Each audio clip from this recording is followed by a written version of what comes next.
Hey everyone, welcome back. Quick thanks to the patrons who keep this channel alive. Your requests are what I narrate next.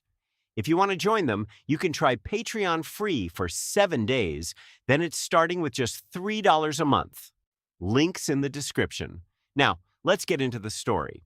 The moonlight was bright, casting a glow over the Needleleaf Valley enclosed by mountains on 3 sides. Mobile carried the charred corpse of his deceased father back to the lair where the violent bears resided and threw the corpse onto the ground with a thud. However, the violent bears' gaze was not on Mobile. They looked up as if facing a great enemy, their pupils reflecting the figures of 2 dragon race creatures swirling in the sky. As their eyes swept past the pure-blood red dragon, they all looked at the other dragon. The red iron young dragon's scale armor was like cast iron, and its vast, wide dragon wings burst with sparks, the shadows it cast engulfing almost all the violent bears present. With Gallows backing him up, Mobile straightened his posture, his stout bare paw striking the ground heavily, sending fragments flying. He looked around at the bears, his voice as loud as thunder. "Open your bear eyes and look." He pointed a claw at the charred corpse on the ground. "This is the fate of those who rebel against the great dragon lord."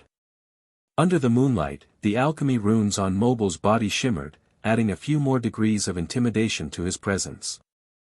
He slowly walked towards the center of the bear crowd, each step causing the ground to tremble slightly.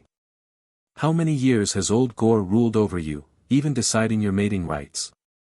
A few low murmurs of agreement arose among the bear crowd, especially from the young male bears who had long held resentments against the old leader. Seeing this, Mobile immediately raised his volume, and now. He spread his arms wide. "I represent Lord Gallows in promising you all, every male bear will gain mating rights. And you won't have to worry about being banished. Indeed. As the leader, I will be at the forefront, enjoying the first priority." He added silently with a low chuckle. This declaration stirred unrest among the bear crowd. The eyes of several female bears noticeably brightened. Not only were the male bears dissatisfied with old Gore's dictatorship, but the female bears were also tired of the old violent bear leader. Compared to the mottled, emaciated old bear whose fur was thinning and strength waning, they preferred the sleek young male bears, or they wouldn't be sneaking around. Not only that. Mobile continued to incite. "The Dragon Lord will also grant us power." He displayed the glowing runes on his body. "Look at these. Has that stingy, overbearing old thing ever bestowed any gifts upon you?" In the sky above. Gallows listened quietly to Mobile's speech. He was surprised to find that this timid violent bear indeed had some talent in leadership, and his intelligence surpassed that of other earth bears by a notch. Thinking back, it made sense. The moment it realized, during its first encounter with him, that it was no match for him, it instantly lowered its dignity and sought favor with him, a remarkable ability to adapt. At this moment, the vast majority of the violent bears were swayed by Mobile. But there was still one male bear, naturally fierce and unruly, who had received considerable care from old Gore, standing up to roar. "Mobile, stop speaking, this is a shameful betrayal. You led a dragon to kill our leader, and now you're trying to make us submit and abandon the honor of the bear race." As soon as he finished speaking, with a piercing whistle, a massive sense of oppression descended from the sky. This male bear looked up to see a dragon, like a scarlet meteor, rushing towards him, and his previous courage vanished instantly, frightening him into closing his eyes. Whoosh! The wind pressure pressed his fur tightly against his skin, but the anticipated death did not arrive. Opening his eyes, the male bear's vision was almost completely filled. With dragon wings extended, Gallows hovered in midair, his deep, dark dragon eyes gazing down at this male bear. "Evil dragon. I, Earth Bear Paris, have never feared death." The male bear shouted at Gallows with trembling defiance, baring his teeth and assuming an attacking stance. Unlike the male bear, as if facing a great enemy, Gallows tilted his head slightly, appearing somewhat puzzled. "You've never died. How do you know you don't fear it?" he asked. Not fearing death. That was too simply put. Gallows felt that he was quite afraid of death, to the point of wanting to eliminate all dangerous factors that caused him fear and unease. Even I am afraid, and you're not. Are you more formidable than me? The instinct of survival continuity pierced the male bear's psychological defense like a spear, and the fear of death surged over him like a tide. His gaze became hesitant, wavering between submission and rebellion. Submit? The dragon in front wasn't even a mature dragon. Submitting to this immature dragon would compromise the dignity of being an earth bear. But on the other hand, this young dragon could slay the leader, indicating it was more formidable than ordinary dragons, possessing excellent potential seemingly worth following. The male bear hesitated thoughtfully. Gallows was unaware of this male bear's psychological activity. Even if he knew, he didn't care. He didn't like being seen as an evil dragon or resistance. He had no intention of sparing this violent bear in front of him. Gallows opened his dragon's kiss, unleashing a torrent of flaming dragon breath, engulfing the hesitant and terrified male bear. Accompanied by wailing howls that gradually diminished, reducing it to charcoal. Those who submit live, those who resist die. Gallows raised his head, his gaze sweeping over each earth bear, speaking concisely. Boom! Red Dragon Samantha simultaneously landed on the ground, glaring at the bears with eyes brewing dazzling flames between rows of interlocking sharp teeth. Mobile shouted at the right moment. Choose. Do you want to turn to ashes like old Gore and this foolish violent bear, or follow me to enjoy the Dragon Lord's blessings? The bear crowd stirred. Under the threat and lure, very soon, the first violent bear prostrated itself on the ground. In the wilderness, creatures pursued only two things: survival and continuation. Better survival, better continuation. If what Mobile said was true, that submitting to the dragon race was better than under old Gore's dictatorial rule. After the first violent bear, the second, the third, ultimately, all violent bears bowed their heads. In the moonlight, the entire violent bear tribe knelt like waves in succession, expressing submission to the dragon's shadows in the sky. The next day. The sun shone high, the golden sunlight spilling over the Needleleaf Valley inside and out. Gallows summoned a few subadult male bears, standing between 6 to 7 meters tall, and led them to an open space. Dragon Lord, do you have any instructions for us? A violent bear asked cautiously. Having just submitted, they were unaware of Gallows's temperament, and his previous actions of burning disobedient bears left an impression, making them apprehensive and careful in his presence. Gallows had several violent bears surround him in a circle. Come, hit me. He instructed. Upon hearing this, the violent bears widened their eyes, as if they hadn't heard Gallows clearly. What did you say? One of the bears scratched its head, doubting its ears, questioning in confusion. Gallows patiently repeated his instructions, adding, I said, attack me, use all your means to attack me. Whatever causes me pain or feels threatening, I'll grant you priority mating rights. The violent bears exchanged glances. After hesitating for a few seconds and noticing Gallows's expression growing impatient, one bear tentatively reached out a paw and patted Gallows. More accurately, it was a touch. It exerted no strength at all. Your strikes are too light. Use your magic power and continue. Encouraged Gallows. Without seeing Gallows get angry, and under his continuous encouragement, the violent bears gradually let go, constantly increasing their strength and using magic energy to reinforce their bodies. Initially, they were afraid of angering Gallows by hurting him. But soon, they realized their worries were unnecessary. A bear paw, covered in thick rock, slammed heavily onto Gallows's dragon scale with a strong gust of wind. Bang! Amidst flying scales, Gallows didn't even flinch, with a few black-red dragon scales faintly visible under the exploded scales.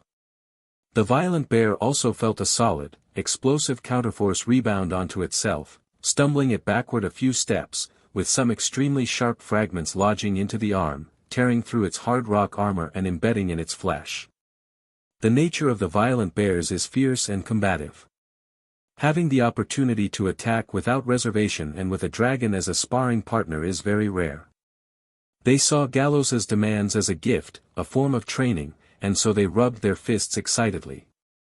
Ignoring the pain in their arms, the violent bears took large steps forward towards Gallows again, raising their bare claws to strike.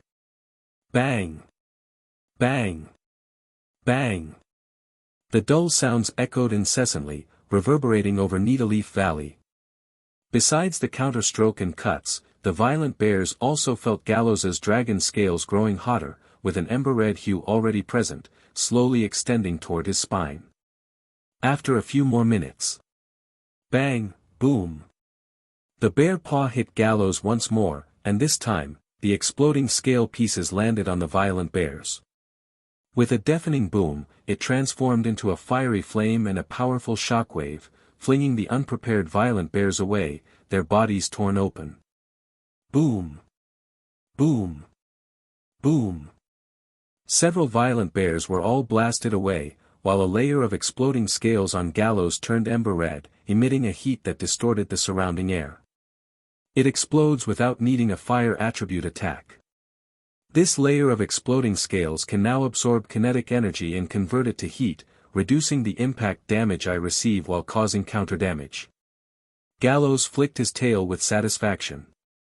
Eyeing a few quivering, singed violent bears, he urged, "I didn't tell you to stop, continue attacking me. Don't forget your magic-like skills, use those too." His words awakened the violent bears. Surrounding Gallows, they began to use magic-like skills, with a casual swing of their claws conjuring thick and hard giant stones, hurtling them at Gallows, only to be shattered by his exploding scales. Some violent bears, mindful of Gallows' commands, tried by any means to hurt him, stamping the ground. Sharp earthen spikes broke through the earth, angling trickily towards Gallows' abdominal cavity. Instinctively sensing danger, Gallows moved, lifted his paw, and crushed the spikes inch by inch. While there is a layer of scale armor outside the abdominal cavity, its hardness cannot compare to the chest and back scales, and attacks with vibration or penetration effects could still cause damage. This is a weak point I've neglected before. Gallows thought, planning to specifically train his little dragon just in case. Time slowly passed into night. The violent bears lay on the ground, their bodies covered in marks from explosions and a look of utter exhaustion on their faces. Initially, they thought attacking themselves was a form of encouragement from Gallows, feeling very excited. But now excitement had been entirely replaced by fatigue. And with fatigue, they were also surprised and filled with heartfelt reverence. Despite being attacked countless times, Gallows remained spirited, while they were nearly dead from exhaustion. Looking over at the violent bears, Gallows nodded in satisfaction and said, "Rest well. When you've recovered in a few days, we'll continue." The number of violent bears had increased, and the training effect was better than before. Self-training methods like climbing mountains weren't precise enough to exercise the entire body. Unlike other dragons, Gallows did not gather followers to conquer for him or satisfy a desire to rule and enslave. Instead, he aimed to enhance himself more precisely, becoming stronger. Gallows always believed.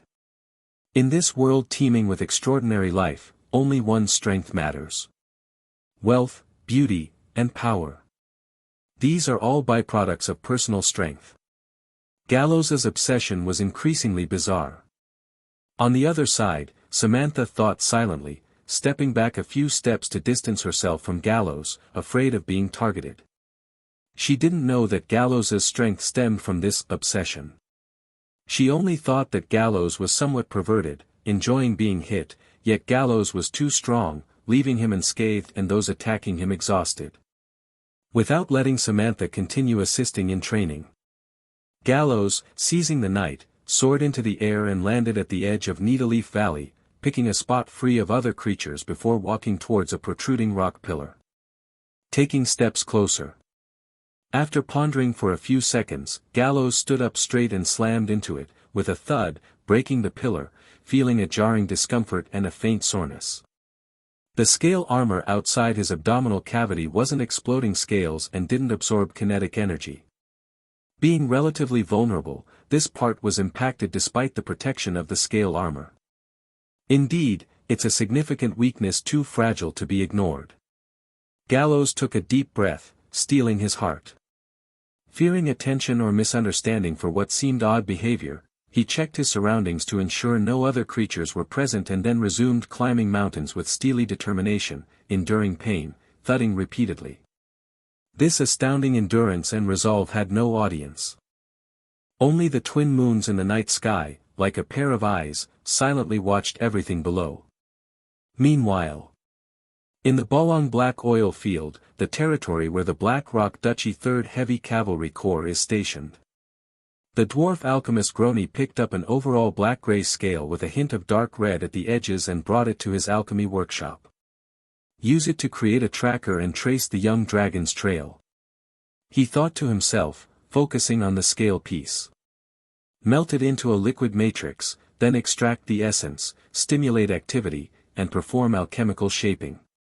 He habitually muttered the fundamental process of alchemy. Before the stone table overflowing with tools, the dwarf mage inscribed runes in the air, landing on the crucible to ignite flames, then placed the scale inside to begin the initial melting stage. Yet unexpectedly, this scale with a metallic texture didn't melt in the flames. Instead, it gradually turned ember red and increasingly luminous. A peculiar reaction with fire. Could dragon scale characteristics have changed due to being mixed blood? Having neither seen nor heard of such a change, the dwarf mage thought it could be a groundbreaking discovery that could support a treatise and boost his reputation among alchemists. He leaned in close with excitement, eyes wide to observe the scale's transformation while intensifying the flames.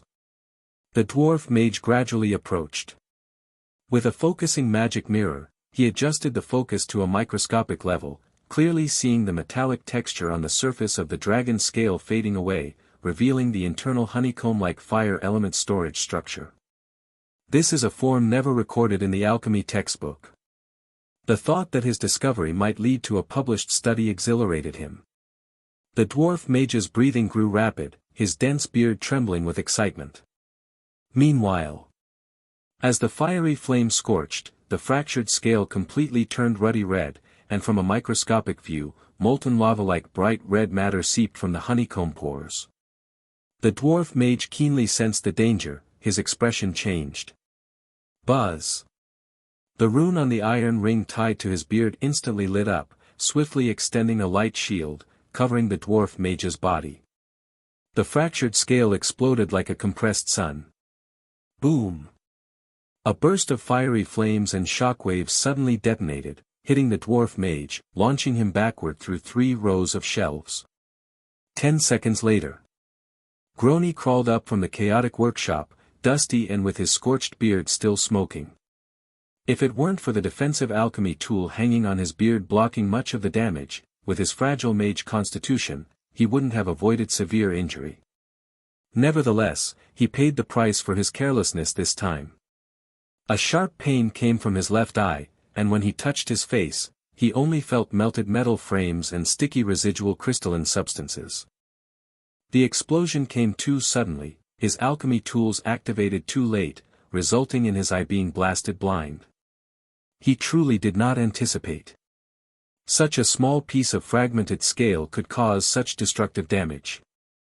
As he composed himself, taking a closer look, the refined gold cauldron had cracked radiating, the rune-carving knife shattered into several pieces, and the focusing magic mirror was broken.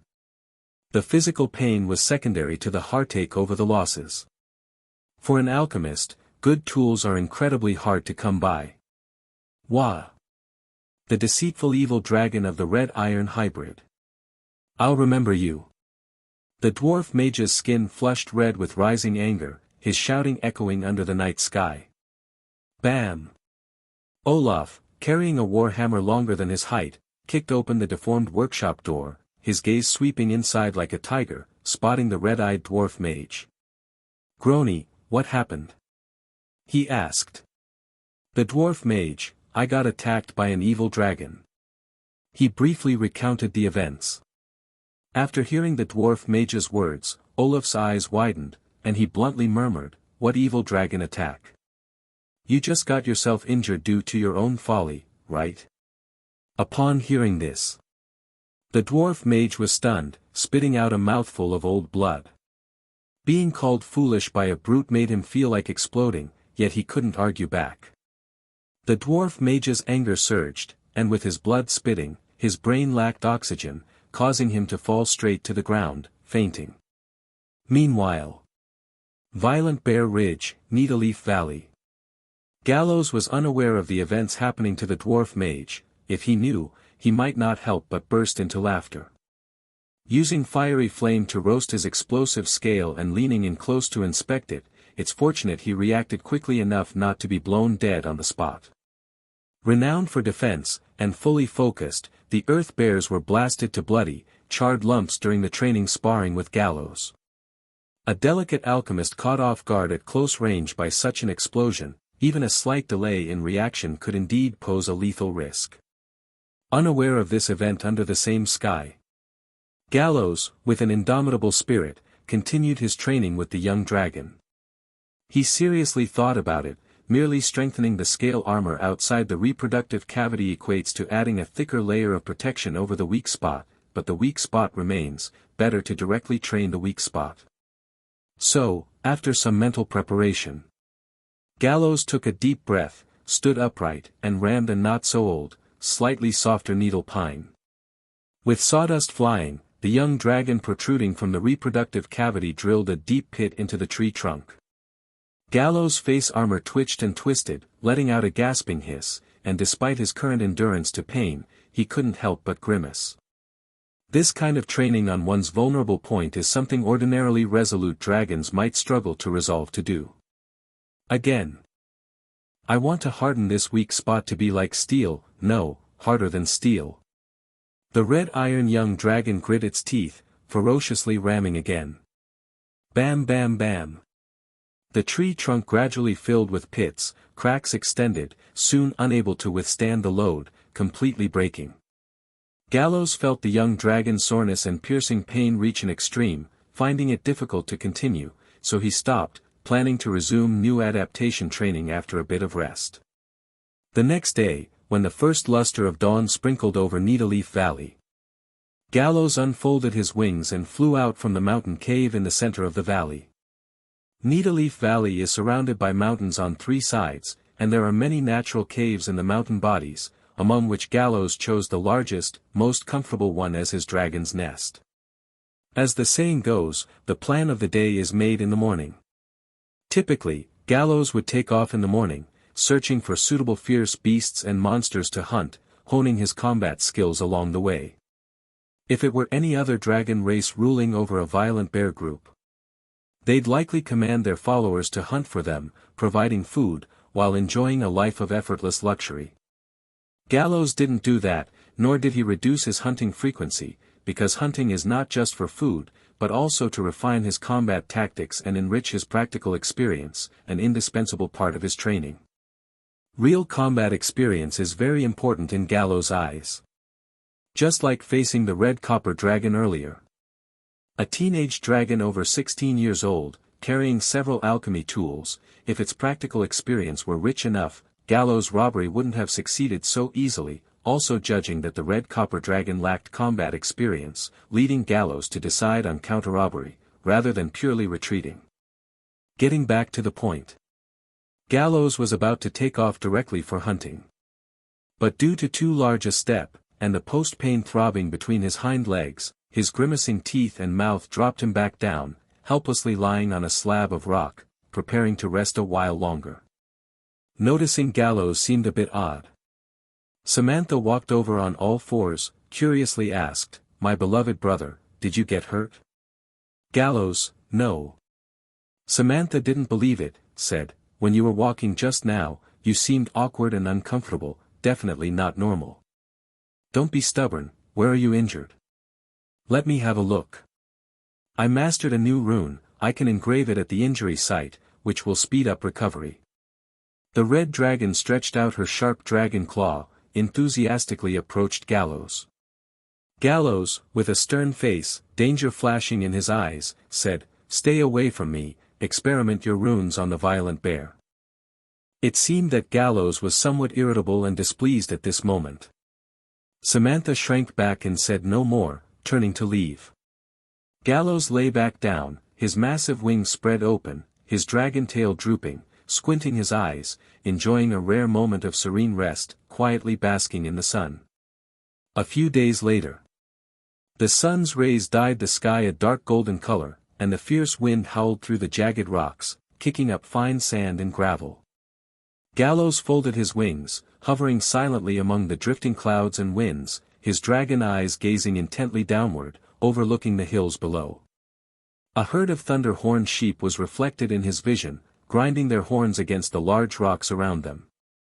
These creatures, resembling rocky sheep, had massive curved horns on their heads that were entwined with flickering electric light. Every time they bowed their heads to rub against the rocks, tiny electric arcs would burst forth. In the center of the herd, a thunder-horned sheep the size of an elephant slowly raised its head. Its horns were no longer the blue-white electric light of the ordinary members but had a dark silver hue like liquid metal, covered with lightning-like patterns. Every time it ground its horns, entire hard basalt rocks would crack with web-like scorched marks under the piercing zapping sounds. "Today, it's you." This was the first hunt Gallows had gone on after 3 days of rest.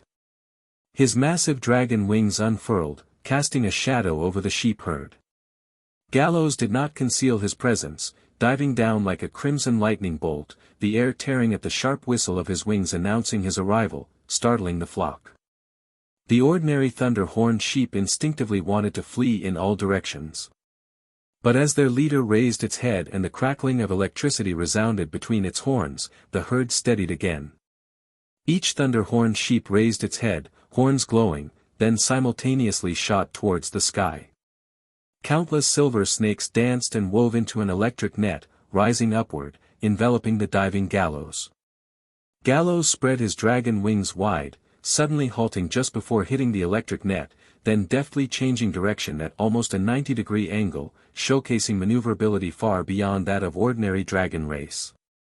The thunder-horned sheep leader let out a low roar, its horns bursting with dense lightning chains, pursuing Gallows across the sky. This lightning chain, condensed from magic-like skills, wasn't as fast as light but was still incredibly swift. Gallows was not impatient to dive and kill the herd, sparks flaring with each flap of his wings as he nimbly maneuvered his robust and massive body, continually turning and speeding through the lightning chains, dancing amidst them. Graceful as a startled swan, lovely as a traveling dragon. Not a single lightning chain known for its speed could land on him. The thunder-horned sheep leader, its magic energy continually consumed, with its attacks all missing, felt fear and anxiety. It gave up the attack, ordered the herd to scatter to escape the dragon race's predation, and itself, electricity flickering in its 4 hooves, took to flight. But how could its speed compare to Gallows? Target fixed on the herd leader, he swooped down. Just as the thunder-horned sheep leader kicked off the ground with its hind limbs, the dragon claw precisely seized its spine, lifting it into the sky. At such a close distance, the struggling of the thunder-horned sheep leader unleashed intense electricity along its horns, with dense silver-white electric snakes leaping onto Gallows, dancing across his dragon scale inside and out. However, Gallows was indifferent to this. Aside from feeling slightly numb, he did not experience pain or burning. By often whipping himself with the lightning tail ring-enhanced tail, Gallows had improved his resistance to electricity. This level of damage barely affected him. His movements remained agile. With a click, his claw twisted and snapped the thunder-horned sheep leader's spine. Thereafter, Gallows continued hunting, targeting magical creatures with magic-like skills, using their attacks to test and train his corresponding resistances, accumulating over time. The sun gradually slanted westward, sinking behind the mountains. Under the resplendent glow of the setting sun, Gallows returned to Needleleaf Valley. Thump. Thump. With the dull thuds of heavy objects hitting the ground, 2 large, half-dead ferocious beasts were thrown down by Gallows from the sky, landing in front of the violent bears who trained with him. These are your rewards. A deep voice resonated from mid-air, surprising and delighting the violent bears. Gallows did not need his followers to hunt food for him. After satisfying his hunger from the hunt, he would bestow additional food onto them. Training with him was tough work. The violent bears would often end up exhausted and heavily injured, significantly reducing their hunting efficiency. Gallows considered himself no evil dragon. He wouldn't severely mistreat his followers, so he bestowed this blood food to help them recover faster and then continue training with him. He hovered in the sky for a moment. Then, Gallows folded his wings, landing in front of a bubbling sulfur pool, before leaping into it. Fizz. As the pool water touched his dragon scale, a harsh sound immediately rang out, bubbles continually rising, releasing corrosive gases that hindered any grass from growing around.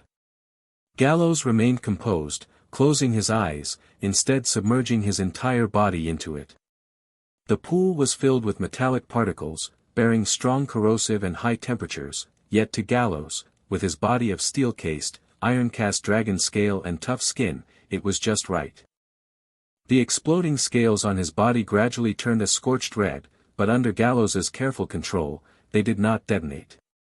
The pool water flowed through the gaps between explosion scales, making contact with the lower layer of scale armor. With the sizzling corrosive sound, the metallic particles in the water gradually adhered to this layer of scale armor, slowly tempering its strength, while Gallows simply dozed off in it.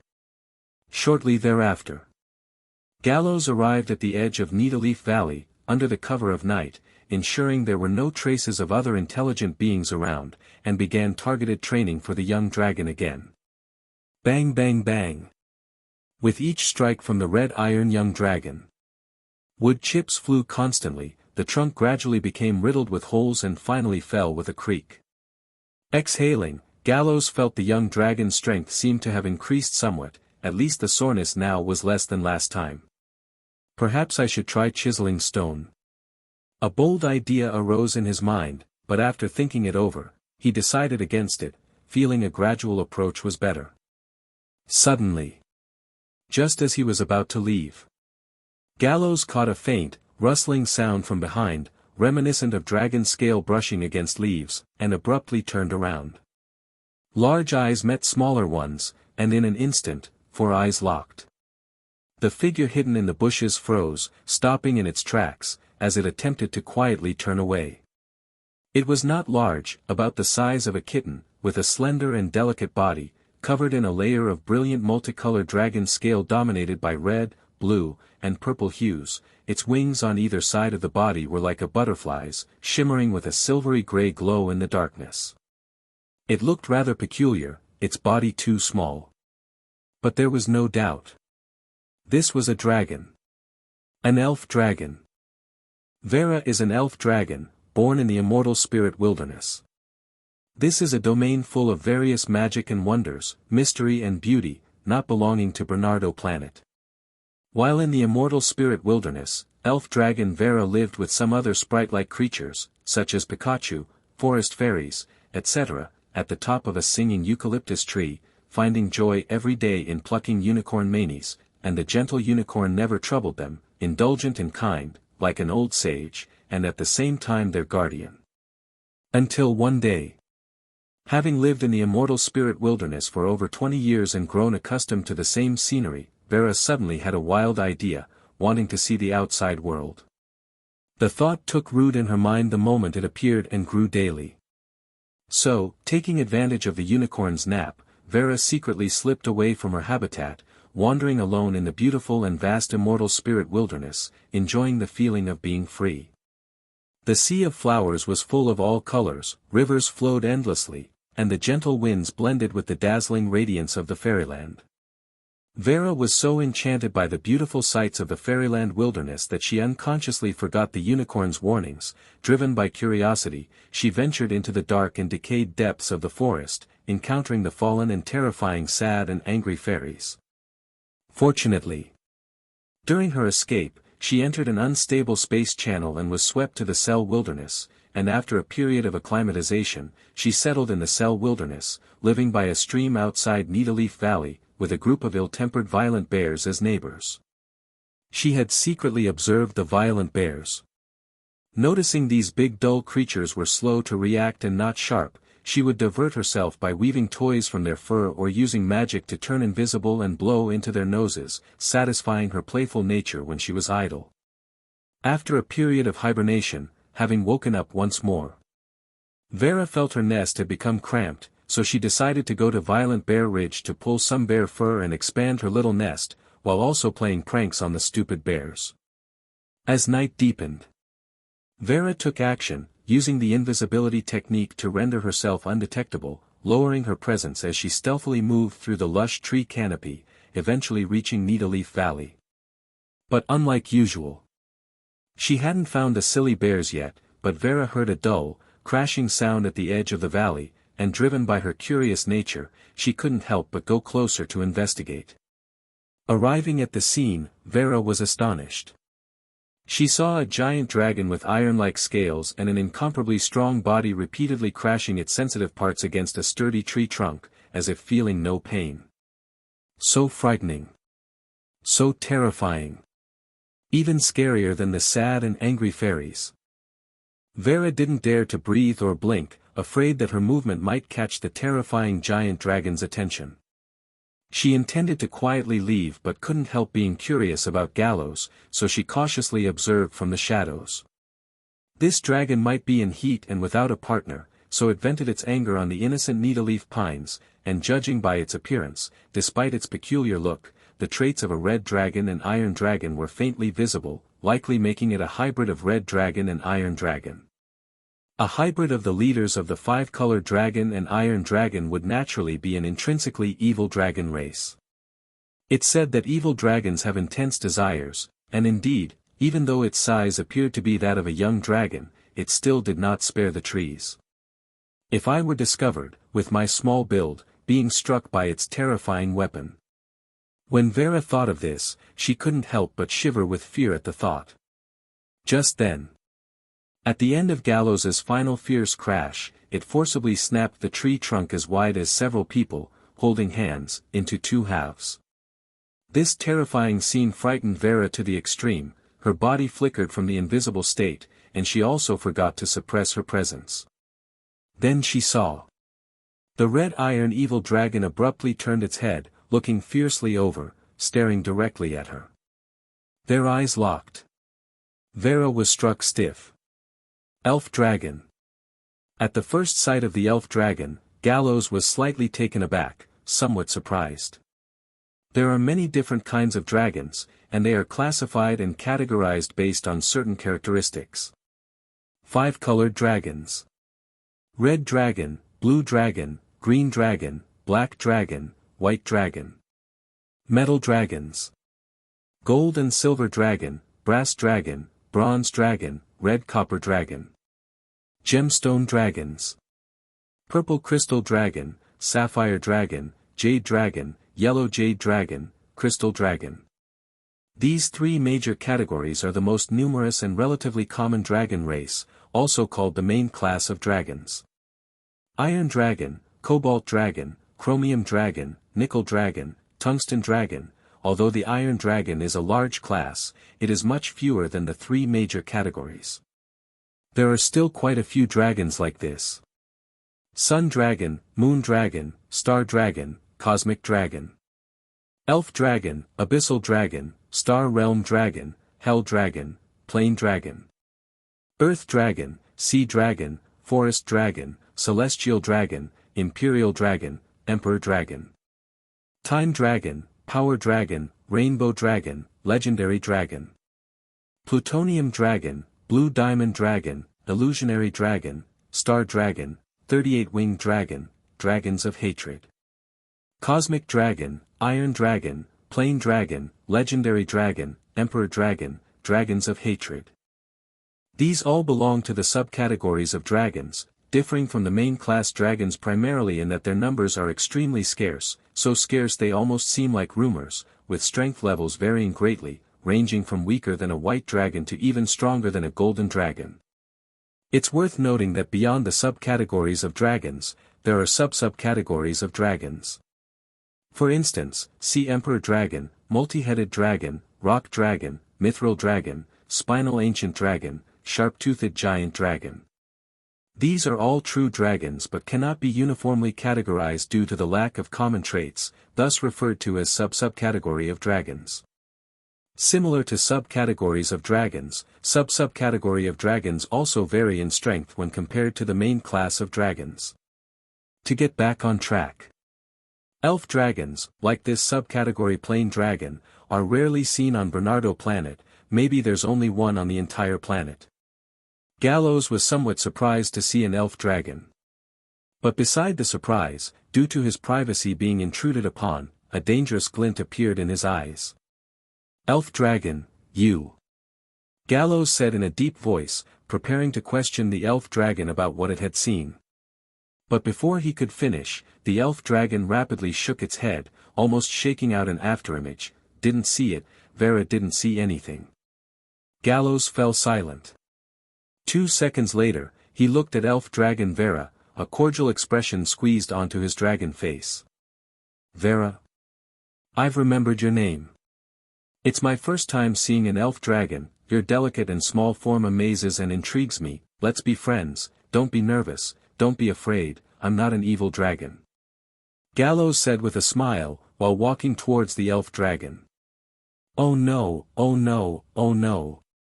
Oops, I'll definitely not be curious next time. Across the way, the elf dragon let out a shrill cry, and its butterfly-like dragon wings suddenly unfurled. Hoof! Flashing magic dust exploded from her body, blinding white light instantly filled Gallows's vision, turning everything into a sea of white, losing sight of the elf dragon. Gallows decided to drop the facade. His massive wings swept, stirring up a fierce wind. The night was illuminated by sparkles of powder, the surrounding area briefly as bright as day, dispelling darkness and shadows. However, this only lasted for a moment. Gallows's enormous and powerful dragon wings stirred up a gale, dispersing the sparkle powder, causing countless points of light to scatter like fireflies in all directions. The blinding white light shattered. He squinted slightly, his dragon eyes vertical, locking onto the elf dragon ahead. Whoosh! Sand and stones flew, rocks and withered branches scattered wildly. Gallows brutally cut the obstructing trees in half, directly chasing after the elf dragon. The elf dragon lightly skimmed over the treetops. Hearing the approaching great commotion from behind, its butterfly wings, shimmering with a silver-gray light, fluttered, emitting a melodious sound like water flowing down from the peak of a snowy mountain. Illusionary sound technique. This sound drilled into Gallows's ears, causing his mind to waver, and the scenery before him to begin twisting and distorting. The stones all over the ground and the towering trees around seemed to come alive, growing limbs to bounce and shake on the spot, singing loudly with newly grown mouths, belting out harsh nursery rhymes, forming a bizarre scene. Illusion technique. Gallows's heart tightened, he extended his claw, heavily slapping his own head. In the absence of appropriate counter skills, physically striking his own head could, to some extent, restrain the effects of the illusion technique. Bang! Gallows's head shook, slightly dizzy. Under the impact of the dizziness, the chaotic nursery rhymes in his ears vanished, and the stones and trees that had been bouncing around also came to a stop, returning to their original state. Taking advantage of the illusion technique's interference on Gallows, elf dragon Vera fled even farther. It traversed through the treetops, its tail curled around a branch, swinging its body, and smoothly tossed 3 small bear dolls woven from earth-colored fur towards Gallows. Phantom's secret puppet. The moment the dolls fell, they suddenly swelled into 3 roaring violent bears, pouncing towards Gallows. These violent bears were lifelike, carrying a massive and boisterous aura in their movements, like living creatures. This little thing has quite a few flashy tricks. Gallows's right wing rose, like a giant guillotine swiftly cleaving through a few violent bears, slicing them in half, but they remained unfazed, continuing to pounce at Gallows. The red iron young dragon neither dodged nor evaded, allowing the violent bears' attacks to hit, then passing through their bodies. Whoosh! The fine scales on the dragon wings rubbed, sparking densely, and Gallows crash-tackled the 3 bear phantoms, turning them back into fur. With his speed greatly increased, Gallows swept through at low altitude, closing in on the elf dragon in no time. Extending his claw, Gallows grabbed the elf dragon's petite body. However, there was no sense of grasping something tangible.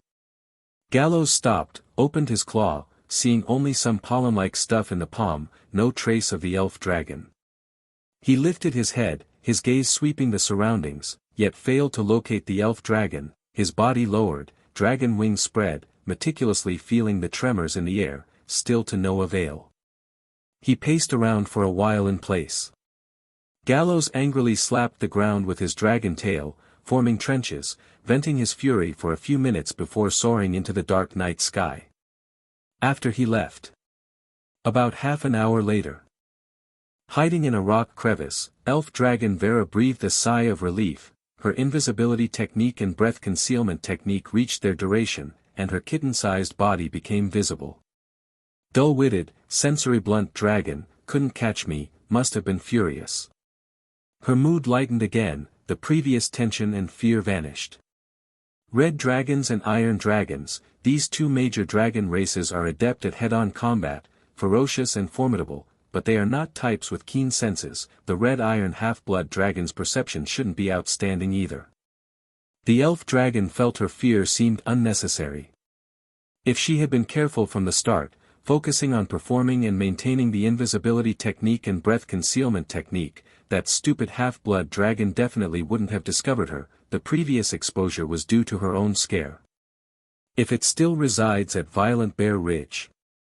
Next time, I'll sneak up on it, secretly pluck its dragon scale, or when it's sleeping or resting, stuff a stinky flower into its nostril, throwing on ash, and fiercely get back at it.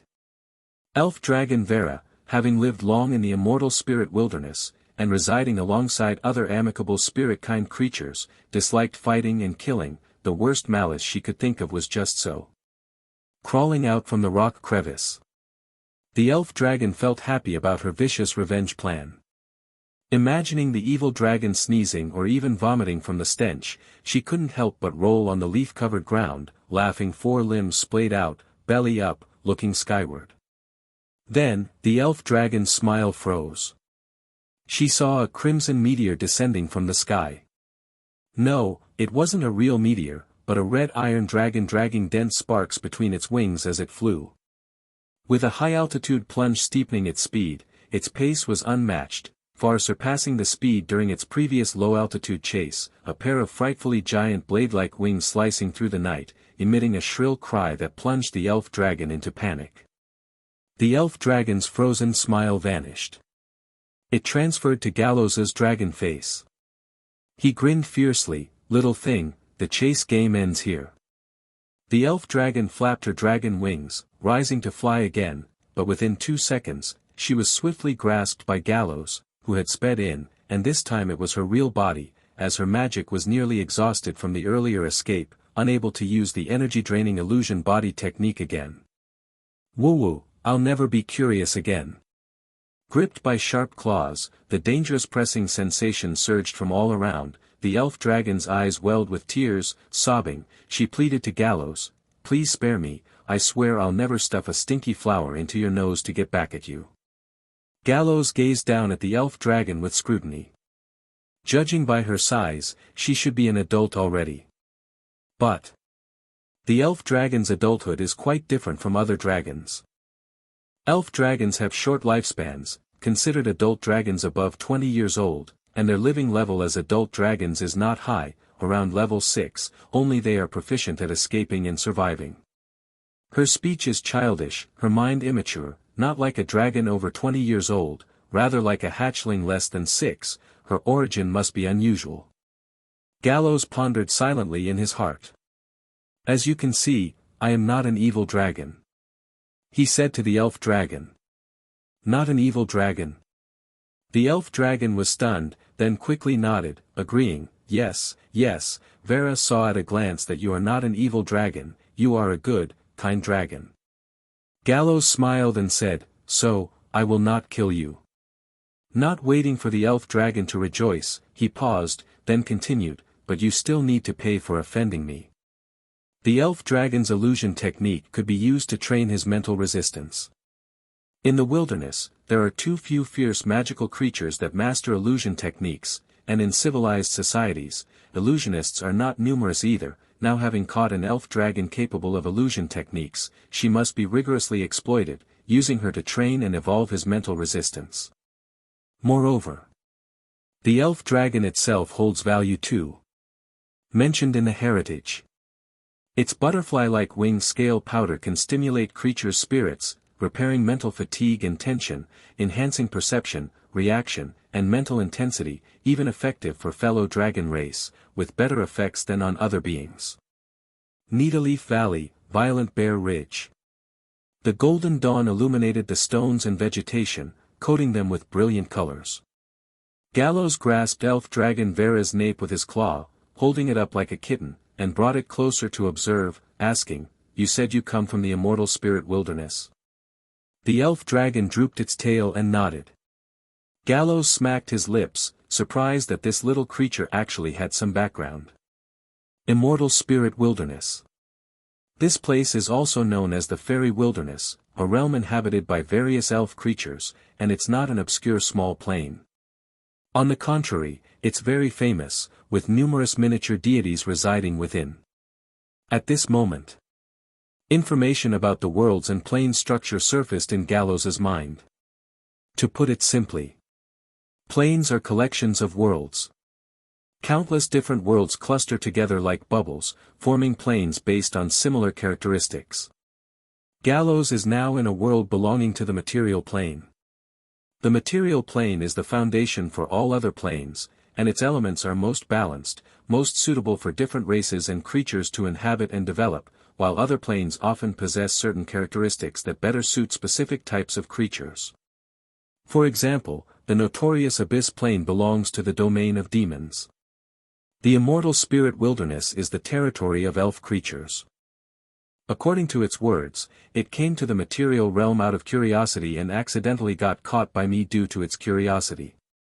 An elf dragon's curiosity is like an evil dragon's arrogance and pride.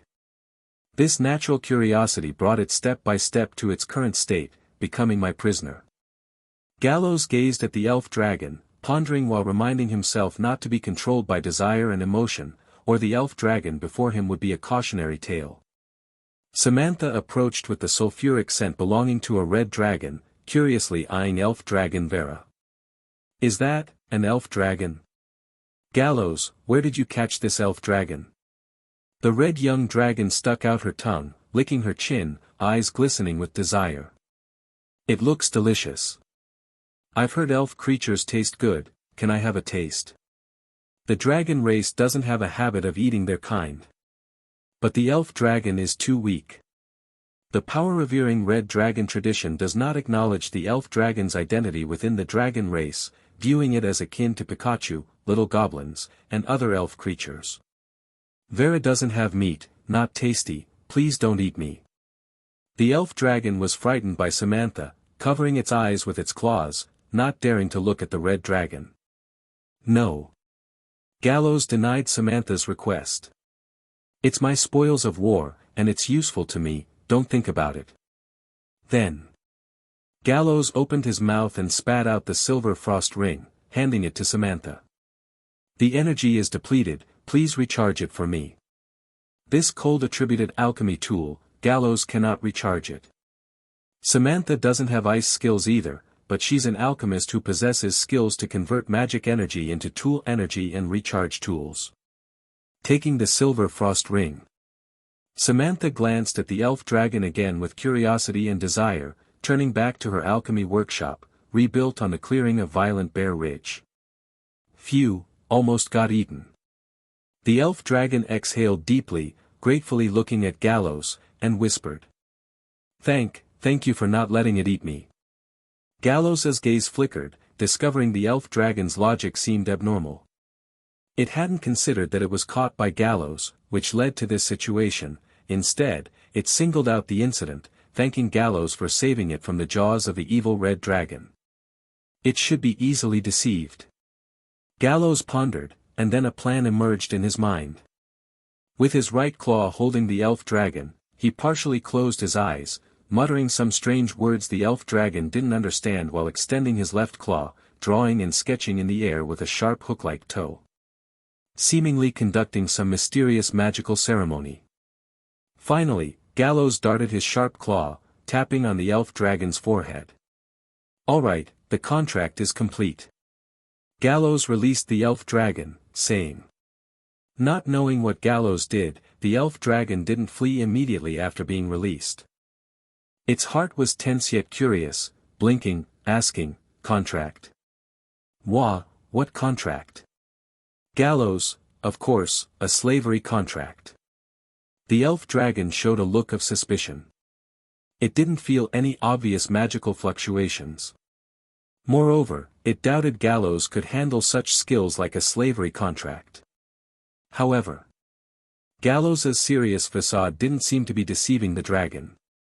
Gallows smiled and said, "Are you feeling hot all over, with a racing heartbeat now?" The elf dragon turned pale with shock, anxiously spinning in place, its heartbeat sped up. How do you know?" Gallows solemnly said, "Because that's the reaction from the contract's establishment, your life and death now hang on my whim." The body heat was due to him subtly emitting heat, raising the air temperature. As for the racing heartbeat, it was purely due to nervous fear. Contracts and spells concerning slavery often are not of low rank. Indeed, Gallows couldn't handle it. The magical skills he acquired through the mage path in his bloodline didn't include such.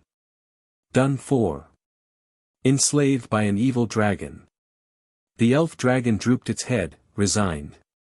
"What do you want with enslaving me?" Recalling Gallows' fierce tree-chopping stance, the elf dragon trembled in fear. "Don't be afraid, I have no intention of harming you." Gallows chuckled, "On the contrary, my enslavement is also a protection for you. If you behave, I'll allow you to wander freely in the valley, the violent bears will be your companions, won't harm you, and will play with you. After intimidation, then a bribe." Gallows targeted inducement through the elf dragon's nature. As part of the dragon race, he was well aware of the dragon race's weaknesses. Sure enough, hearing Gallows' words, the dim eyes of the elf dragon immediately brightened. Play. To an elf dragon, that word is akin to a stimulant. Since arriving at the main material plane, elf dragon Vera hadn't had enjoyable playtime. The creatures here are more vicious and terrifying by the day, don't like to play with it. Every time they spot it, their first reaction is opening their bloody maws ready to consume it. It can only hide and sneak around, using invisible spells to secretly tease the violent bears for self-amusement. The violent bears don't even realize the existence of the elf dragon, indifferent to its teasing. Such unresponsive play caused the elf dragon to become depressed, and its scales dulled by the day. Okay.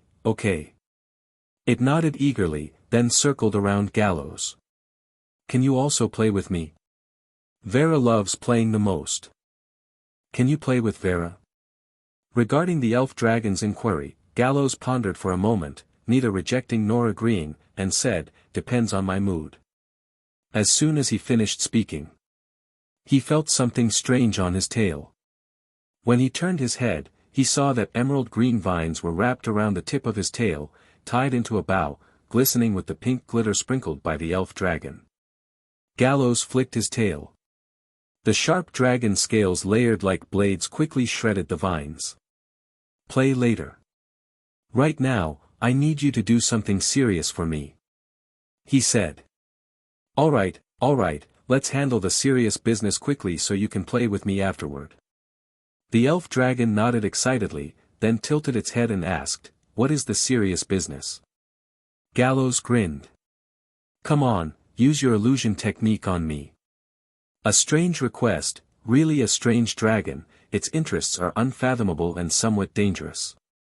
Illusions carry some degree of mental damage. If you get affected too much, your brain will suffer damage, and you might become a fool. "Aren't you afraid?" the elf dragon asked curiously.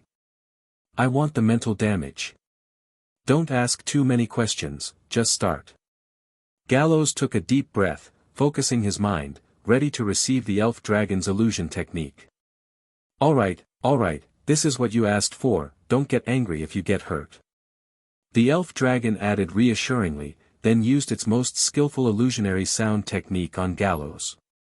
The sound of flowing springs echoed, reaching Gallows's ears.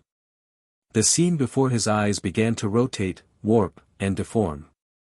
The fur on the violent bears far in the distance disappeared, their bodies shrank, turning into dolls chasing and playing, while rocks and trees grew limbs and mouths, dancing, singing, and the colors of the world turned vivid, like an oil painting. This time, Gallows did not attempt to interrupt the illusion with physical attacks, instead, he allowed himself to sink into it. He looked down at himself. Gallows was stunned to find his dragon scales turning into flowers. Bees and butterflies surrounded him, buzzing their wings, singing indistinct and vague songs, causing him to feel dizzy. Gallows sat on the ground, as steady as a rock. He allowed the song to continue, the scene before his eyes becoming increasingly grotesque, using it to train and adapt. But soon, the sound and illusion abruptly ceased.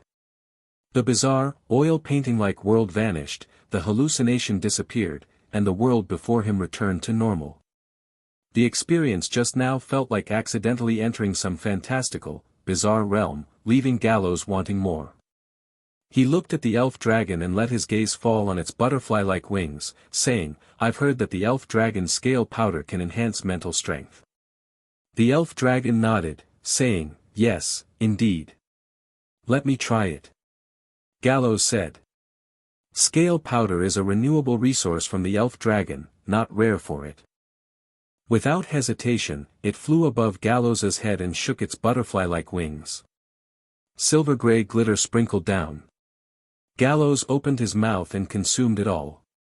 Instantly, his mind became highly sensitive, his excitement and concentration soared, making the colors of the world vivid and bright, turning into some kind of warm hue. Spiders weaving web in rock crevices, insects crawling on treetops, dust in the air. The rustling of wind through leaves, the subtle sound of his scale armor rubbing, the crisp drip of dew on rocks. Details normally overlooked now appeared in full detail, present in Gallows's vision and hearing. This feeling is wonderful. Gallows thought with glowing eyes. This feeling is different from consuming black oil.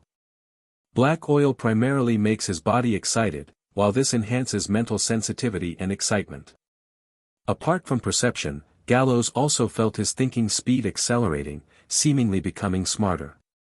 Then he reconsidered, pondering whether he should shift focus to improving mental and spiritual aspects or formally start learning magic. After contemplating deeply for a few seconds, he got a negative answer. His wisdom told him, physical might and strength are more important. Mental, spiritual, magic. The red iron dragon hybrid does not excel in these areas, hard to improve, unable to form combat abilities in a short time, unable to be relied upon for survival in the wilderness. Attempting it when strong enough is a better choice, achieving twice the result with half the effort. Vera, continue using the illusion technique on me. He turned his head and said to the elf dragon. Gallows did not intend to focus entirely on enhancing spirit but also would not completely ignore it, appropriate training is necessary. Feeling mentally exhausted, the elf dragon rubbed its head, then used the illusionary sound technique again. Due to using scale powder, with heightened mental sensitivity, the illusion's effect on Gallows increased. The scene in his eyes became bizarre, hard to describe. Shadows of rocks lengthened, turning into distorted monsters. A giant tree hung upside down, rooted in the sky, the trunk and shadow-blocking branches were all made of flesh. The songs in his ears transformed into incomprehensible murmurs, like some creature's whispering hisses. Gallows once again submerged in this strange illusionary domain. During this, he vaguely saw tree branches resembling claws reaching down from the grotesque world, extending towards him, but as if blocked by a barrier between illusion and reality, unable to approach or touch him. Is it because the use of scale powder heightened mental sensitivity? The effect of this illusion is something the elf dragon alone cannot produce. Gallows thought. Time slowly passed. Soon after, Gallows looked at the elf dragon with bright eyes and said, "Vera, you can go play now. Today's mental training ends here." The elf dragon drooped its wings, laying on a tree branch, listlessly lifting its eyelids. "No, no more play. Vera wants to rest, I'm so tired now." The elf dragon is adept at using illusions, but its spirit is not limitless. Exhausted from Gallows's demands, mentally fatigued to the extreme, it just wants to sleep and rest, having no interest in playing. Gallows still felt energetic. The effect of the scale powder had faded.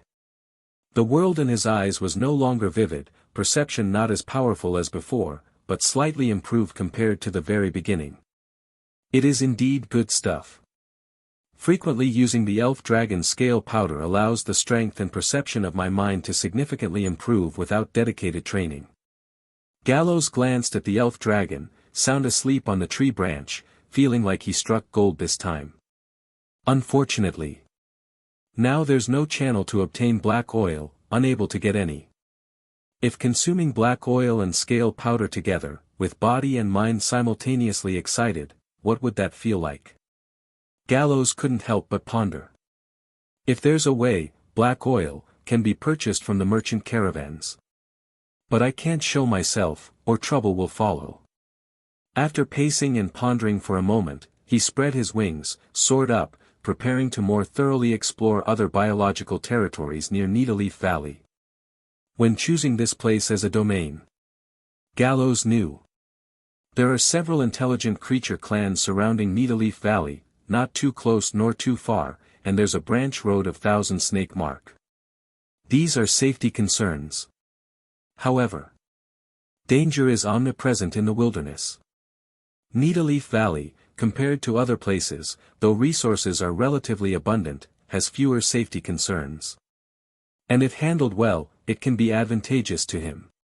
Therefore, after comprehensive comparison, Gallows chose this place as his domain. Gallows stretched his wings, spiraling upwards through the air shrouded in the night. The air currents above Needleleaf Valley carried the distinctive pungent smell of sulfur. Adjusting altitude. Letting the shadow cast by the dragon wings skim over the treetops without disturbing the creatures below. Gallows lowered his gaze, peering down to see the violent bears in the valley, either napping or scratching their backs against the rough, hard rocks.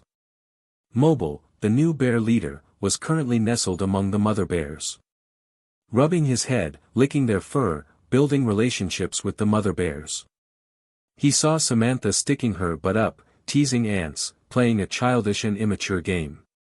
Amused yet content by himself.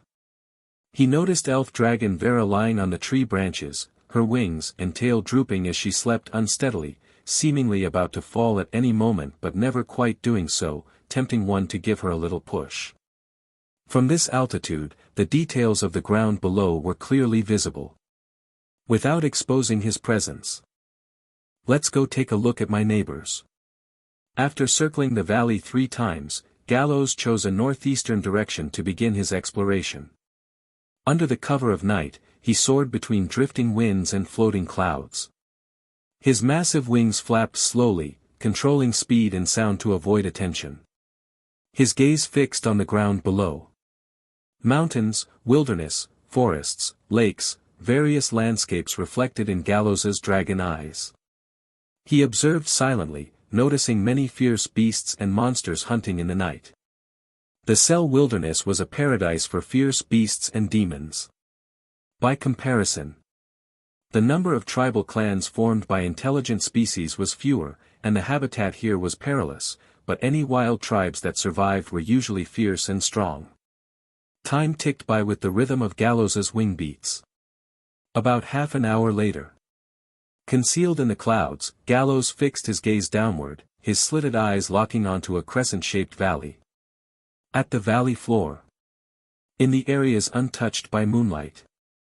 A group of gray-haired creatures were active. They walked upright, with adult forms exceeding 2 meters in height. Hunched backs arched with exaggerated muscles, covered in a layer of needle-like stiff fur, with a mane of gray hair like that of a male lion around their necks, with prominent muzzles filled with interlocking fangs. Gray-haired werewolves. A branch of the werewolf. It said. The origin of the werewolf ancestors was once human. Having offended and angered the moon god, they were cursed to become half-human, half-wolf bloodthirsty monsters, though there are other tales suggesting that werewolf ancestors turned themselves into this state through forbidden dark experiments. From ancient times to the present, werewolves have evolved into many different branches. Some werewolves can display human-like forms in daily life, speaking and thinking no differently than regular humans. But once stimulated, or bathed in full moonlight, they transform into half-human, half-wolf, bloodthirsty beings. Whereas the gray-haired werewolves, living long in the barbaric land, have completely forsaken their human appearance. They live in werewolf form regularly, with violent temperaments yet the intelligence of humans. If illuminated by the full moon's glow, or when standing at the brink of death, their emotions run high and intense. They further transform into giant wolf forms, significantly enhancing their combat capabilities, gradually losing reason, and becoming engrossed in fighting and slaughter. In Crescent Valley, some houses were built from hardwood and stone. The exterior was a layered wall of stacked marble blocks, bonded together with plaster and glue. Inside the wall, at the open area next to the valley's rock face, adult werewolves were training their young, throwing heavy, hard iron birch wood into the air, and the pups immediately leaped up to 3 meters, biting with their sharp, tender teeth, leaving various depths of indentations. Much more diligent than dragon race hatchlings, who even know to train. Gallows thought silently. The dragon race had an abundance of innate talents. Every dragon race born knows they will stand at a pinnacle unattainable by most, which breeds the dragon race's laziness, with oddities like Gallows being few and far between. While in Iron Dragon Lady's territory, Red Dragon Samantha and Iron Dragon Gordon, the two spent day after day, other than eating and sleeping, wandering around aimlessly, even though their heritage contained countless precious knowledge that ordinary people would hardly seek, let alone train their bodies and hone their claws and teeth. Could it be that the evil dragon expels their hatchlings to force them to overcome their lazy nature through external pressure? A thought occurred to Gallows. But upon reconsideration, he felt he was overthinking it. The evil dragon lady was more likely just too lazy to care for her offspring. Gallows collected his thoughts, continuing to scan Crescent Valley. The territory wall had some slanted bone towers. Gray-haired werewolf sentinels stood on the bone towers, carrying longbows, their eyes unaffected by darkness sweeping around, ears twitching, listening for any suspicious movement around them. Beyond that, some riders on giant wolves patrolled. When they stopped to rest, they prioritized feeding and watering their mounts rather than themselves. Some even showed intimately close behavior, nuzzling and licking each other's fur. Unlike the typical relationship between knight and steed. Gallows noticed this. Initially puzzled, he searched this in his legacy knowledge, then understood. If a werewolf stays in the giant wolf form too long, they gradually succumb to their animal nature, completely losing themselves, unable to return to being a werewolf, becoming a giant wolf beast. Only a werewolf with the closest blood ties can suit them, communicating spiritually through their bloodline. In a society of fully animalized werewolves like the gray-haired werewolves, there are often bloodline bonds between knights and their mounts. They were perhaps once spouses, parent-child, siblings, or the like. This bond leads to unconventional interactions between these knights and their mounts, and they are more in sync and powerful than typical knights. This territory has over 30 giant wolf knights, not counting younglings or adolescents, with at least 100 adult werewolves. Still haven't seen their leader, or any shaman wizards. Gallows remained hidden in the clouds, silently assessing the caliber of these neighbors. For tribes of this scale, under normal circumstances, there'd be at least one wizard or shaman, and Gallows had noticed the totem poles standing within their territory. As his gaze continued, when it reached the western corner of Crescent Valley, Gallows's eyes narrowed. He saw the metal remains of a transport vehicle, covered in bite and tear marks, with several wolf pups grinding their teeth on the iron skin. This grey wolf tribe had raided a convoy passing through Thousand Snake Mark. In the Cell Wilderness, the caravans mainly collect mineral, beastly material from vile creatures, magical herbs, and other resources to transport to the Southern Luthern Federation for sale and profit. Caravan scales varied. Some were extraordinarily large, even mature dragons dared not target them. But there were also those who took risks, harboring luck and the dream of striking it rich, trading here with insufficient protection. Small-scale, poorly guarded caravans. Once discovered by the evil entities rooted in the wilderness, they were like a delicious meal delivered to their door, impossible to resist. The number of small caravans disappearing each year in the Cell Wilderness was immeasurable. Yet for the merchants, as long as adequate profits were obtainable, they flocked regardless of the risk, unable to be curtailed by their greed. Think about it carefully. This bears little difference to the inherent flaw rooted within the dragon race's legacy. The Thousand Snake Mark is intricate and extensive, like a massive network of roads. There's a branch line here. If I can meet the right small caravan, I have a chance to plunder. If I'm to rob caravans, it's best I don't reveal myself, lest my whereabouts are exposed, attracting adventure hunts or even military sieges. The number of violent bears under me is too few, and their wisdom limited, hard to execute complex commands. I need some genuinely wise follower creatures. Before one dragon's might could topple the world, followers were still necessary. Or perhaps, all evil dragons need followers. Evil dragons weren't metal dragons, they couldn't summon allies for aid when facing threats. Evil dragons often acted alone, lacking an affiliated legion made them susceptible to hunts. I am not an evil dragon. Yet the prejudice in people's hearts was a mountain, always viewing me as an evil dragon upon meeting, shouting for death. So, I need to prepare for this, to enhance my stock. Gallows schemed internally. After observing the gray-haired werewolf territory for a time, he didn't rashly make a move, but prepared to leave. Other places awaited his exploration, especially the branch line road of the Thousand Snake Mark, where he showed great interest in the passing caravans. But just then, Gallows keenly noticed an elderly werewolf with grayish-white fur emerging from a tent-like structure at the territory's center. It wore a necklace made from unknown beast bones around its neck, leaning on a glossy, aged oak staff. It was the Wolfman tribe's shaman. Once out, it immediately called upon a dozen robust adult werewolves, shouldering some cow-horse-sized, bound and live prey, heading toward the shadowy mountainside opposite the moon. Seeing the situation, Gallows did not hurry to leave, still hidden high above, intending to see what the Wolfman shaman was up to. The shaman led the adult werewolves and soon arrived at the base of the mountainside. Bang! The adult werewolves, somewhat nervous, placed the prey on the ground, accidentally creating a muffled sound, drawing the shaman's disapproving gaze. Yet, the shaman also understood the adult werewolf's fear. It waved its claws, signaling the adult werewolves to retreat, while it took a deep breath, facing the terrifying neighbors among the valley cliffs alone. It took out a bone whistle. The shaman mustered its breath, blowing it to emit a long, clear sound. Crack! The mountainside trembled lightly, small stones fell like drizzling rain. Soon after, a huge, serpent-like beast over 10 meters long, emerged from the sun-bathed dark cave. This was a massive serpent, its body covered with green scale armor, eyes blood-red, tail forked triple, and forebody with a pair of claws. It slithered down the steep cliff. With only one pair of claws gripping the rocks, the hard stone broke like tofu. Soon, it came before the elder Wolfman shaman, expanding its bloody maw, biting into fresh prey brought by the adult werewolf, beginning to feast.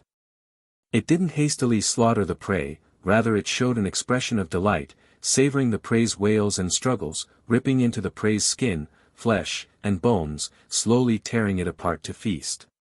The entire process was bloody and brutal.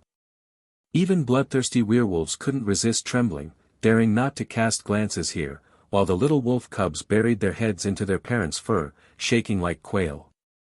The entire gray wolf tribe seemed quite fearful of this beast. Having completed its savage meal, to a near torturous extent. The beast ignored the old werewolf before it, turning back. It didn't crawl along the mountainside, its wingless body began to soar in the open, flying back to the cave. Cliff Snake Dragon. Seeing this beast, Gallows felt an icy wave within. Almost upon first sight, the legacy erupted with a wealth of warning information.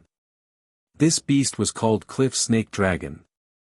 The Cliff Snake Dragon, Heavenly Pool Serpent Dragon, Stone Tomb Snake Dragon, Rock Mountain Snake Dragon, Cold Forest Snake Dragon, the Snake Dragons, a subclass of dragon. Though lacking wings and having only one pair of claws, there's no doubt, this Cliff Snake Dragon was also part of the dragon race. And within the dragon race. On the scale of evil and cruelty, even the infamous five-colored dragon had to look up to the snake dragon species. Snake dragons were a primitive and ferocious type of dragon, wise, yet they thought more like beasts than white dragons, and were extremely brutal. They would stop at nothing to make their enemies feel more pain and torment rather than merely kill them. They deeply detested and despised all life indiscriminately, including their dragon kin. Moreover, they would prey upon dragons. Dragon kin were on the snake dragon's menu. In fact, they were passionate about consuming dragons, favoring dragon flesh and blood, delighting in tormenting and slaughtering their kind, being unequivocally evil dragons. It was precisely because of this. Although holding giant dragon bloodlines and powers, the snake dragons were widely unacknowledged by dragons. Worse yet, its claws and fangs carried poison, its soul-born curses.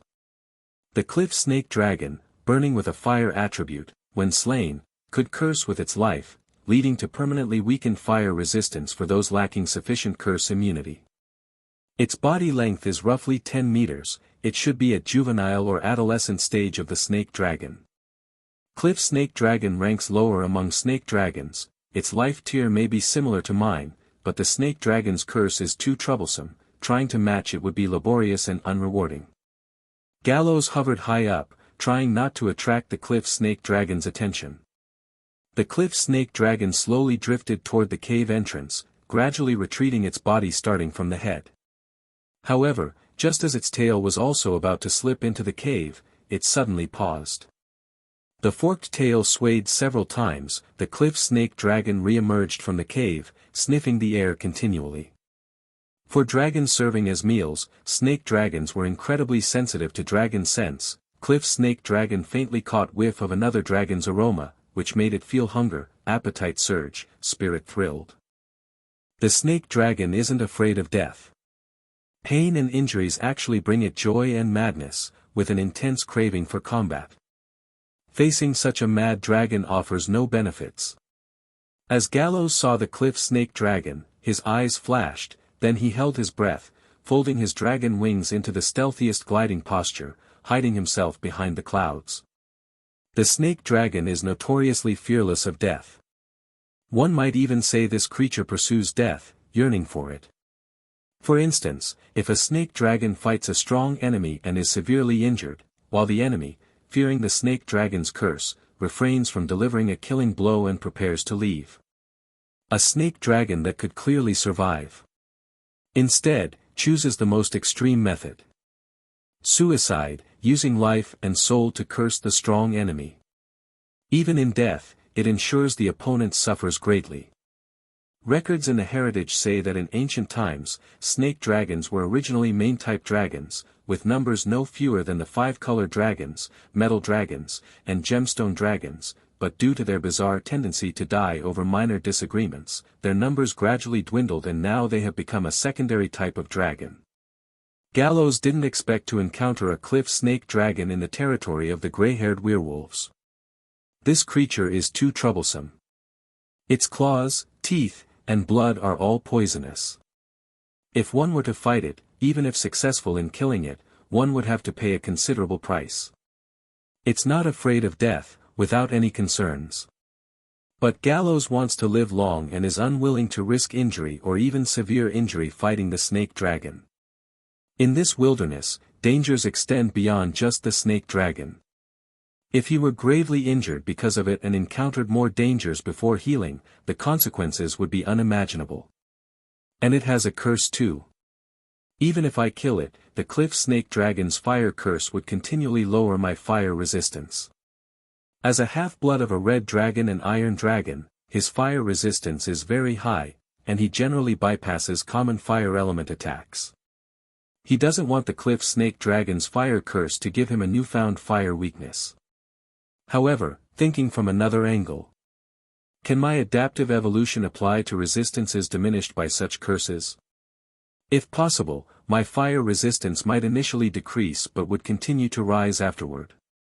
Gallows contemplated, weighing the pros and cons. Since his initial fire resistance was so high, he rarely trained in that aspect, the gains were low and the difficulty high, but if his fire resistance could be continually raised, he'd welcome it. Although his fire resistance is high, it's not to the point of complete immunity to fire element damage. Advanced magical fire can still harm him. The risk is still too high. I'm not sure about the specific reactions if the curse lands on me. A few seconds later, Gallows shook his head, hiding himself further without making a sound. Earlier, upon seeing the snake dragon, aside from caution, a sense of loathing and killing intent surged from his heritage, but since the risks outweighed the benefits, Gallows suppressed his instinct to attack the snake dragon. Meanwhile, the cliff snake dragon had burrowed back into the cave. This encounter seemed like it could end peacefully. However, the cliff snake dragon's forked tail suddenly paused in mid-air, then began to wag excitedly, the friction of scales produced a harsh scraping sound, and it turned back, continuously sniffing the air. Dragons are invariably drawn to each other, being highly sensitive to each other's aura.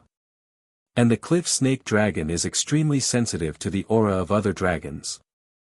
At this moment, in its olfactory world, it seemed as though scent molecules composed a fiery red trail pointing directly to a dense cloud in the sky. It could sense more than just the dragon's scent. Through the scent, it determined more information. A mixed blood of red dragon and iron dragon, an 8-year-old male young dragon, recently carnivorous, with a heavy scent. Body length exceeds 7 meters, covered in nondescript black-gray dragon scales, with particularly large dragon wings and an unusually strong body. Ordinary snake dragons, though smelling strongly, can't detect this much information. This snake dragon is no exception. Its body length and appearance were seen with the eyes. Gallows flapped his wings, slicing open the clouds and leaving a void trail, flying towards the distance. When the cliff snake dragon suddenly paused and sniffed the air, he knew he was exposed. He had tried to suppress his aura as much as possible but couldn't counter the cliff snake dragon's overly sharp olfactory radar which detected his presence. Since fighting the cliff snake dragon held no advantage, Gallows, not wanting to be entangled, chose to fly away since he had been exposed. Seeing a dragon silhouette soar through the clouds in the night sky, the werewolves of Crescent Valley were somewhat astonished, not expecting a dragon to have silently lurked there. Hiss! The blood-red pupils of the cliff snake dragon locked tightly onto Gallows, a tremor akin to a serpent's hiss rolled from its throat, its spiked long tail smashing the mountain rocks. It leaped into the air like an arrow from a bowstring, explosively powerful, its wingless body traversing in a straight line through the air. Whoosh! Ascending high into the air, it opened its dragon mouth, its chest puffed out, expelling a linear lava dragon breath towards Gallows' back. This dragon breath was potent, inflicting damage beyond the fire element. Gallows didn't resist head-on, increased his speed, sidestepped, and continued to distance himself. With the speed increase, his body scales rubbed against the air, and rarely seen branding-like dark red patterns began to brighten, the edges of his dragon scales gradually turning a burnt red hue. Gallows infused magic power into his exploding scales, swinging his body. Swish swish swish.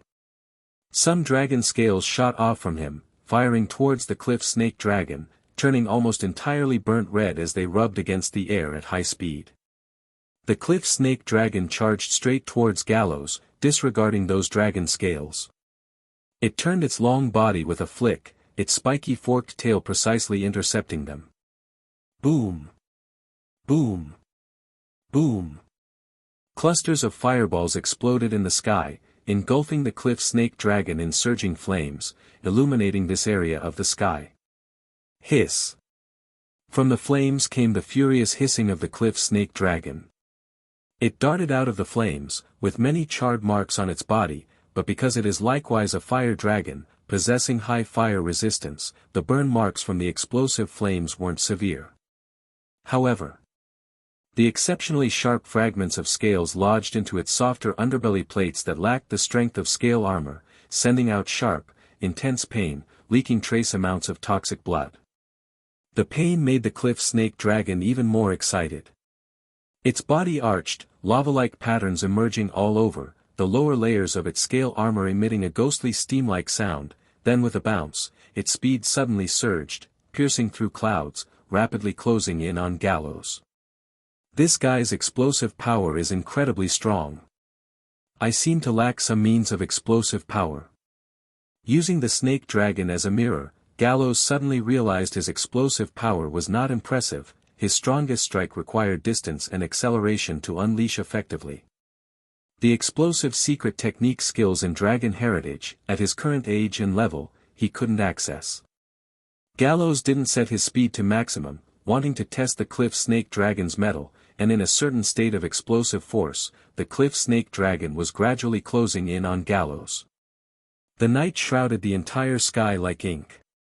The figures of Gallows and the cliff snake dragon darted between the dark clouds, like two bolts of lightning tearing through the night sky. As the distance closed, the cliff snake dragon attacked first, its slender body whipping like a lash, the forked tips of its tail burning with a dark green poisonous flame. Gallows's body paused, his wings raised high. The fine scales on his dragon wing membrane rubbed against each other, sparking intensely, the sharp edges of the wings glowing crimson, and then, with the tip of the left wing as the axis, his body suddenly spun dramatically, shifting angles, the dragon wing swung up like a guillotine, striking at the cliff snake dragon. Facing the dragon wing spin, the cliff snake dragon refused to be outdone. It also spun around, its thick tail lashing out at Gallows's dragon wings. Clang! Tear! First, there was the sound of metal colliding, a crisp ring like blades clashing, followed by the sound of sharp objects tearing through tough dragon scales and flesh. Gallows's spinning dragon wing slash felt a slight hindrance, then tore and severed one of the cliff snake dragon's forked tails, staining his dragon wings with the thick blood of the cliff snake dragon. "I'll eat you." The cliff snake dragon winced in pain, mumbling incoherently in dragon language, its front claws suddenly reaching out to strike Gallows. Gallows's body tilted slightly, meeting the blow directly with the dense burst scales on his back. Boom! The powerful claw strike hit Gallows's back scales, which shattered while absorbing the kinetic energy of the strike, converting it into heat energy, erupting into blinding flames. Caught off guard, the cliff snake dragon was sent flying. This guy can't fight directly. Suddenly, a sharp pain came from the dragon wings. Like countless small files grinding his flesh, like numerous poisonous snakes burrowing into his body, the pain was intense beyond compare. But this poison, it's as formidable as the records in the heritage. Even Gallows, with his tolerance for pain, frowned slightly. The blood from the cliff snake dragon that stained his wings was sticky, and instead of being blown away by the strong wind, it adhered to his dragon wings, coloring the touched areas dark green. The snake dragon's fangs, claws, blood, all were poisonous. Especially its blood, containing the highest toxin concentration. Gallows's resistance to poison wasn't high, and the dragon wings began to numb after being poisoned. The cliff snake dragon charged again. In comparison, its injuries were more severe than Gallows's, but its blood-red eyes gleamed with madness and excitement, ready to drag Gallows down with it even in death, or relentless frenzy. Crazy dragons can't be treated with common sense. Engaging it in a death battle has no benefits. On the contrary, properly tangling with it benefits Gallows. Keep it around, as long as it stays in Crescent Valley, it comes here to provoke me occasionally. Use its poison to gradually increase my poison resistance. Tonight, let's end it here. My current poison resistance isn't high, contacting too much toxic blood at once is risky. Gallows thought to himself. He swung his dragon wings, accelerating to the limit, creating distance. The cliff snake dragon's scales emitted hissing sounds, hot gases steamed, it burst with speed to chase Gallows, but as Gallows began sprinting at full speed, each swipe of his giant dragon wings whipped up a fierce wind, and it couldn't keep up in its burst state, the distance between them gradually expanding. It couldn't catch up, and its broken tail continued bleeding. The speed burst consumed massive stamina, and it came to an end. The cliff snake dragon stopped helplessly, only able to see the sparks emitted when Gallows's wings flapped, and after a few blinks, even those sparks disappeared. It howled, turned, and returned to the Grey Wolf tribe. Food. I want fresh food. In Crescent Valley, the cliff snake dragon landed in the werewolf territory, demanding the Wolfman tribe offer food again. All the fresh prey has been provided to you today. The werewolf sacrifice's face showed a trace of tension, forced calm as he said, now only dead or dried meat is left, but there's plenty, enough to satisfy you. The cliff snake dragon roared, I want living creatures, living creatures. It wanted to satisfy its boiling desire to kill by cruelly tearing apart living beings, venting the anger from being injured by Gallows and failing to capture him. If you don't give me, I'll take it myself. The cliff snake dragon's body launched, pouncing and biting down on an adult werewolf.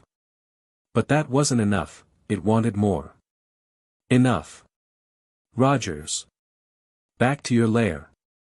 The elder wolfman's eyes opened wide with anger, standing before the cliff snake dragon, gripping the oak staff tightly with both hands, a huge, wolf-shaped spirit shadow looming behind him. The cliff snake dragon circled the elder wolfman, but didn't attack. It carried the screaming adult werewolf back to the mountain wall cave. The elder wolfman's imposing aura dispersed, his form became more hunched. I shouldn't have picked up that dragon egg, shouldn't have hatched it, shouldn't have nurtured it to grow. His heart was full of regret. This cliff snake dragon is a 16-year-old juvenile dragon, a ferocious beast raised by the elder wolfman himself. During an early exploration, the elder wolfman discovered an egg in a bone-filled cave, brought it back to the territory, and hatched the cliff snake dragon. The tribe living in the wilderness didn't have enough knowledge about the dragon race. He didn't know this was the inherently savage, extremely bloodthirsty cliff snake dragon, only treating it as a monster serpent, thinking it had great potential, and thus planned to train it from an early age, subdue it, and make it the tribe's guardian beast. However, the cliff snake dragon of this dragon race, savage, brutal, yet possessed intelligence. When weak, it restrained its vicious nature as much as possible, relying on the wolfman tribe's nurturing to grow stronger, even helping the tribe to slaughter some enemies. However, as it continued to grow, it no longer restrained itself. In fits of rage, it even consumed werewolves indiscriminately, only the elder wolfman who raised it from young, relying on the shaman's skills and the sense of kinship rooted when it was young could barely make it restrain itself, but the influence was gradually weakening. Elder, it's becoming uncontrollable, the cost of keeping it is too high. It got hurt fighting an unknown dragon race, might as well take this chance to gather the tribe's warriors and kill it. The current wolfman chieftain approached the shaman's side, gazing at the dark cave, speaking in a deep voice. The shaman's age was the greatest, he was the most respected elder in this tribe, with the highest prestige. Surrounding and killing Rogers would be too dangerous, the losses would be enormous, likely crippling the tribe, disappearing into the wilderness. The elder wolfman shaman pondered and said, Wolfman chieftain, elder, make a decision promptly. If the cost of killing it is too high, we can only abandon Crescent Valley and relocate elsewhere. In any case, we can't continue sharing this territory with it, otherwise we don't know if one day it might go berserk and eat us all. The elder shaman nodded, his voice somewhat weary, I understand, trust me, I won't let the tribe face a dead end no matter what. The wolfman chieftain nodded, said no more, glanced at the cave a few times, then turned to soothe the frightened tribesmen. Their emotions mustn't fluctuate excessively. Otherwise, they might transform into giant wolf beasts, possibly unable to revert. Meanwhile, the elder shaman looked up at the tranquil night sky, his mind suddenly recalling the dragon shadow that had passed through the sky earlier. The cliff snake dragon had eagerly pursued it, returned furious. A tail was broken. Surely it had eaten a loss. Perhaps, could borrow the dragon race's power. The elder shaman thought. The night wind rustled through the branches, making a rustling sound, casting long shadows on the ground. The moonlight, filtered through the leaves, fell on Gallows' scale armor, creating scattered patches of light. His sturdy body pushed through the shrubs, claws pulling apart the vines, following the scent of blood in the air. He stopped searching after a few minutes. He fixed his gaze. A small severed piece of snake dragon tail lay quietly on the ground, with green dragon blood seeping from the cut, corroding all surrounding stones and branches. A pool of green liquid formed around the severed tail, bubbling as it continued to erode outward. Poison hidden in the blood, why doesn't it poison itself? Gallows pinched the severed tail and lifted it, then flapped his dragon wings to soar into the sky, heading back towards Needleleaf Valley. This time, he came out to investigate his neighbors. Gallows initially intended to investigate several intelligent tribes or powerful beasts and monsters at once. But he found a cliff snake dragon at the Grey Wolf tribe, had a confrontation with it, got poisoned on his dragon wing, and lost the interest to continue investigating, choosing to return to Needleleaf Valley first. Not long after. Gallows hovered above Needleleaf Valley, folded his dragon wings, and landed on his usual training ground, a clearing in the valley. On the western side of the clearing, elf dragon Vera was lying on a treetop, swaying and snoring away, fast asleep. Gallows' arrival didn't wake it. It first sniffed the air, then, as if suddenly having a nightmare, flailed its limbs and tail wildly, lost its balance, and fell to the ground with a thud. Snake, snake, snake. Snake dragon. Don't eat me. The elf dragon trembled like a quail, fearfully shouting. It had just dreamt of encountering a snake dragon, getting captured, and almost being cruelly eaten. However, upon opening its eyes, it found itself still in Needleleaf Valley, with the strong-bodied red iron half-blood dragon in front of it, no trace of the snake dragon, allowing it to relax somewhat. But soon, it felt a bit confused. Because it clearly smelled the scent of a snake dragon. Snake dragons love to eat dragons, and elves are high on their menu, as are Pikachu and flower demons, any elven creatures. Elf dragons are both dragons and elven beings, making them a delicacy for snake dragons. One could say, snake dragons are the natural nemesis of elf dragons. Back in the immortal spirit wilderness, the unicorn elder loved scaring the elf dragon with snake dragons, and it worked every time. Elf dragons are very sensitive to the scent of their natural enemies. Its small head turned constantly, sniffing the air, until it fixed its gaze on Gallows. Indeed, the smell of the snake dragon was emanating from Gallows. It flew like a butterfly to Gallows, circling around his body. It discovered that Gallows' claw held a severed piece of a green tail, and on the edge of his right wing, there was a spot emitting a stinking dark green color. A few fine scales had fallen off, revealing a festering, purulent wing membrane. You encountered a snake dragon? And got its poisonous blood on you? The elf dragon asked worriedly. Encountered a cliff snake dragon. Gallows shifted his right wing forward, closely inspecting the dark green area corroded by the snake dragon poison. The sharp pain was gone, replaced by numbness, especially on the palm-sized ulcerated area, where he could barely feel its presence. The dragon race's physique is robust, naturally having some poison resistance. Ordinary poison has a minimal effect on dragons. But snake dragon poison seems to be evolved especially for internal conflict, for hunting other dragons, and can cause significant poison damage to dragon bodies. The cliff snake dragon's close combat skills aren't high, but its poisonous blood is truly troublesome. Unless I can defeat it with long-range tactics, if I must rely on close combat, even if I can chop it into 8 pieces, getting too much of its poisonous blood on me could lead to serious injury. Gallows pondered silently. Serious injury, Gallows had experienced it once during his dragonling phase. At the time, he was 3 years old and first realized he had the talent for adaptation and evolution. Unable to control the arrogance inherent in dragon nature, he eagerly flew to his maximum height and then attempted his first sun and earth, trying to strengthen himself rapidly through intense means. The result was that he ended up severely injuring himself. It took more than half a month to gradually recover. Moreover, afterward, his evolution talent didn't provide the satisfying feedback he desired. This made him realize that his evolution talent was more about gradual accumulation than sudden bursts. With no Iron Dragon Lady to protect him now. If he were gravely injured and encountered other dangers, the risk of death would be very high. Meanwhile, the elf dragon flew to Gallows' wound, anxiously saying, "Quickly cut away this piece of flesh so the wound can heal faster." Because Gallows promised to accompany it for amusement and also let the violent bear in the territory play with it. It seemed to have forgotten that it was a prisoner forcibly kept by the slavery contract and regarded Gallows as a comrade of its own. No need. Gallows shook his head, refusing the elf dragon's suggestion. He raised the severed snake dragon tail, slowly extending his dragon wings.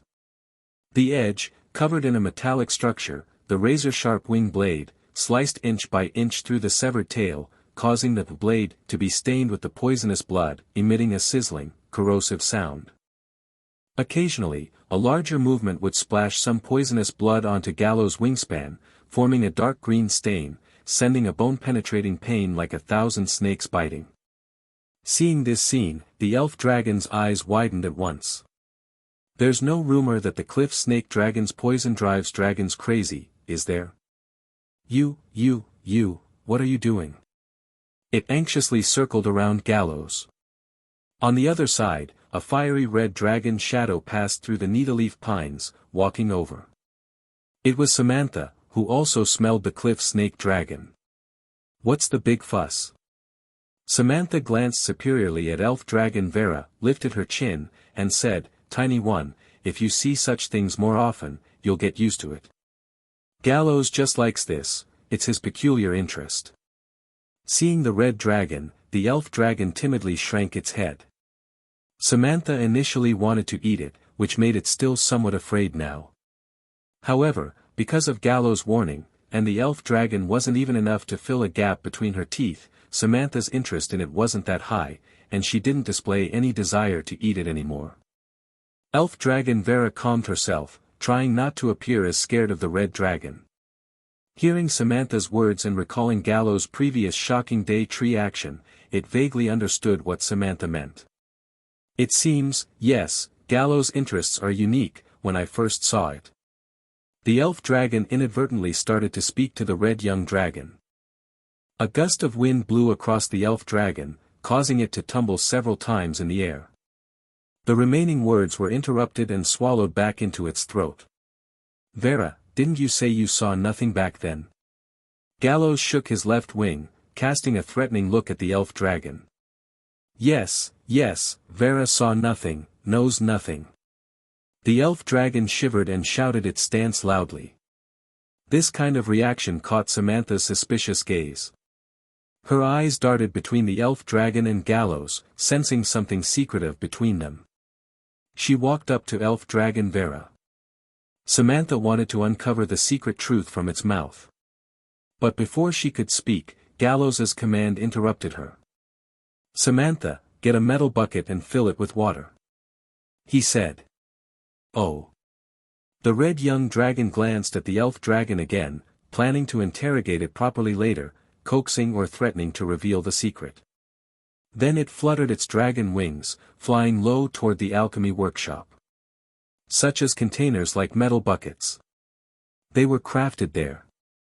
"Vera, there's a saying that trouble comes from the mouth. Speaking recklessly can be deadly." After Samantha left, Gallows smiled warmly at the elf dragon, revealing a mouthful of gleaming fangs. The elf dragon clamped its mouth shut, covering it with its claw, nodding like a pecking chicken. In less than 2 minutes, Samantha had fetched a metal bucket from the alchemy workshop, filled it with water from the river running through Needleleaf Valley, and brought it to Gallows. At this time, both of Gallows's wing blades were smeared with snake dragon poison blood, and its severed tail had shriveled up. He tore the severed tail into a mush with his claws, mixing it with the water. The clear water instantly turned into a green liquid, emitting a pungent smell. Splosh! Gallows poured it over himself. Green smoke rose from his body with a sizzling sound, then he closed his eyes slightly and settled down to rest. Because of large-scale contact with the poisonous water, many green spots appeared on his body, but the color of the spots was much lighter than the poisonous blood, a pale green, and the pain was mild. The diluted poison water was far less potent than the poison blood. Otherwise, Gallows wouldn't have done so. Seeing the green dragon, Gallows, although Gallows claimed to be fine, Samantha and the elf dragon were still uneasy, pacing around and keeping guard. A week later, at dusk, the flame-like afterglow fell from the sky, shining on Gallows, like a layer of fiery gauze draped over his scale armor. He soared in the sky, his sharp gaze locked onto a magical creature on the ground, then dived down for the kill. In just a few minutes, Gallows finished his hunt, devouring the hunted giant rhino to replenish his energy consumption during this time, then returned to Needleleaf Valley. Landed on a protruding rock slab on the valley slope. Here, Gallows's gaze could perfectly capture the entire valley landscape. Bathing in the evening breeze, he turned to look at his dragon wings.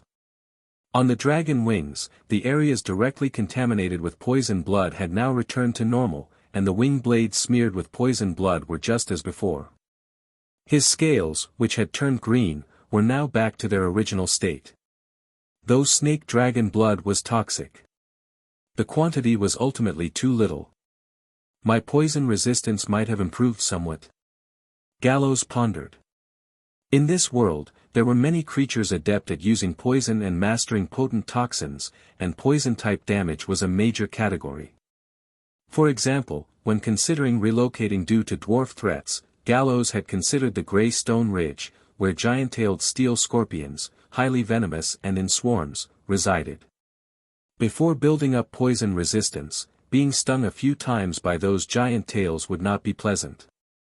And among the dragon race, apart from green dragons who are skilled in using poison, most dragons, while having some poison resistance, aren't extremely high. I'll head to Crescent Valley later.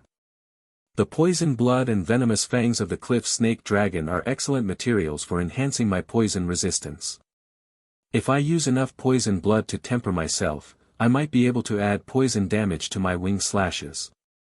Gallows shook his massive dragon wings, the edge wing blades sharp, hard, and glinting coldly. At that moment, he recalled the explosive speed increase exhibited by the cliff snake dragon. At that time, a large amount of high-temperature heat rose from under the cliff snake dragon's scales, almost jet propel, giving it a sudden speed boost. I'm not lacking in various aspects now, but I have a deficiency in explosiveness. Collisions, slashes, all require some distance, diving to accelerate, relying on speed to enhance power, but in close combat, it's hard to achieve. How can I evolve similar traits that allow me to accelerate explosively? Gallows pondered. A few minutes later, he shook his head, having no good ideas for the moment. However, he believed the key lay in his own dragon wings.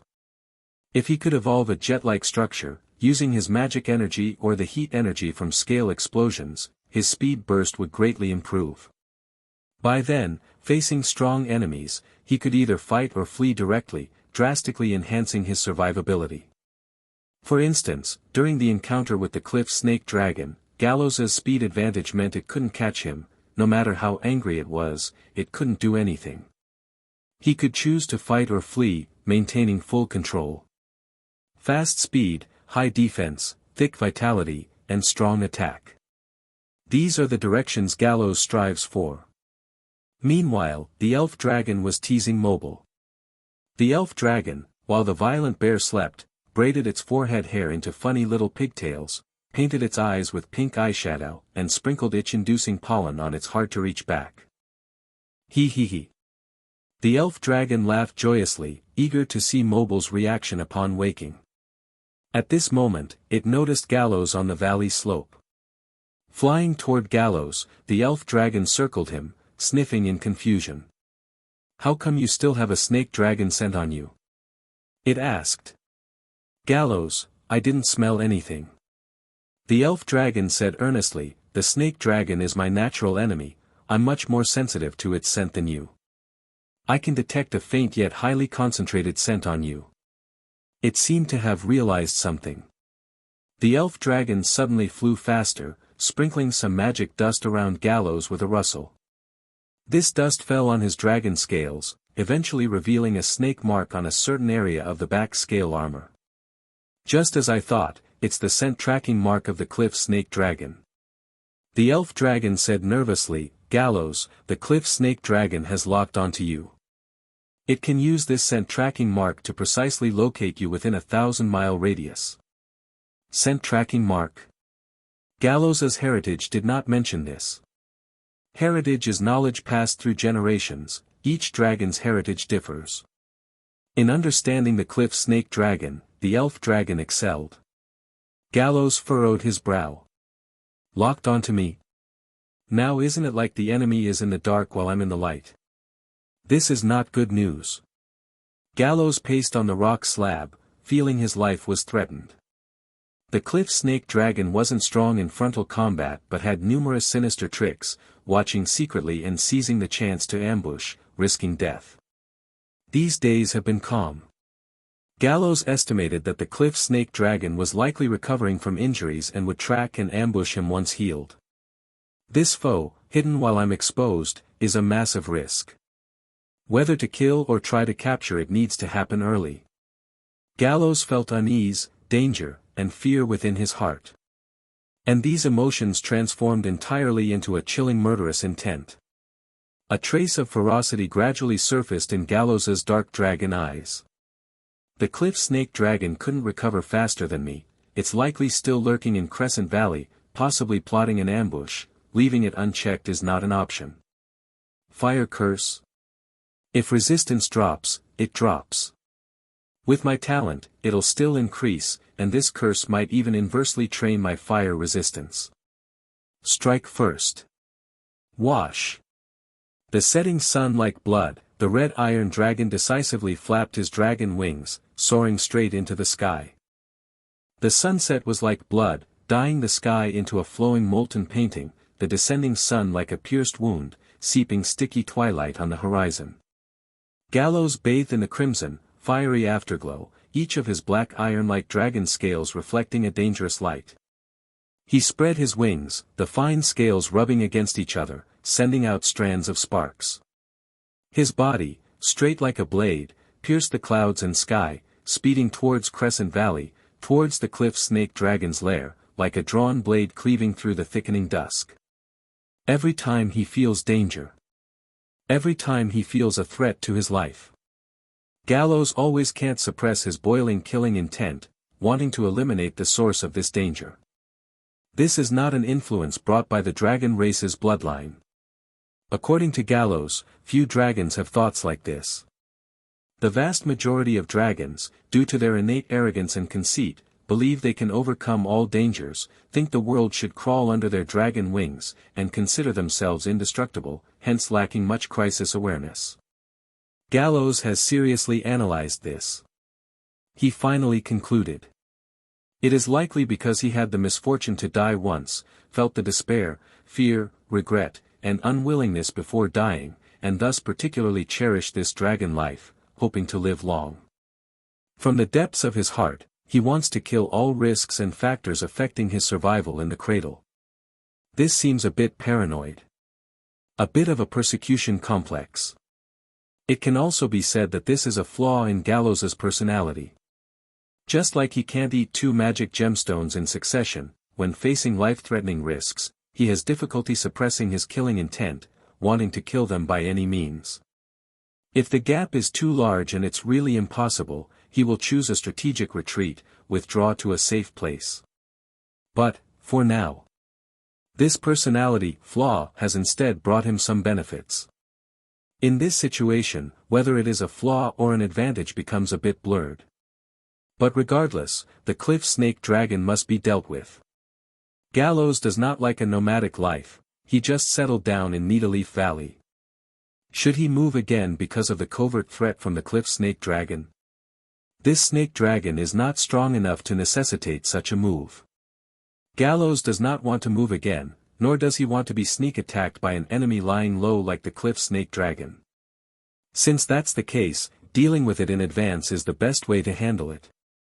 Fighting it heedlessly to the death might cause me to be poisoned and heavily injured. Consider the upcoming battle strategy, deal with this cliff snake dragon at the lowest possible cost. The red iron dragon took a deep breath of the icy night air, his eyes flickering. The killing intent in his chest didn't make him lose his head, instead, it made him calmer. The wings swung, forming strands of sparks, dragging out firefly-like trails in the dusk. As time gradually passed, Gallows was getting closer and closer to Crescent Valley. Crescent Valley. The night was deepening, the moonlight calm like water, pouring down from the sky. Within the valley, it appeared peaceful as well. But beneath the peace, there were undercurrents flowing. Giant wolf knights, howling battle werewolves, wolfman archers, these young warriors of the Howling Moon clan were fully armed as usual, patrolling inside and outside the territory. But if observed carefully from above, it could be seen that their positions vaguely formed an encircling formation, ready to break through obstacles at any time and launch a fierce attack on a clearing in the middle of the territory. In addition, elderly werewolves and werewolf cubs. The old and infirm of the Howling Moon clan had all been relocated outside the valley at some unknown time, not staying within the territory. All the young warriors, while patrolling normally, had tense muscles under their fur, occasionally a bit nervous, but swiftly replaced by resoluteness. The gray-haired werewolf is inherently ferocious, but values blood ties, values kin of the same clan. For the future of the clan, they were already prepared to die in battle. Elder, everything is ready. Wolfman Chieftain Russell lowered his voice, excitement mixed with tension. The elder shaman nodded, speaking solemnly, remember, you must wait for the Rogers to step into the array I set up, trigger the array to restrain him, wait for my signal, then attack together to minimize clan casualties. At the words, casualties, Russell's expression grew heavier. He gripped the knife hilt at his waist, said, I've given the instructions. When you blow the bone whistle a second time, all the Howling Moon clan warriors will rush in the first moment to kill him. After careful consideration and discussion, the shaman and the chieftain decided to eliminate the cliff snake dragon, rather than relocate the territory. In the wilderness full of dangers, relocating the territory is not a simple matter. Leaving their familiar place, going to an unfamiliar place to redevelop, this process is full of dangers, half of their clan surviving would be good. Anyhow, there will be significant casualties. So might as well fight against the cliff snake dragon. The warriors of the Howling Moon clan would not fear battle. Whoosh! The bone whistle sounded for the first time. The elder shaman stood in the middle of the clearing, filled with live prey. Upon hearing the bone whistle, the cliff snake dragon crawled out of its hole, then slithered with its long body, landing in front of the elder shaman, unceremoniously opening its bloody maw, biting onto one of the prey, and began to cruelly tear. When feeding, the cliff snake dragon injects toxins into the prey's body to enhance the sensation of pain. The prey let out a poignant wail, its skin and flesh torn away by the cliff snake dragon's fine sharp teeth. The bloody process made even the elder shaman involuntarily frown slightly. At the same time, he noticed the tail of the cliff snake dragon. The place where it was previously broken already had flesh buds that had grown, like the tail's prototype. With the dragon race's recovery speed, it would probably not take a few days to fully regenerate. Initially, the elder shaman wanted to seek out the dragon that had injured the cliff snake dragon, and collaborate with him. However, he had no knowledge of its origins nor its whereabouts. No means of communication or exchange, the idea of borrowing its strength turned into wishful thinking, leading to the final decision to mobilize the clan's power to eliminate the cliff snake dragon. Feeding continued. The cliff snake dragon gradually reached the center of the clearing. Beneath the ground unseen, an array prepared in advance could be activated at any moment. The elder shaman's wolf face showed a hint of tension, then taking advantage of the cliff snake dragon's focus on the food, he took a deep breath, ready to blow the bone whistle to activate the array. Whoosh! The air compressed into a sharp whistle, coming from far to near. No, I haven't blown the whistle yet. The elder shaman widened his eyes in confusion. Before he could activate the array, he saw the cliff snake dragon suddenly lift its upper body, its tail beating the ground, full of agitation, blood-red dragon eyes filled with viciousness, staring intently at the night sky. Including the elder shaman. Many werewolves raised their heads to look at the night sky, then all held their breath. A crimson meteor dove down from between the clouds. No, not a crimson meteor. But a giant dragon like a crimson meteor. Its size for now cannot be called giant, but the momentum and oppressive presence it carried made all the wolves, upon seeing it, have the one impression that fit. Giant dragon, a powerful giant dragon. Gallows tore through the night, charging straight towards the cliff snake dragon.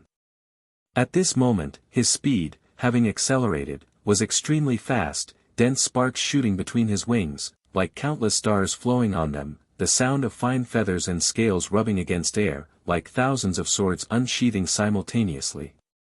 This sound began as a high-frequency metal tremor, then gradually evolved into a thunderous roar as altitude lowered. The cliff snake dragon's just raised head was pressed low by the sound wave, the forked tail tip involuntarily curled up, facing Gallows's unstoppable rolling long way. Fear was felt slightly. But this trace of fear was instantly replaced by the cliff snake dragon's inherent ferocity and madness. Hiss! It hissed, steam rose from beneath its scale armor, exploding with speed, taking to the skies. The night was completely torn apart by two dragons. Faced with the overwhelming attack from Gallows, the cliff snake dragon did not meet it head-on. Instead, it soared into the sky, and its body bounced like a green lightning, changing direction constantly, its slender form outlining a complex, winding trajectory. However, in terms of speed and agility, it was still inferior to Gallows. Gallows's body was strong and solid, appearing somewhat heavy at first glance, seemingly less agile than the snake-like body of the cliff snake dragon. Yet, his maneuverability in changing direction was beyond comprehension. With a sweep of his massive wings, he whipped up a roaring gale and a shower of sparks, completing nearly 90-degree turns in an instant. The silhouettes of the two dragons twisted and turned in the night sky. The cliff snake dragon tilted as it soared toward higher altitudes, with Gallows in relentless pursuit behind, the distance between them quickly closing. Looking back at the increasingly close figure of the red iron dragon, the cliff snake dragon let out a screech, unable to shake off Gallows, becoming frustrated with his persistent chase. But its intuition and instincts warned it that Gallows was very dangerous right now. If it couldn't slow him down and was hit by this attack, it might suffer severe injuries in an instant. Snake dragons don't fear death, but unless it's the last moment or anger and hatred have reached their peak, they won't resort to the method of using the death curse to make a strong enemy pay the price. Shoo! Shoo! Shoo! High-temperature heat released from beneath the cliff snake dragon's scale armor took on a green hue, turning into a poisonous mist. Then, the poisonous mist spewing from the gaps between its scales condensed into fine threads in the air, forming a deadly net behind its twisting and maneuvering body. Gallows's pursuit route was layered with barriers of poisonous threads. His body shook, shedding the exploding scales that reddened from rapid friction, then breathed out a flaming dragon breath. Though the flaming dragon breath was powerful, its destructive range was somewhat limited. Yet, when the dragon breath collided with the explosive scales, it resulted in a thunderous explosion. Molten poisonous thread rain fell into the dense woods below. The canopy of ancient trees that had stood for centuries sizzled as if splashed with strong acid, the resin reacting with the poison to produce black-green thick smoke. Meanwhile, the raging flames swept upward, tearing a massive hole into the poisonous net. Gallows pulled back his wings. His body spun, precisely passing through the gap, then unfurled his wings again, launching another attack at the cliff snake dragon. However, due to the obstruction of the poisonous net, his speed was ultimately somewhat slower, his assault slightly tempered. The cliff snake dragon seized the moment to turn around and charge. Gallows's right wing was raised high, resembling a vast guillotine, slicing toward the body of the cliff snake dragon.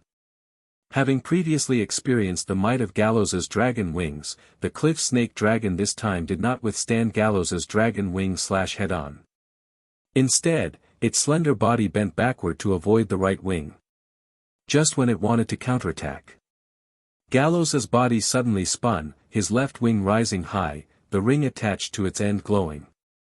Suddenly, the left wing ignited in a surge of fierce flames, accelerating as it sliced through the air with a screeching sound, striking toward the cliff snake dragon's head.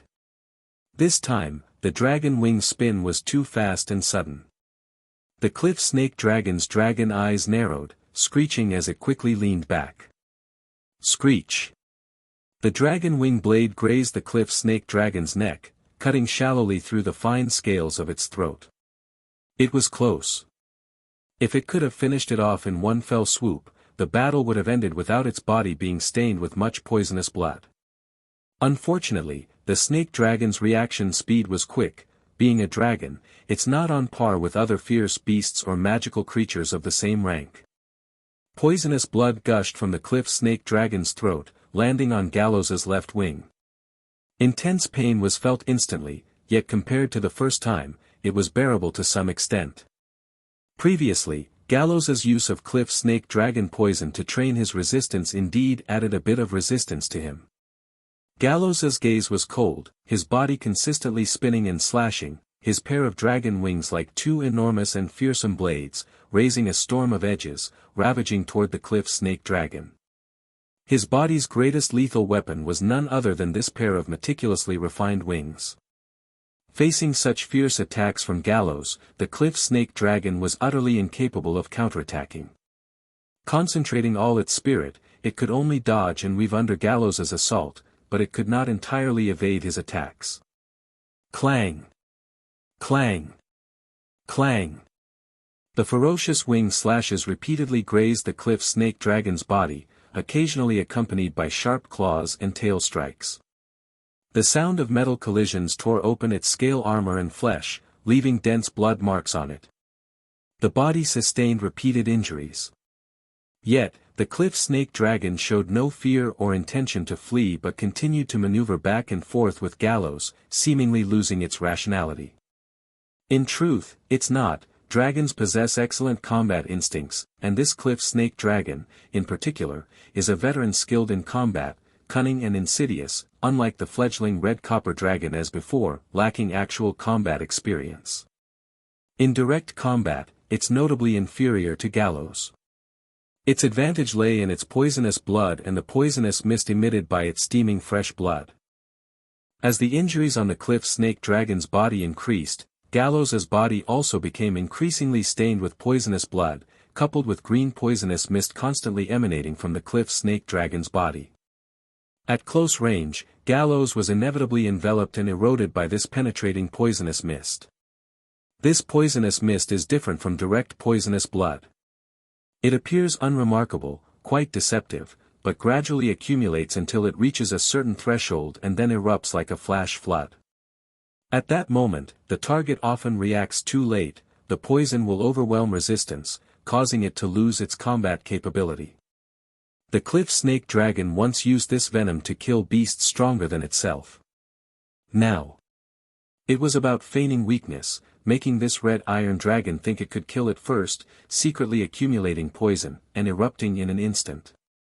A cruel art crossed the corner of the cliff snake dragon's mouth, already planning how to tear apart Gallows's dragon scales when he loses resistance due to poisoning, listening to his wailing, and devouring his flesh bit by bit.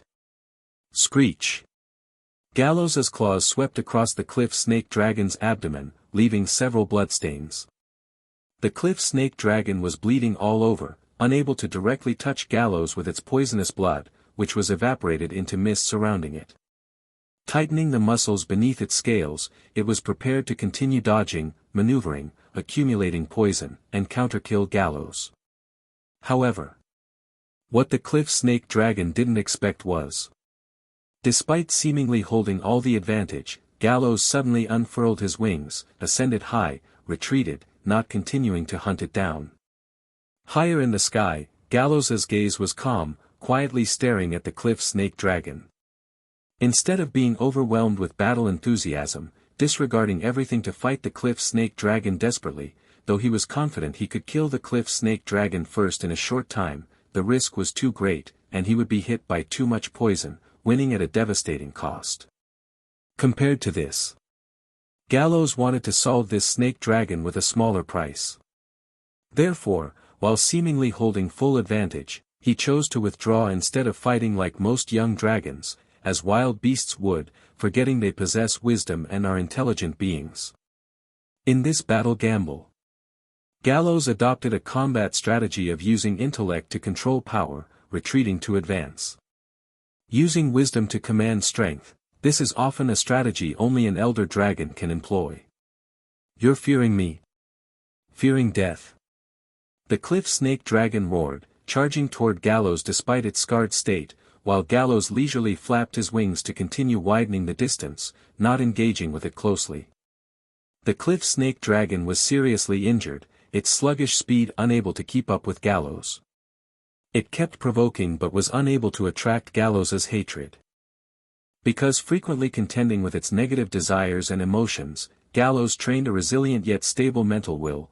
Provocation tactics were ineffective against him, his mind undisturbed by his opponent's taunts.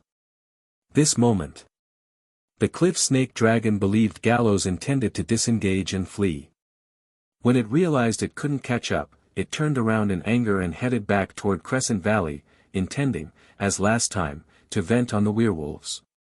However, unlike last time, Gallows did not leave. Gallows locked his gaze tightly on the cliff snake dragon, and as it tried to leave, he opened his mouth and spewed a fast-paced, long-range electric fire dragon breath, forcing it to respond. The electric fire dragon breath traced a splendid trajectory through the night sky, shooting towards the cliff snake dragon. It narrowly twisted its body to evade, though it avoided the dragon breath, the wounds that had just stopped bleeding erupted again, bringing waves of ripping pain. I'll devour you alive. The cliff snake dragon roared, flying towards Gallows, but Gallows spread his dragon wings high and retreated once more. Despite being tainted with venomous blood, which made his dragon wings sluggish, this was not enough for Gallows to lose his mobility. Furthermore, given the injuries of the cliff snake dragon, it was also more sluggish and couldn't catch up to Gallows. For a moment, the cliff snake dragon couldn't understand what Gallows wanted to do. It emitted a few angry cries and then dove down, its long body sliding along the ground, snaking through the thickly forested hills like an agile serpent, alarming lower-level creatures and causing birds and beasts to scatter. The many obstacles on the ground could confuse vision. The cliff snake dragon realized its aerial mobility was inferior to Gallows, so it descended to the ground. Reflected in the dragon eyes were the silhouette of the snake dragon snaking across the ground, and Gallows folded his wings, diving in pursuit. The cliff snake dragon stared at Gallows's shadow sweeping through the night sky, its long tongue probing out, its body coiling up, ready for combat at any moment, and thick venomous fog steamed off its body, causing nearby trees' branches and leaves to wither and fall. However, when Gallows was 100 meters above the ground, he suddenly switched to flying parallel to the surface at high speed without diving further down. Dragon scales, turned scarlet red due to air friction and magical enhancement, exploded from his body like a torrential rain, falling broadly towards the cliff snake dragon. Boom! Boom! Boom! Massive fiery flame balls appeared on the surface, hot waves wrapped with thick smoke rising into the air. This carpet bombing, covering a broader area than the dragon breath, made it impossible for the agile cliff snake dragon to completely dodge, forcing it to scurry frantically, ultimately being engulfed by flames. The ground got blasted into charred pits, trenches plowed. When the cliff snake dragon rushed out of the flames' range, it rolled its body, extinguishing the remaining fire and revealing its distressed state. The flames left large, soot-blackened marks on its body. The explosion's shockwave blew away some of its dragon scales. The sharp remnants of scattered scales embedded themselves in its body. SSSSS. The cliff snake dragon made an angry hiss, raising its head. But before it saw Gallows' silhouette, another rain-like drizzle of dragon scales fell towards it. Boom! Boom! Boom! The fragments embedded in the cliff snake dragon's body blossomed into blood flowers, the explosion's fires engulfing it once again. Gallows' wings spread wide, soaring swiftly in the air, his body scales crackling and heating up from friction, like red-hot steel plunged into cold water, occasionally sparking tiny flames. These were the dragon scales nearing their limit, almost ready to explode with one more glance. Gallows unleashed them densely, landing towards the cliff snake dragon. Descending to the ground was definitely the wrong decision, the cliff snake dragon suppressed by Gallows' bomber-like bombardment, unable to lift its head, striving to ascend the sky, yet met with dense exploding scales or dragon breath, forcing it back to the surface. If it was at peak condition, the cliff snake dragon could perhaps utilize explosive speed for maneuvering. But it was preemptively wounded by Gallows, following intense battle and skirmishes, now unable to disengage and flee. This was also the combat strategy Gallows had premeditated while heading towards Crescent Valley. First strike with ferocious aggression, wounding the cliff snake dragon in one go, never lingering in battle, then switching to ranged attacks once his poison was not deep, retreat when the enemy advances, advance when the enemy retreats, strike when the enemy tires. The ground cracked and collapsed, ancient trees burned fiercely like torches.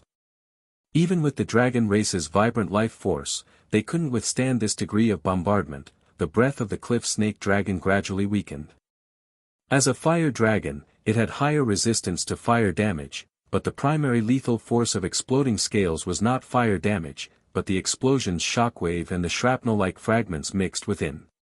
Gallows glided again through the nighttime sky, his body trembled. Only a few stray dragon scales spiraled out, turning into flames and exploding upon striking the ground. Glancing back, Gallows saw that he had nearly exhausted his exploding scales, the saturation bombing was quite consuming. And as the undistinguished exploding scales fell off, the true scale armor of the red iron dragon was revealed. Each dragon scale, shining with silver matte, intertwined with moonlight, resembling exquisite obsidian, and like forged steel, carried the invincible metallic texture, and upon them, faintly glowing dark red veins crisscrossed like lava streaming across his body. Strong and mighty, the dragons permeated. It could be said, Gallows had now shown his hit points. But the cliff snake dragon was nearly done. The black and red dragon's shadow hovered high in the night sky. Its massive wingspan obscured the moonlight, the shadow it cast enveloped the cliff snake dragon. At this moment, the cliff snake dragon, with its scattered scales armor, skin tattered and flesh exposed, exuding the most intense poisonous fog, barely alive. It gazed unwillingly and resentfully at Gallows. The cliff snake dragon shuddered, and its raised upper body crashed heavily to the ground, passing out. It shouldn't be dead yet, just unconscious. Take it away. Think of a way to imprison it, limit its chance to commit suicide, continually boosting my poison resistance. Gallows squinted and released a spherical electric fire dragon breath towards the cliff snake dragon. Swoosh! The barely alive cliff snake dragon suddenly opened its blood-red eyes, twisting its long body to evade the dragon breath, then staring intently at Gallows, emitting annoyed hisses.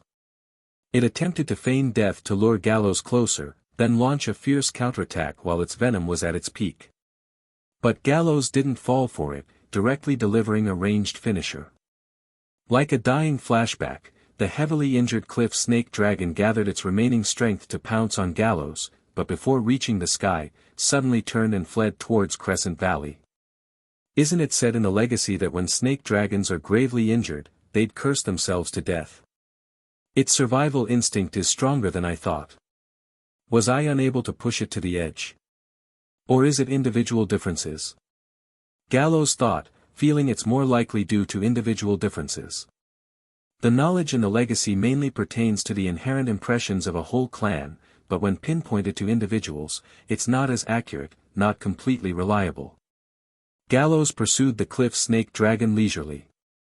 He wasn't in a rush to close in for a kill, rather opting for caution, using ranged attacks such as Dragon Breath and Silver Frost Ring, driving the cliff snake dragon to exhaustion, its condition gradually declining. One chasing, one fleeing.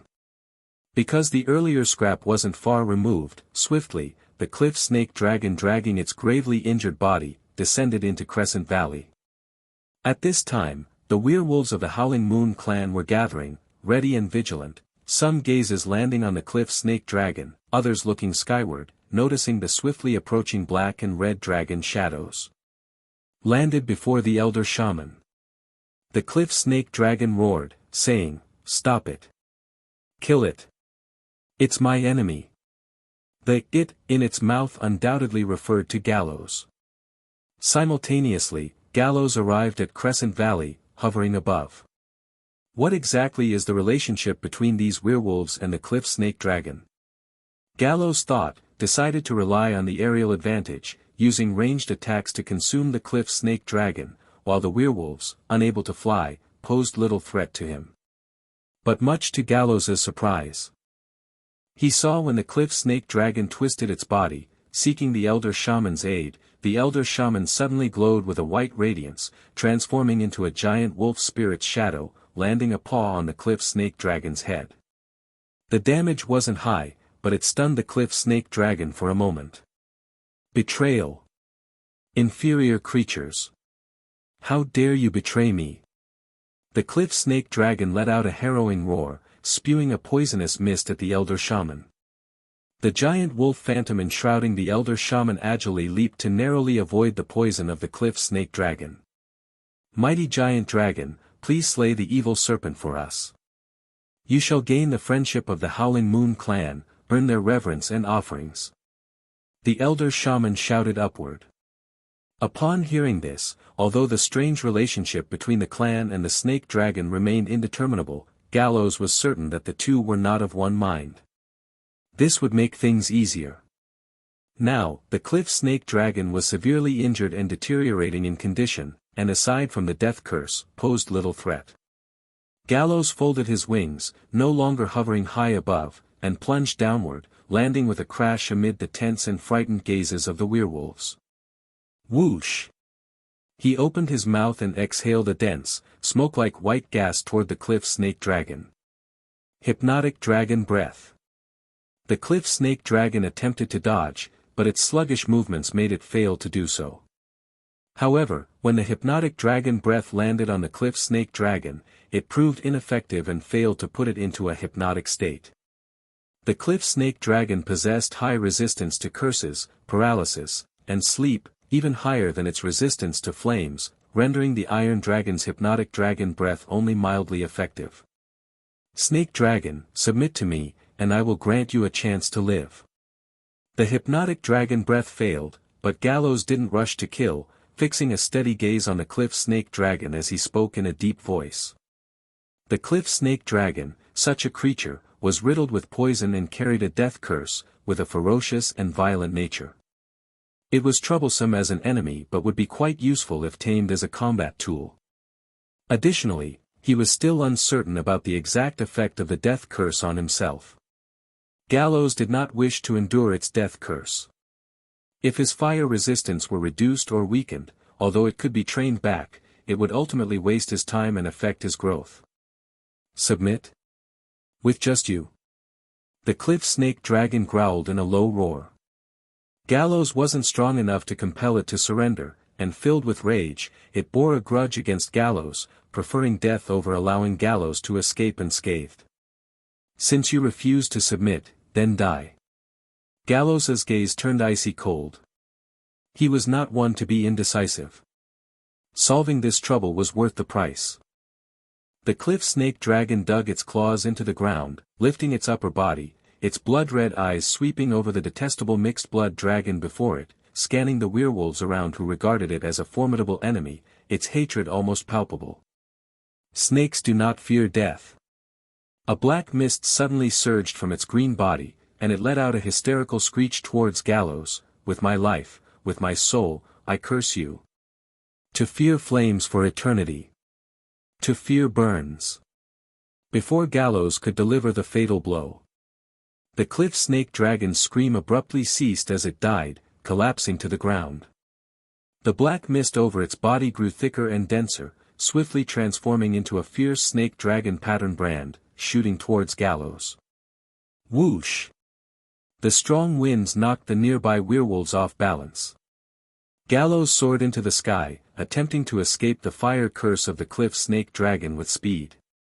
The curse brand wasn't fast, missing Gallows the first time, dispersing into the air, yet Gallows, untouched directly by it, suddenly felt a heat, then a chill throughout his body. Sure enough, it's not easy to avoid. Gallows shook his head. However, at present, he didn't feel any abnormal reaction after being hit by the fire curse. This curse lowers resistance, let's try it out. He turned to his own claw and spat out a breath of fiery flames. A subtle burning pain immediately surged, causing Gallows to frown. With his fire resistance from both Red Dragon and Iron Dragon bloodlines, the ordinary flames he just exhaled should have felt like a refreshing breeze, causing him no harm at all. Yet now, he felt pain. Sure enough, as the lore described, the fire curse of the cliff snake dragon lowers the target's fire resistance. Gallows pondered for a moment, then continued to breathe fiery flames onto his claw. The burning pain continued to pour in but quickly faded, returning to normal. The resistance recovered so quickly. Gallows was somewhat surprised. But on second thought, it seems quite normal. His resistance was evolved through training. Although weakened by the curse, his physical foundation remained intact, making it highly efficient for re-evolution and adaptation, allowing quick recovery unlike the initial struggles. The snake dragon's death curse doesn't work, too weak. Suddenly, his claws began to ache again. This curse is once again lowering his fire resistance. Excellent. It's not a one-time, hard-to-recover decrease in resistance, but a persistent curse. Feeling pain and the curse taking effect, Gallows was delighted rather than shocked, his spirit quickly invigorated. Persistent damage most stimulates Gallows' adaptive evolution. With Gallows' understanding of his own talents, it can be foreseen that his fire element resistance will steadily rise along with the tug-of-war of continuous increase and decrease. Fire curse? No. To Gallows, this is akin to a fire blessing. If the cliff snake dragon knew this, it probably wouldn't have committed suicide so readily, nor cursed Gallows. Snake dragon, snake dragon. Are there other snake dragons in the Cell Wilderness? If I were to kill all the major snake dragons, my resistance in various areas could be elevated a stage. Gallows licked his jaw, contemplating. The venom of the snake dragon makes many dragons apprehensive, including Gallows, but since just now, the situation has changed drastically. Swiftly, he composed himself, spiraled down to Crescent Valley. The elder shaman approached immediately, speaking with respect to Gallows. Noble and mighty dragon race, we thank you for slaying the evil snake for the Howling Moon clan. Anything you desire, as long as our Howling Moon clan possesses it, we will offer to you as a token of gratitude. Gallows glanced at the elder shaman a few times, then his gaze swept over the surrounding gray-haired werewolves, slowly saying, I want your Howling Moon clan to submit to me and pledge allegiance. Upon hearing this, the elder shaman's expression changed. They had already tasted the bitter fruit of nurturing the cliff snake dragon. Now, a stronger dragon is demanding allegiance, yet they don't know its disposition. What if it's more brutal than the snake dragon? Wouldn't it be like sheep entering a tiger's den? Seemingly noticing the werewolf's concerns, Gallows added, I am not a brutal evil dragon, otherwise, this place would have already become a sea of fire. Become my followers, and you shall be my wealth. I won't destroy my wealth without reason. On the contrary, by serving me, you will enjoy my protection and gain a longer future. I give you 10 days to decide. If you refuse to submit, I won't force you. I respect your choice and regret for any losses you might suffer. After saying this, he lifted the corpse of the cliff snake dragon with his claws and soared into the sky. As Gallows said, if the werewolf clan refuses, he will not force them. However, he will destroy them. A clan of intelligent creatures active on the Thousand Snake Mark's path, even if they don't know exactly where he is, might spread his information, leading to unnecessary trouble. Therefore, if they don't know better, for his own safety, Gallows will choose to eradicate them. A friendly demeanor is to reassure them, keep them honestly staying in Crescent Valley, so that he can catch them all in one go, and in about 10 days, his injuries will be fully healed. When his figure completely disappeared into the night sky, the werewolves finally relaxed. Elder, this dragon seems easy to speak with. Do you think it's an evil dragon? The young chieftain walked to the elder shaman's side and asked softly. The elder shaman looked in the direction Gallows left, speaking gently, it looks like a fierce dragon, but time has taught me one thing, do not judge by appearance, and this applies to the dragon race as well. Its demeanor, speech, conduct, differ from the evil dragons I'm aware of. Perhaps it is a dragon race worthy of allegiance and following. In the wilderness, being able to pledge allegiance to a giant dragon is actually a boon for many creature species. Now gather the clan's esteemed members to discuss and communicate whether to pledge allegiance or refuse. As it concerns the clan's future development, led by the elder shaman and the chieftain, the Howling Moon clan quickly organized a meeting to decide their future choice. Gallows traversed the night, carrying the corpse of the cliff snake dragon, and returned to Needleleaf Valley. Thud. He threw the corpse of the cliff snake dragon onto an open space at the edge of the valley. Although the snake dragon's body no longer emitted toxic fumes, the pungent smell of its blood still spread far and wide. Unlike other creatures, this blood would repel fierce beasts rather than attract them. The blood of the cliff snake dragon, just from its smell, would make weaker creatures dizzy and instinctively avoid it like a venomous snake. If they got too close and inhaled too much, they would be poisoned to death by the scent alone. Gallows landed, his 4 limbs touching the ground. With the battle over and now back in his territory, he suddenly felt dizzy, nauseous, dazed, various negative effects hit him consecutively. The snake dragon's poison is indeed fierce. Shaking his head, Gallows took a deep breath and turned to look at his own body. His body was fine, the black and red scales showed little sign of any green traces. But on his dragon wings, there were shocking patches of dark green poison spots. Both the scope and depth of the erosion far exceeded the marks left from his first probing encounter with the snake dragon. To injure the cliff snake dragon initially, Gallows had gotten some of its poisonous blood on him. But he could bear these costs. Killing a dragon was vastly different in difficulty compared to killing another fierce beast or demon of the same level. Another dragon might not have such insidious blood and the death curse like a snake dragon, but they each had their strengths. In a battle of life and death, unless there was an unimaginable gap, killing a dragon, given the dragon race's tenacity, always required some sacrifice. At the same time, a strong scent of the snake dragon wafted around. The elf dragon and Samantha flew in the sky, and the strong-bodied violent bears thundered in with heavy steps, all sensing danger. Upon arriving at the scene, they only saw Gallows, his dual wings almost entirely dark green and his condition somewhat lethargic, but overall still mighty and formidable, as well as the vicious, breathless snake dragon at Gallows's feet. At this moment, Gallows, because the unremarkable blasting scales had shed almost completely, his black and red layered scales embedded in the steel-like scales gleamed in the moonlight, more in line with the dragon race's aesthetics, as if suddenly unveiling a masquerade of disguise to reveal a more magnificent visage, capturing the gaze of the dragons present.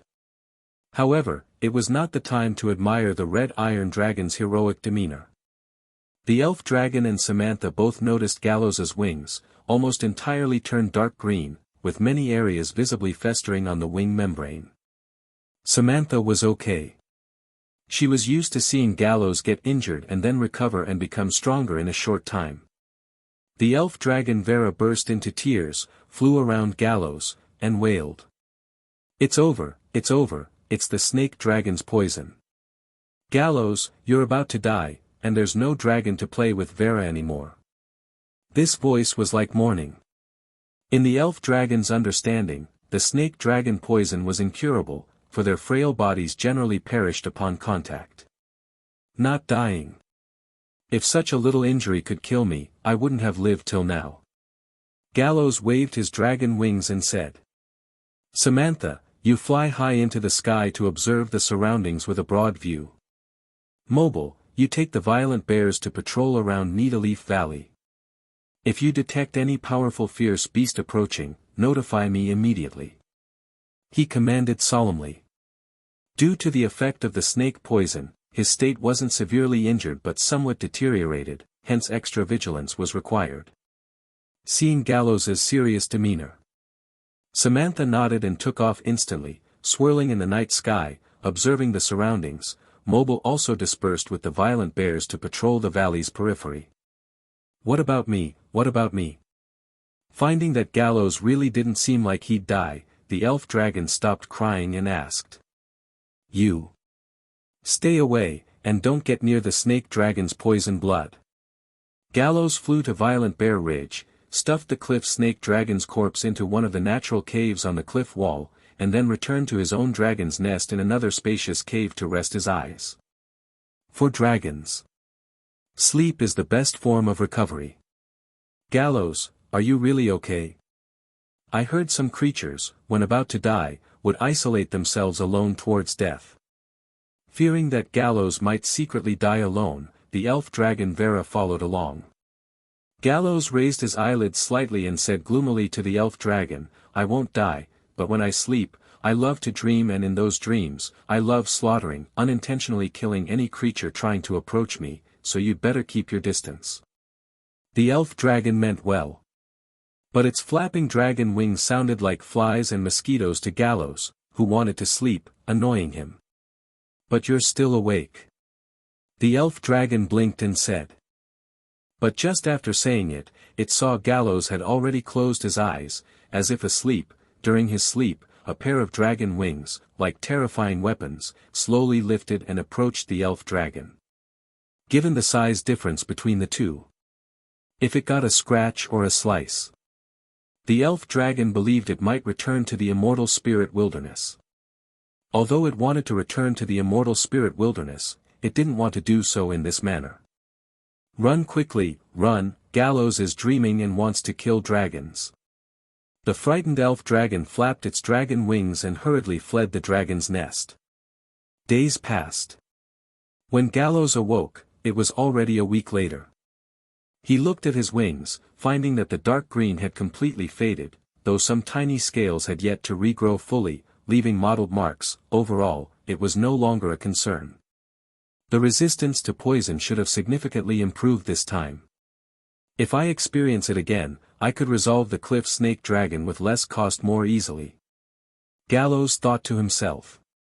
Now he still had a cliff snake dragon's corpse, and its toxins remained potent for the short term, which he could use to enhance his resistance to poison. This snake dragon could at least double my poison resistance. And my resistance to fire could be greatly improved too. Gallows conservatively estimated. I'll study its body more in a while. Its method of releasing high-temperature steam for explosive speed is worth learning from. He pondered. The result of adaptive evolution was beyond Gallows's control now, but if he chose the right way to train adaptively, he could guide evolution in the direction he desired to some extent. The dragon race had numerous species. Almost every different dragon type had a unique physical structure.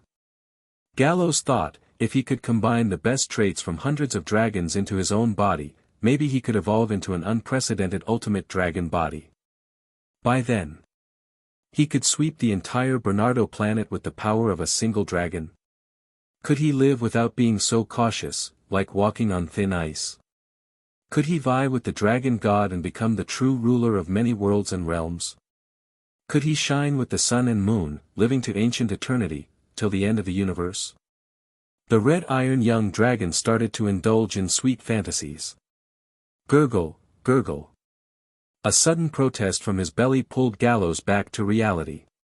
Recovering from injuries and adaptive evolution both consumed energy, Gallows felt famished, almost capable of devouring an entire dragon. The hunger came continuously, like an invisible hand stirring inside his stomach, making him want to put a mouthful of soil from the surroundings into his mouth. Every evil young dragon seemed to have an unavoidable experience of eating dirt when surviving alone. However, knowing that soil had little nutrition and eating it was embarrassing, Gallows suppressed the urge and did not open his mouth. He flapped his dragon wings while walking, shaking off the dust scattered on his body, and came out of the dragon's nest. Wow, you survived. The elf dragon Vera was lying on a protruding rock at the cave entrance and shouted joyfully upon seeing Gallows. But its words were not too pleasant. As if I died previously, Gallows, I was just asleep, not dead. Samantha spiraled down from the sky. In its claws, it held a ferocious beast resembling a brawny bull, which it threw onto the ground. My dear brother, I feel like you're about to wake up. I went hunting early. You're probably hungry now, right? Fill your belly first. Samantha said. So considerate. Gallows looked at the red dragon unexpectedly. This wasn't the Samantha he remembered. Actually. These past few days, as Gallows rested and healed his wounds, Samantha patrolled the skies, witnessing many powerful and fearsome magical beasts beyond its ability to handle, always keeping its spirit tense and unable to relax. When Gallows was around, it didn't feel much of this, simply engaging in alchemy research, playing with ants for amusement, and doing whatever Gallows instructed. Life was calm and leisurely, almost indistinguishable from being under the Iron Dragon Lady's protection. Once Gallows retreated to the background, it became more aware of Gallows' reliability and sense of security. After devouring the wild bull beast heartily, Gallows still wasn't satisfied, the hunger in his belly still persisted. It's a pity, there's no more black oil. Otherwise, after waking up from a deep sleep, drinking a can wouldn't leave me so hungry. Ever since the source of black oil was gone, Gallows dearly missed its taste. This stuff wasn't addictive, but its benefits to Gallows were hard to ignore. It would be best to obtain a stable channel to get black oil. Gallows thought. Given the situation, he decided to take a sip of the fairy scale powder to invigorate himself. In terms of mental stimulation and enhancement, the fairy scale powder's effect was even stronger than black oil. Gallows turned his head to look at elf dragon Vera, beckoning it over. Since it wasn't the first time, elf dragon Vera understood Gallows' meaning very well, flew above him, and fluttered its butterfly-like wings, letting the powder fall, which Gallows inhaled in one gulp, swallowing it all. Buzz. In an instant, it felt like a warm current rushed from his crown down to his tailbone. The world in Gallows' eyes became clearer, turning into a warm hue, his perception amplified more than tenfold, invigorated, thoughts flowing unobstructed. Gallows was very self-aware. Whether as an iron dragon or a red dragon. The impression on others or other dragons was not primarily of wisdom. That was indeed the case. Gallows knew well that, as a red-iron hybrid, he was quite average in terms of intelligence, with no significant advantage, not low but not particularly high either. Words like being exceptionally wise or having high intelligence were not associated with him. His greatest advantage, aside from his evolution talent adaptation, lay in his ability to restrain desires and negative emotions. But after using the fairy scale powder, the rapid flow of thoughts and the clear brilliance in his mind, highlighting certain ignored small details, made Gallows unable to help but feel. I'm exceptionally smart now. I should wait to use the fairy scale powder when researching and referencing the steam eruptions of the cliff snake dragon. The fairy scale powder should be used for strategic thinking and perception enhancement during battles, exploring bloodline inherited magic, or perhaps starting career knowledge learning. Using the fairy scale powder just for temporary mental stimulation is extremely wasteful. Exceptionally smart Gallows thought quickly, with a pair of dragon eyes emitting a light of wisdom. "Vera, give me some more powder," he said. The elf dragon blinked, flapping its wings to scatter more powder. Gallows didn't use this powder immediately. He stored it, hiding it in the crevice of his scale armor for use when needed, without requiring the elf dragon to be present. After a moment, Gallows waved his dragon wings, soaring into the sky to hunt for food. "Little one, let me taste your scale powder too." After Gallows left, Samantha was also curious about the taste of fairy dragon scale powder, saying, "No can do, I'm Gallows' servant, and without his permission, I can't make decisions on my own." The elf dragon shook its head, refusing. This tone sounded almost proud. Casually, Samantha drew nearer, then while the elf dragon wasn't paying attention, it sneakily extended its tongue and licked the elf dragon's wings. "Ah! What are you doing?" The elf dragon, now covered in the red dragon saliva, retreated a distance. Scared it was not, knowing Samantha wouldn't eat it. Meanwhile, the lick of fairy scale powder made Samantha's spirit excited too, its thoughts buzzing with newfound clarity. But it didn't take the chance to learn alchemy. Swiftly approaching an ant nest, its mind conjured elaborate red dragon queen scenarios, and thanks to its heightened sensitivity, these fantasies almost turned into hallucinations, leading it to play with the ants. "Awakened from ancient times, destructive giant ants, dare you invade the great red dragon queen's territory? He, things are getting interesting. Are you the king of giant ants? Unaware of the gap in power, face my dragon's flame." Samantha got high, lost in hallucination. The elf dragon flew around Samantha, soon understanding her game and joined in eagerly. Meanwhile, Gallows, flapping his wings, skimmed the sky, keen eyes surveying the land below. After a few days of rest, his exploded scales had regrown. These dragon scales were easy to shed but regrow swiftly. Without elevating speed, it presented mostly a black-gray color, barely noticeable against the slightly blue-gray wilderness sky. Unless a creature with outstanding perception. Not many could spot a red iron dragon soaring overhead. Under the blazing wild sun, a group of steel-bristled thorn beasts wallowed in a muddy forest swamp. These creatures resembled wild boars but were much larger than ordinary ones, standing 2 meters at the shoulder, about 7 meters in length, with thick metallic bristles capable of cushioning and withstanding attacks, also launching like arrows. Their skin covered in hardened armor of tree resin and mud, sang of high defensiveness. In their vicinity, this group of thorn beasts were the reigning overlords.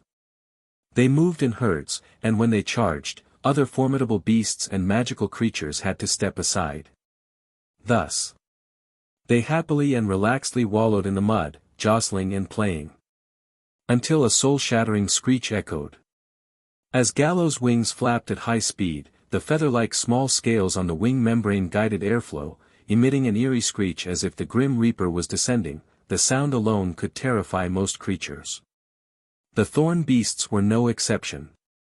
These rulers were frightened under Gallows' dragon might, scattering and trying to escape. But it was too late. The screech marked Gallows' full-speed rush. Swish! He dived, his claws clutching onto the back of a hefty thorn beast, whose hard armor cracked like a brittle walnut under his dragon claws. As his heavy body pressed down, another claw smacked the head of the steel-bristled thorn beast. The immense strength shattered its skull. The thorn beast shivered, its body turning limp. This level 7 ferocious beast was taken down instantly by Gallows. Not eating at the scene, Gallows lifted the heavy thorn beast, ascending into the sky again. Shortly after, the remaining thorn beasts regrouped, not abandoning this place. The loss of just one member wasn't enough to make them choose to relocate. In such groups of thorn beasts, centered around Needleleaf Valley, there were many such distributions nearby, like thunder-horned sheep, heavy-armored giant rhinoceros, ground crocodiles.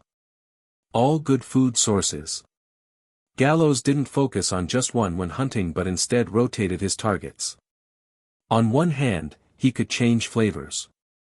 More importantly, for sustainable development, to prevent these beast groups from fleeing too far away. The thorn beast meat was abundant, making it a great prey, truly satisfying Gallows' hunger.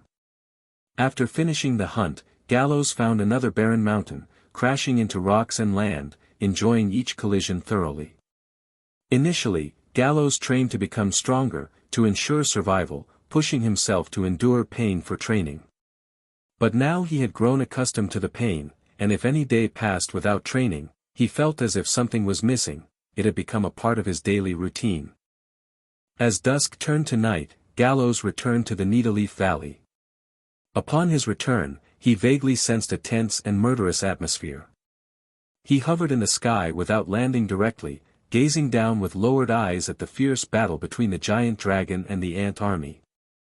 The elf dragon and the red dragon, both wore expressions of seriousness and gravity, completely unaware of Gallows's arrival, still immersed in their fantasy world.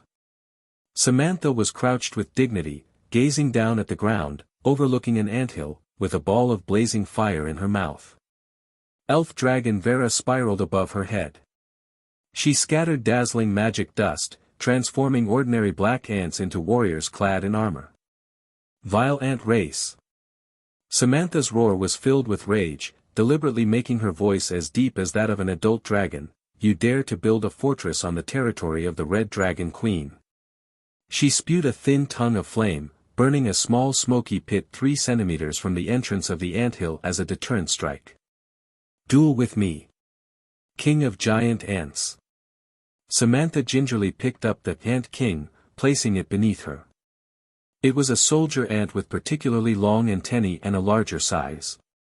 In a panic, it tried to escape but was trapped in the middle of a drawn trench, frantically turning in circles. Elf dragon Vera used illusion technique, causing the Ant King to emit light that sometimes expanded and sometimes contracted, making it appear more formidable, while Samantha repeatedly teased the Ant King with her claws, and after a fierce battle, killed it with a single blow. It's over, the mighty Red Dragon Queen has once again achieved victory. Samantha lifted her chin, looking down with pride.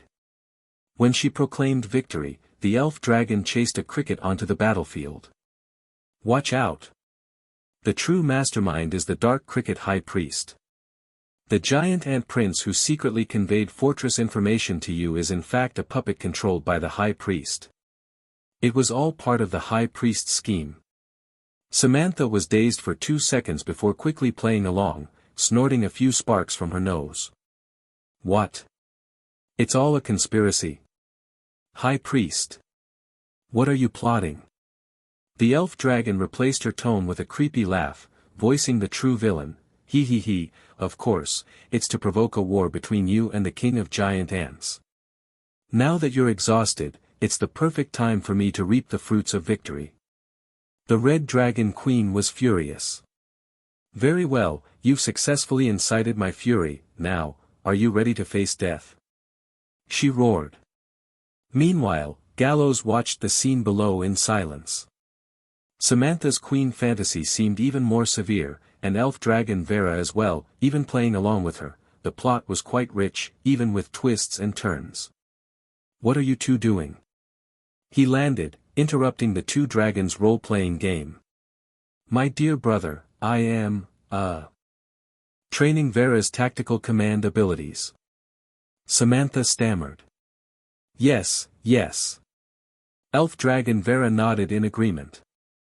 Alright, these two dragons had hit it off, should I play along for a bit too? Gallows shook his head, considering the game too childish, unfit for his dragon persona, reducing his dignity, so he decided against it. However, I could play by myself during leisure time, as long as they didn't find out.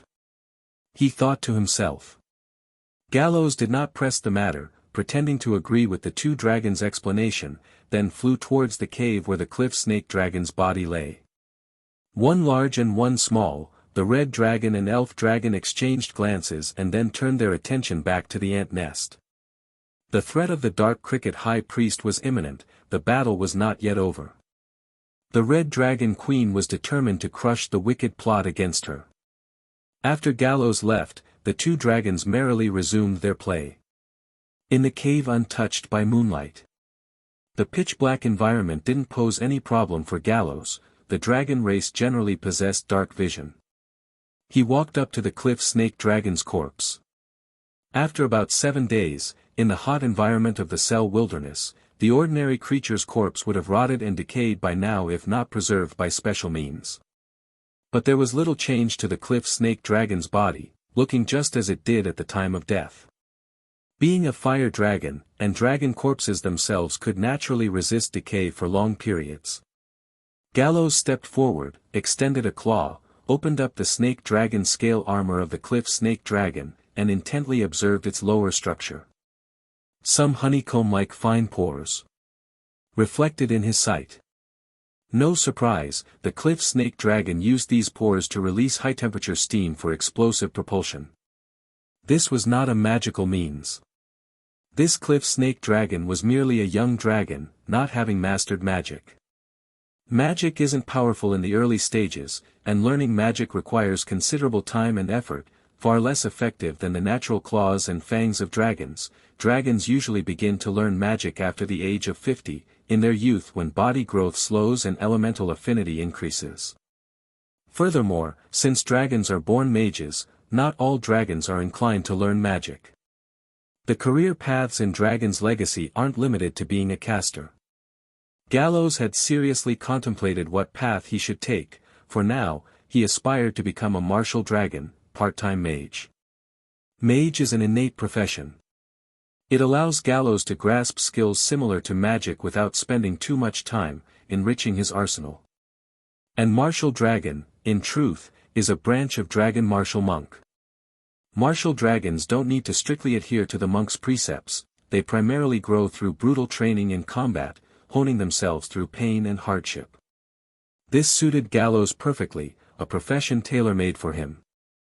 Normal martial monks can master a unique energy known as chi.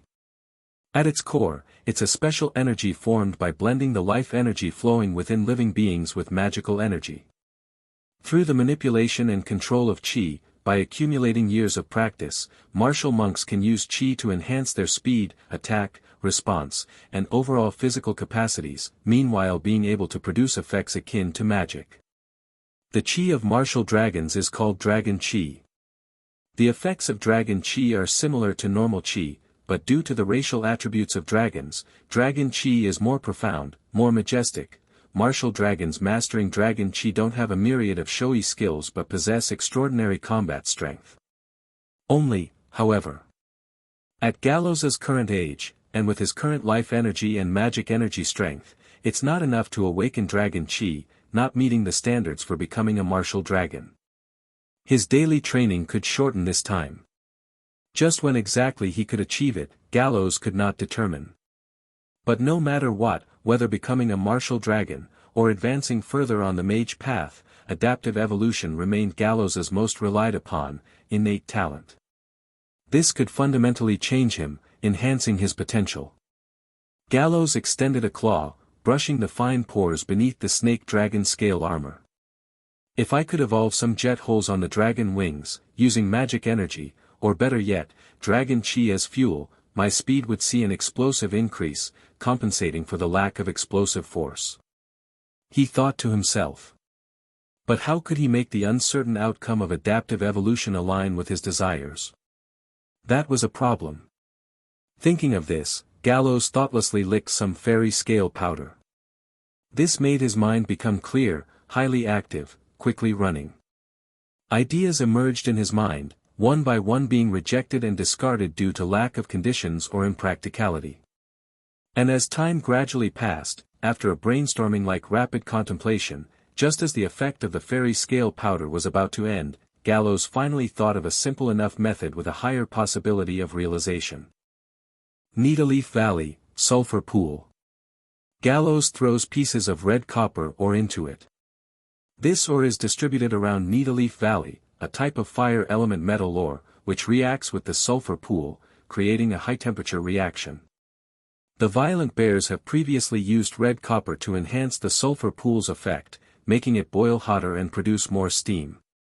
Sizzle, sizzle, sizzle. When pieces of red copper ore come into contact with the sulfur pool water, bubbles continuously emerge from the pool, sizzling, and the temperature keeps rising. Gallows doesn't jump into the sulfur pool water to soak. He raises his dragon wings coated with snake dragon poison blood over the sulfur pool water, allowing the areas corroded by the poisonous blood, full of holes, to bear the impact of the high-temperature steam. The steam carries moisture. Penetrating every pore on the dragon wings, the pain it brings makes Gallows's mouth twitch slightly. Ordinary high temperature means nothing to him. Because of the blessing of fire, his fire element resistance has been continuously increasing, beyond its previous highest level, with ordinary fire damage being largely immune. But high-temperature steam is mixed damage. Especially mixed with water system damage countering Gallows and the combined pain from snake venom, the feeling is indescribable. If one must describe it, it's like having a mouth full of ulcers and then eating a spoonful of chili powder, stirring with your tongue to spread evenly over each sore spot. Even if the attempt fails, the water system resistance will still improve somewhat. The intense pain during non-combat times is even harder to bear. Gallows's tail keeps flicking, and his dragon wings tremble.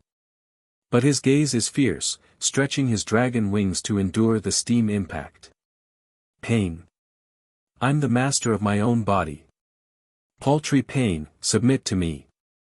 This isn't pain, but exhilaration, this feeling is exactly what I want.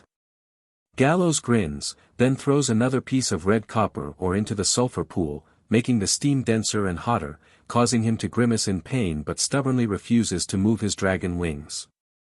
Elf dragon Vera and red dragon Samantha glance at each other and see the shock in each other's eyes. Gallows has become more twisted. He actually tortures himself like this, ordinary pain can no longer satisfy him. Samantha silently steps back a few paces away from the steam-filled area, speaking. When did Gallows start showing these symptoms? Elf Dragon asks in confusion, could he have some kind of dragon mental illness? The dragon's brain is developed, more capable of perceiving the essence of the world. But this also increases the likelihood of dragons developing mental illnesses. Infinite gluttony, extreme thirst for magic, nest wandering, all belong to dragon mental illnesses. Gallows's symptoms are uncommon, but Elf Dragon feels it somewhat like a sign of mental illness. I remember he always liked this. Samantha touches her chin thoughtfully and says, this isn't mental illness but a kind of fetish. In my lineage it is mentioned that some intelligent creatures enjoy the feeling of injury and pain. Gallows is probably like that, the more pain his body feels, the more he enjoys it. Elf Dragon suddenly understands, nodding, no wonder Gallows is different, even his fetish is so strange. Gallows's mind is fighting against the pain, not noticing the conversation between the two dragons. Otherwise, he would surely have slapped them with his claws to make them pay for their slander. 3 days later, he still needs to visit Crescent Valley. If the werewolves of Howling Moon clan refuse, a battle might be necessary. This time, Gallows refrains, stopping after a short while. Time passes quickly. In the blink of an eye, 3 days have passed. Gallows is almost recovered, so he takes flight towards Crescent Valley. To be cautious, 2 days ago, he ordered Mobile to lead most of the violent bears to Crescent Valley. Gallows doesn't need them to attack but asks them to keep a certain distance, stay on the outskirts, and hide. This way. If communication with the Howling Moon clan doesn't go well. With the violent bears' assistance, they can surround and annihilate the Wolfman tribe, with a higher chance of leaving no members behind. Meanwhile, Crescent Valley, Howling Moon clan. Elder Shaman and Chieftain, along with a group of adult gray-haired werewolves, are waiting inside the clan territory for the dragon's arrival. Some werewolves have fresh wounds, the number of giant wolves in the tribe has increased, and the werewolf numbers have decreased accordingly. These 10 days. The Howling Moon clan hasn't been peaceful. Elder Shaman and Chieftain, the highest clan leaders, tend to submit and follow dragons. They occupy the highest positions, bear the most pressure, and realize how difficult survival in the wilderness is for their tribe. By reviewing ancient clan records of dragon knowledge overnight, they realize, Gallows might be just a young dragon, yet he can kill the evil serpents they consider formidable enemies. Such performance isn't typical of dragons. Following a young dragon with extraordinary potential. This is a good choice for the Wilderness clan. Moreover, because of Gallows's final kind words, they feel Gallows isn't a bloodthirsty evil dragon. But within the tribe, opinions are not unified, and some werewolves resolutely believe they cannot let wolves in due to the shadow left by the cliff snake dragon. Soon, differing opinions turned into different factions. The originally peaceful discussion gradually became intense. Gray-haired werewolves respect strength above all else, and since a resolution can't be reached, they'll fight, whoever has the bigger fist, they listen to in the end. Thus, to determine the future direction of the clan. At this crucial juncture, a group of werewolves with the same goal but different ideas started dueling, eventually ending with a victory for the shaman and chieftain side. Those who participated in the duel and lost. According to the Howling Moon clan's tradition, they willingly became giant wolves, gave up intelligence, and continued to guard the clan with natural instincts and thoughts, led by other werewolves. Swoosh! With a sharp whistle approaching. To show his strength, Gallows again streaks through the sky like a red comet, descending onto the territory of Howling Moon clan. His gaze sweeps over the werewolves, finally fixed on Elder Shaman. Gallows smiles slightly and says, "Have you decided? Will you choose to follow beneath my wings to a brighter path, or refuse my good intentions and continue to struggle in the wilderness?" Elder Shaman is the first to bow his head, kneeling before Gallows. "Honorable and mighty dragon, it is our Howling Moon clan's honor to serve you. From this day forward, Howling Moon clan will become your followers, offering loyalty. Wherever you go, the Howling Moon wolves will follow." It's as if a switch was flipped. One by one, werewolves kneel before Gallows.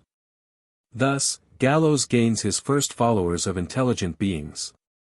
The process is smooth, like a natural progression.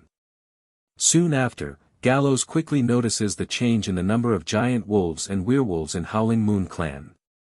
What's with these additional giant wolves? He asks Elder Shaman.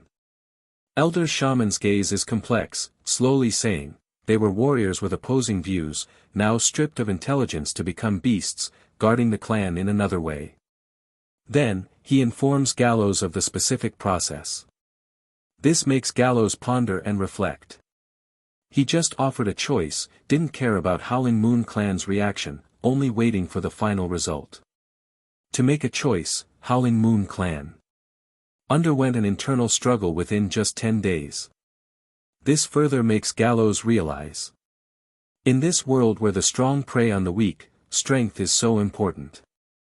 A strong being's idea, a whim, can decide the fate of a weaker being, granting them rebirth or plunging them into the abyss. Meanwhile, Cell Wilderness North, between Wilderness and Eternal Frost Tundra, Red Maple Ridge. Red Copper Dragon rises into the sky. Born evil mixed blood dragon. I will find you, then defeat you. Capture you, train you, transform you into a good dragon. With brand new equipment, after half a year of harsh training, the red copper dragon soars spiritedly into the sky. The scorching midday sun heated the sand and gravel, as 5 old-fashioned steam trucks powered by burning stone chugged along the scale earth rift, with the black smoke from their exhaust pipes twisting into strange shapes amid the heat waves. The scale earth rift, a branch road of the Thousand Snake Mark. It was named for the snake scale-like patterns covering the ground. Nick sat atop the cab of the lead truck, legs crossed and shaking a bottle of cheap ale in his hand, the liquid reflecting a murky gold in the sunlight. He was a middle-aged man approaching 40. Slender in build, his face and head wrapped in white cloth to fend off the sun, leaving only his eyes visible, his brown pupils occasionally flashing with a cunning sharper than that of a goblin. See that? That protruding rock wall there. Nick pointed with the bottle towards the barren land on the right front side and said, 3 years ago, I led a team to dig out a chest of elf ancient coins from beneath it, pure gold, engraved with ancient runes, and sold it to an old scholar in the Northern Territory for a full 50,000 gold coins. Spit. The scar-faced driver spat from below. Come on, Nick. Last time you said that chest of coins was the dwarf king's toilet seat. He was a dwarf. With a dense beard, short, sturdy, and solid. Missing 2 front teeth, causing his speech to whistle. Nick grinned, exposing a row of uneven teeth. That was another chest. The dwarf king's toilet seat was made of copper. I soaked it in acid, antiqued it into a relic, and sold it to a nouveau riche merchant. That fool still has it displayed at home like a family heirloom. In the back of the carriage, Mage Maggie lifted the curtain. Her face covered with a sandproof scarf, revealing only a pair of sharp green eyes. Nick, if you're so good at making money, why are you still driving this heap of junk trucks? Can't even afford guards. Nick was silent for a few seconds. His eyes grew somber, but he quickly revived himself, slapping his thigh, causing a few drops from the bottle to splash onto the scorching iron roof, instantly evaporating into white smoke. Nick laughed heartily, saying, good things take time. Why rush? He downed the cheap ale in one gulp. Once we get this batch of dragon blood or out there and sold, I'll treat you all to drinking till dawn at the tavern. Dragon blood or? The young apprentice Cole poked his head out from the cargo compartment, ash from burning stone on his nose, puzzled, but aren't we carrying chicken blood stone? Nick glared at him, lowering his voice. Shoo. Keep it down. What's wrong with chicken blood stone? Add some dye and spin a tail, it becomes dragon blood or. Those mage apprentices from noble schools don't know squat, they can't tell a lizard tail from a dragon claw, and since they think no one dares to deceive a noble mage, they're the best sales targets. The scar-faced driver burst out laughing, nearly spitting out the chewing tobacco. Nick, you'll end up being hanged at the city gate sooner or later. Hanged? Doing business requires the courage to face death. Nick snorted disdainfully, if I were afraid of dying, I would have been a meek accountant at the Jade Merchants Association 10 years ago. He squinted into the distance at the shimmering heat waves. You know, back in Silver Harbor City, I sold an entire shipload of moldy grain to an elf ambassador just by talking, and the old geezer even praised me for my honesty. Maggie rolled her eyes, not believing a word, and then chased by an elf ranger for half a year. That was an accident. Nick waved his hand as if to dispel the unpleasant memory. Besides, didn't I survive in the end? I even managed to swindle that ranger's sword to sell. The apprentice Cole looked on with admiration, blinking, and quickly asked, really? Of course. Nick puffed out his chest, then suddenly looked regretful. The sword hilt was even encrusted with gemstones, though, sadly, they were just glass. Everyone burst out laughing, except the apprentice. They all regarded Nick's tales as indulgent fabrications. The rumble of the steam trucks mixed with their laughter, echoed along the rocky walls of the Linxia Rift. Hot wind swept through, carrying sand, as Nick gazed at the distant winding canyon, listening to his companion's laughter, inevitably reminiscing about his past life full of ups and downs, feeling a bit complicated but keeping a smile on his face. Maintain a smile at all times, a smile can disarm others.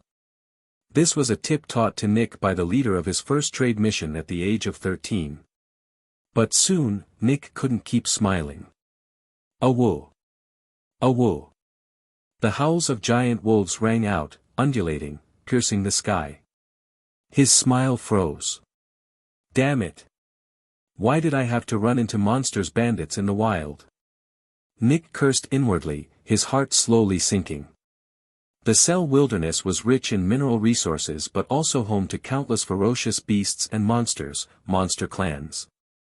Around the roads of the Thousand Snake Mark, the Luthern Federation's army would clear out or drive away the dangerous beasts and monsters from time to time. However, for the intelligent monster clans, this tactic was not very effective. For due to their intelligence, the monster clans of the wild knew how to lie low, hold back, and retreat deep into the wilderness at the first sign of danger, only to surge back like a tide when the threat was gone. The Cell wilderness was vast, even home to legendary-level ferocious beasts.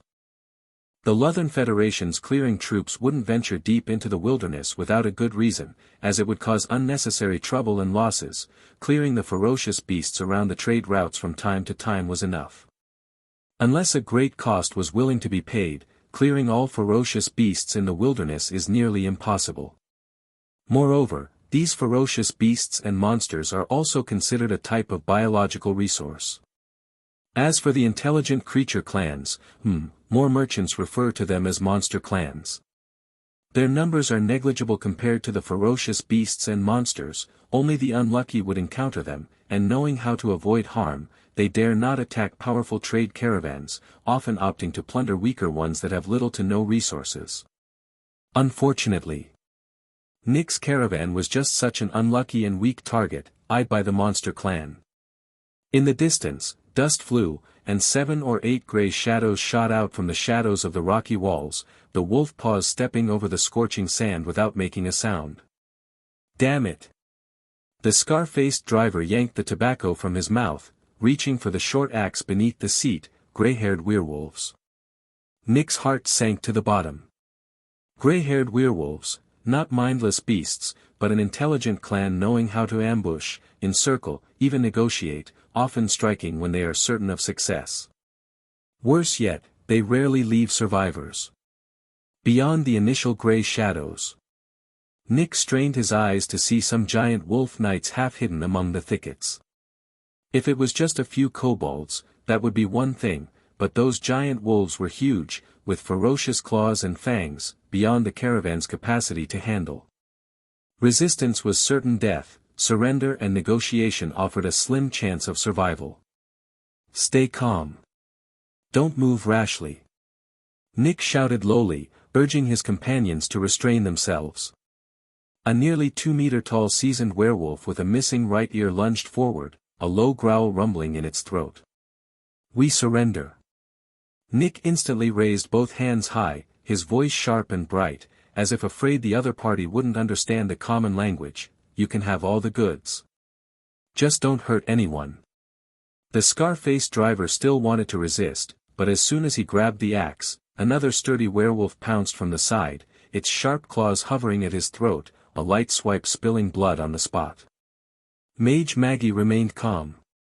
She slowly lifted her veil, revealing a pale but composed face. On her head were a pair of horn-like antelope horns, spiraling upwards, unlike normal humans. At this moment, she raised her hands, indicating no weapons or intent to resist. Upon seeing her, the nearest werewolf inexplicably felt some fear and apprehension. But quickly, the apprehension gave way to inherent ferocity. The werewolf forcefully tore off her backpack and roughly rifled through it. Easy. Those are healing potions in there. Maggie couldn't help but shout, only to receive a backhanded slap, blood immediately seeping from the corner of her mouth. Nick's eye twitched, but he dared not move. He knew, at this moment, any unnecessary action was a death wish. The one-eared werewolf leader paced over to the cart, flaring his nostrils as he sniffed the cargo box, then bared a row of sharp, white fangs. What's inside here? He asked. Dragon blood. The apprentice's words were cut off by Nick. Chicken blood stone, just some cheap chicken blood stones. The werewolf ignored him, slashed with a claw, and the lock on the box snapped open.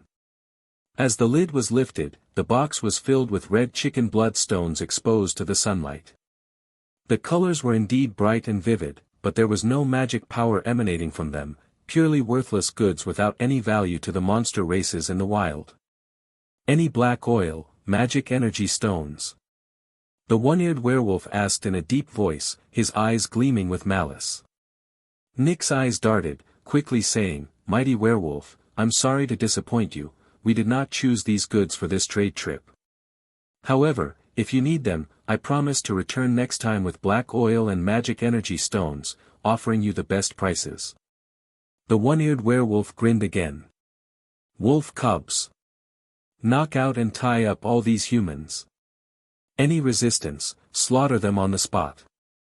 Nick was taken aback. Wait.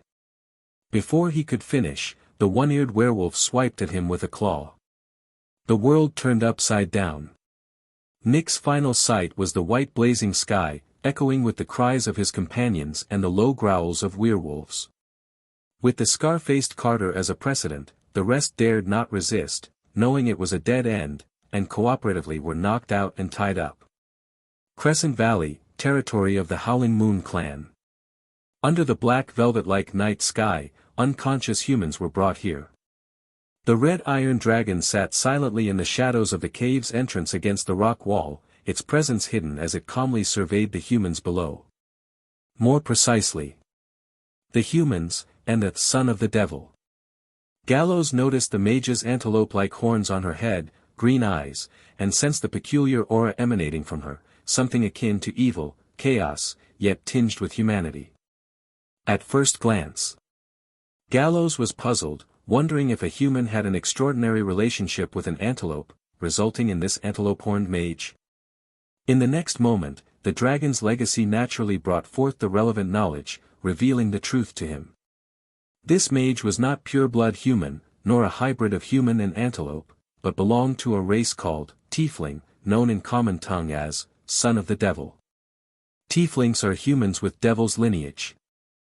They are derived from human bloodlines, looking mostly human yet with devilish traits etched into their appearance, the horns on their head, the tail behind, marking them as different. In the human world. No, or rather, in the world of intelligent civilization, Tieflings are not welcomed anywhere due to their devil's bloodline. Because of others' stares, fear, distrust. Even though Tieflings are not innately evil, most still tread a wicked path, further exacerbating the stereotype about them among intelligent creatures, forming a vicious cycle.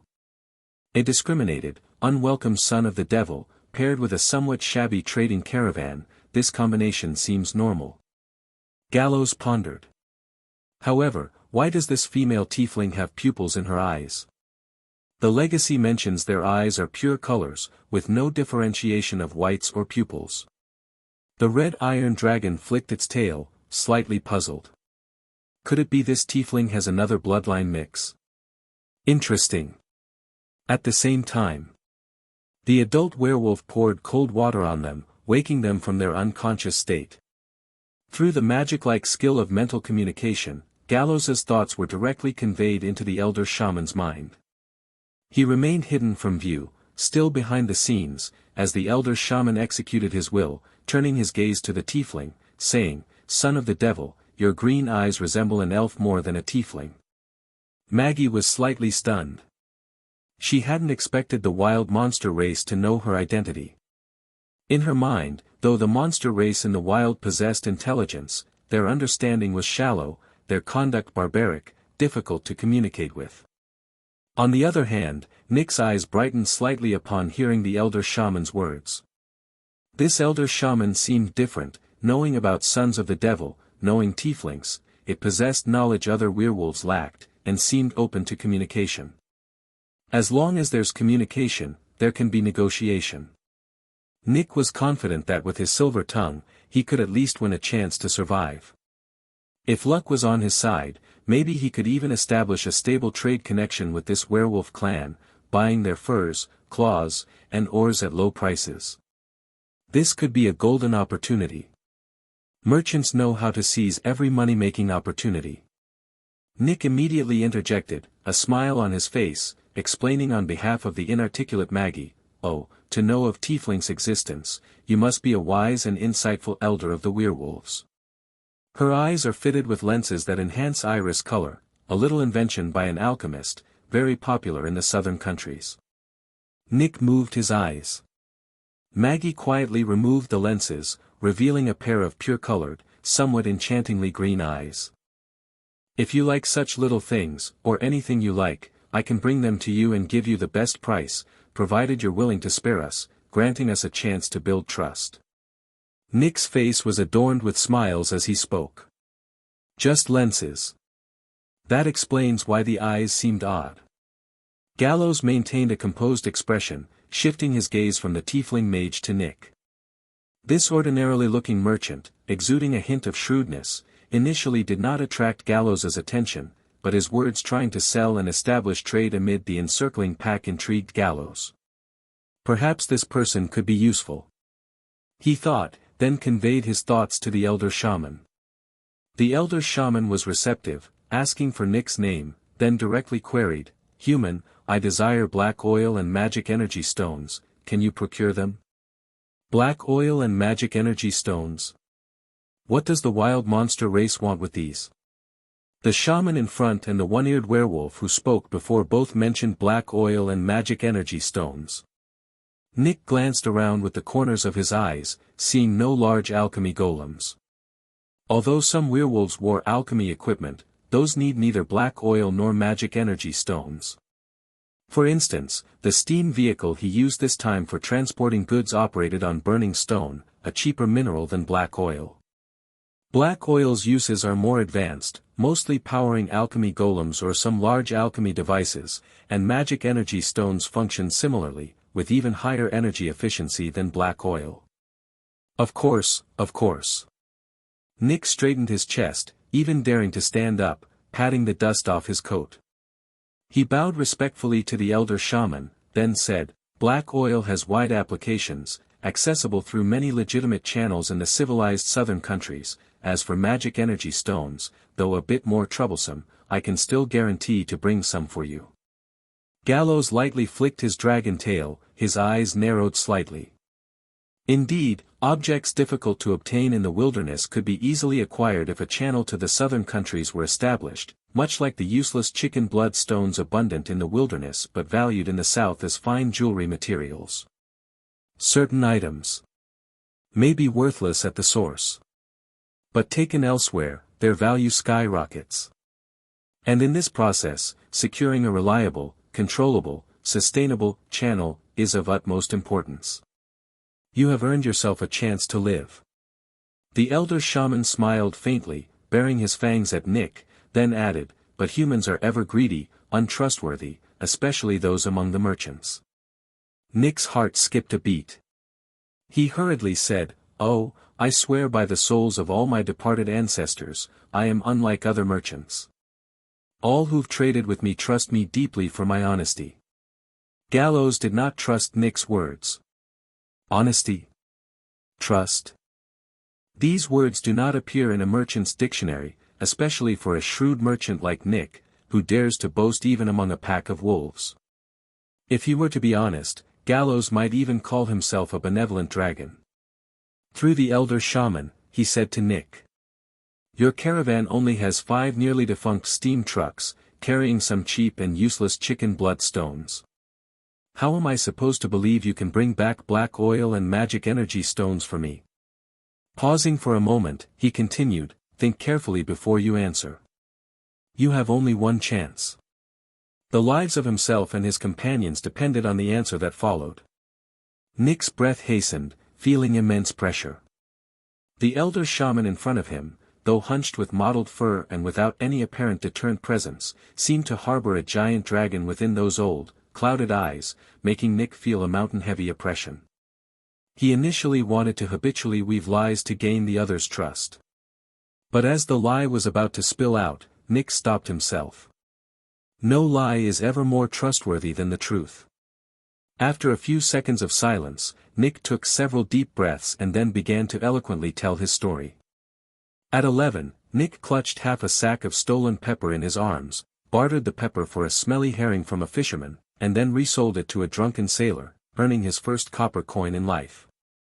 At 20, Nick was the youngest trader in the Jade Merchants Association, relying on his skill of packaging moldy oats as exclusive Northern Territory goods, amassing his first fortune and forming his own large caravan, reaching the pinnacle of his life. At 25, Nick met Erin at an auction, a female mage with silver-rimmed glasses who captivated him.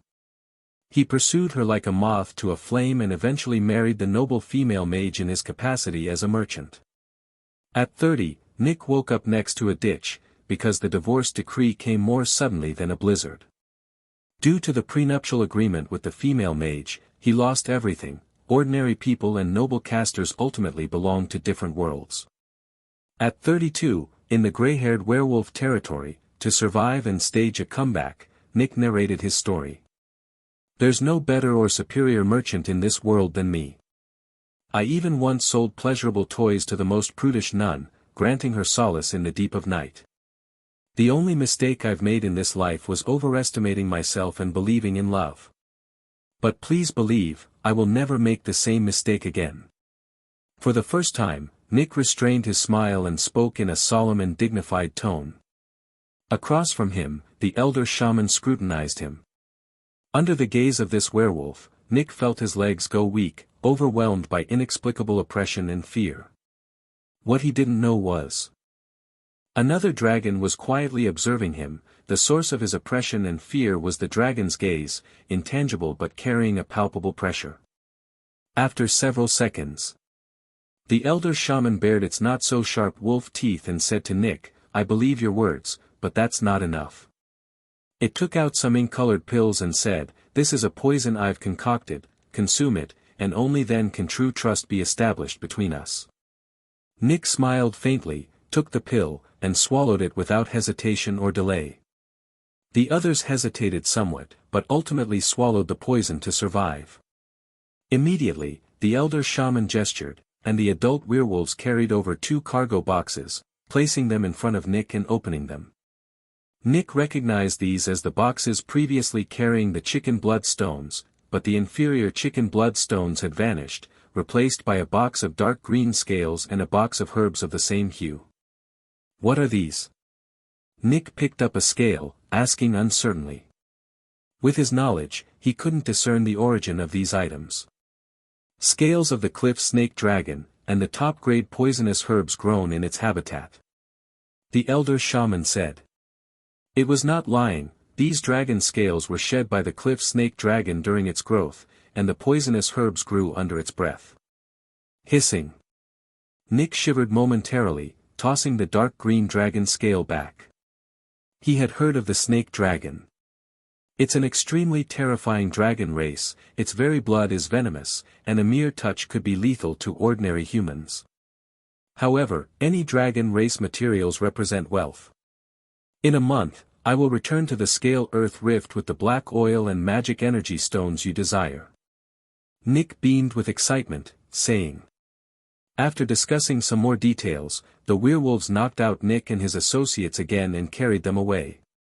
When they awoke, they were back at the spot where they first encountered the werewolves, with the steam truck standing intact, loaded with the precious dragon scales and poisonous herbs. Nick, are you really going to do business with these werewolves? Tiefling Maggie hesitated and worriedly said, while in their territory, I vaguely sensed a deep fear, which is not normal. There must be a big secret hidden in the werewolf territory. Nick smiled and said, the wilderness is fraught with crisis, it's unusual if they don't have secrets or some reliance. He paused, then turned to Maggie and said, Maggie, once I earn enough money, I promise to take you to a place free of discrimination and prejudice, to enjoy a peaceful life. Nick had stumbled over casters before, vowing not to fall in love with any casters again. However, he had developed a fancy for the female mage. The female mage scoffed and said, I never promised to live with you. Then, the caravan set out again, under the invisible night sky, where Gallows silently hovered, gazing down at the vast wilderness below. The werewolves lurked in the Scale Earth Rift, awaiting the next caravan to arrive. In this wilderness, numerous small caravans abound.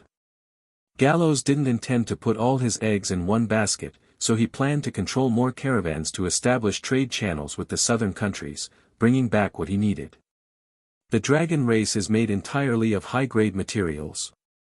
Gallows could trade the scales shed from himself, even his saliva, for resources to accelerate his growth. However, to prevent casters or mages from possibly using materials from his body for casting or tracking, he wouldn't trade materials from his body. There are more monster race clans around the Scale Earth Rift than just the gray-haired werewolves. If the Howling Moon clan acts too frequently, it might cause trouble by attracting the attention of other monster races. Gallows narrowed his eyes, contemplating silently, forget about the others for now, but I must keep the intelligent beings' clans near the scale earth rift within my grasp. He needs to ensure this branch road of the Thousand Snake Mark is under his complete control. For safety and for future development. The night grew deeper, and Gallows ordered the werewolves to gather and organize more intelligence on the surrounding clans, then flew toward Needleleaf Valley. As the saying goes, a cunning rabbit has 3 burrows. Gallows frequently visited Crescent Valley, which was his second territory, but the werewolves of Crescent Valley did not know where Gallows was at other times. Thus, if one day the werewolf clans were to be hunted by the Luthern Federation due to attacks on caravans, he would have a better way to cope. The seasonal changes in the Cell Wilderness are unusual and unpredictable. After the land had been scorched by the blazing sun for 3 years, it finally welcomed a rare rainy season. At first it was just a few rumbling thunderclaps rolling over the horizon, then the clouds devoured the sky at a visible speed. When the first raindrops smashed onto the scorched earth, it didn't attract much attention from the wilderness creatures, but soon, countless silver lines pierced through the clouds and poured down, tearing the dry air into moist fragments. A heavy rain curtain enveloped the sky and earth of the wilderness. This damned weather. Samantha looked at the dense rain curtain, cursed with dissatisfaction, then turned and burrowed deeper into the cave. The red dragon likes dry, hot, high-temperature weather, and this humid weather full of water vapor made Samantha feel irritable and melancholic. Gallows perched on an outcropping rock slab, with no cover above. He lifted his head, his gradually prominent dragon horns angled towards the sky, eyes slightly closed, letting the raindrops crash on his steel-forged body, shattering upon impact. The rain created a wet and damp sensation on his body. Gallows instinctively felt the same disgust and dislike. But to enhance his affinity and resistance to water elements, and since the cave dragon's nest was too rudimentary, some cracks leaked water, turning into muddy drops on the body, soaking the cave ground like a mire. It was better to stand in the rain outside. When will I have my own palace that doesn't leak? Gallows pondered. Different creatures have different dwelling specifications and standards due to their size. For the dragon race, building a dwelling that makes them feel comfortable, whether hollowing out a mountain or constructing a palace on flat ground, requires a vast amount of resources, time, and clan members. Only an evil dragon lord occupying a territory, or a well-connected metal dragon, can afford a dwelling that makes them feel comfortable. Gallows usually stays in a cave dragon's nest, which is just some natural caves. It can hardly be called comfortable. Living there was even somewhat uncomfortable. When he first occupied Needleleaf Valley, he tried to have the violent bears break the mountain and chop wood to build a dwelling for himself, but the violent bears themselves were cave dwellers, living in caves, clueless about building, although possessing the talent for handling earth and stone. What they constructed was mediocre and completely unable to meet the needs of the dragon race, unable to meet Gallows's needs, so he had to give up.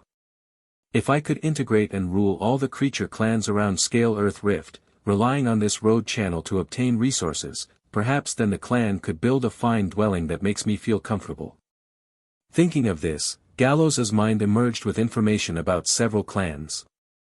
After about a week of exploration, Gallows also confirmed the number and approximate scale of clans around Scale Earth Rift, except for the gray-haired werewolf. Besides similar magical creature groups like the Earth Bear, there are 3 intelligent creature clans. Red-Eye Clan, Jackal Wolf Folk. Clawbreak Clan, War Lizard Folk. Bone-Chewing Clan, Ogres.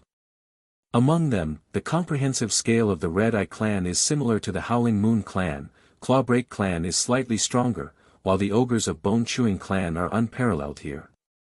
The Howling Moon Clan once had friction and conflict with Bone-Chewing Clan due to a robbery conflict on Scale Earth Rift. When both sides cannot fly, marching in the wilderness is extremely dangerous, encountering numerous fierce beasts and magical creature attacks along the way. If not strong enough, it is almost impossible to attack other clans. The Bone-Chewing Clan is strong enough. They dispatched some ogre warriors for long-range raids in the wilderness against the Howling Moon Clan, causing heavy losses to Howling Moon Clan. Later, thanks to the cliff snake dragons raised by the werewolves, they repelled the ogre attack at a relatively small cost. The gray-haired werewolves are willing to submit to Gallows for another reason. Without the cliff snake dragons, if attacked again by the bone-chewing ogres, unless abandoning their territory and migrating in the perilous wilderness, they would be difficult to resist. Recently, for some unknown reason, the bone-chewing clan has not attacked the Howling Moon clan. Moreover, it's not just the Howling Moon clan, this usually very brutal and domineering ogre clan has recently almost withdrawn to their territory, with no clan members venturing out. The werewolves of Howling Moon clan went to investigate but found not much useful information. Gallows was preparing to investigate personally when the heavy rain came. The rain curtain would obscure his view and affect perception, so he wanted to wait until the rain diminished to set out. Gallows, why don't you return to the cave to avoid the rain? Elf dragon Vera swayed over in the wind and rain, hiding in the crevice between Gallows's dragon wings and body, asking. Because I like the rain, I like the feeling of openly bathing in the rain. Gallows said. Really? Then rain a bit more, the rainy season here seems rare. Elf dragon Vera said with a playful smile. Nonsense, of course, it's fake, I hate the rain, I want to enjoy a peaceful life in a spacious and comfortable palace. Gallows glanced at the elf dragon, then, taking advantage of its inattentiveness, shifted his dragon wings, collecting the surface water like a winding stream, letting it fall precisely on the elf dragon. For an elf dragon, this stream was like a waterfall. Caught off guard, it was flushed down, only managing to flap its wings and fly back up after a few seconds. Aya. You're terrible. I'm going to play with Samantha. The drenched elf dragon shook off the water, afraid Gallows would continue teasing, and hurriedly flew toward Samantha's cave. The heavy rain continued. Raindrops hit rocks, grass, and trees, making a crisp pitter-patter sound. After resting for half an hour, Gallows lifted his dragon wings, stood up, and rose into the sky, charging into the dense clouds covering the sky, using the interwoven currents to recharge the lightning tail ring. The charging was completed quickly, and the lightning tail ring's energy reached its peak. Gallows descended from the dim sky to a barren mountain and then used the well-charged lightning tail ring to strengthen his dragon tail, bathing in the wind and rain, using his dragon tail to repeatedly strike himself. His body was wet from the rain. Due to the conductivity of water, every time his dragon tail raised and fell, not only the directly contacted area but other body parts also transmitted waves of tingling sensations. The feeling inside the muscles like passing electricity became more intense. Thanks to Gallows's diligent training, this electric sensation is extending from the tail to the whole body. He has a premonition when it covers the whole body, he will undergo an evolution, but what exact effect it will have, Gallows is not sure. In this regard, he does not hold much expectation. Gallows's greatest hope is to evolve a jet structure on his dragon wings, and he has worked hard and tried many things for it. Now is the leisure time after training his dragon wings, improving some lightning resistance. Under the rain curtain. Around the red iron dragon, the charge is dense, the tail shining with dazzling electric light.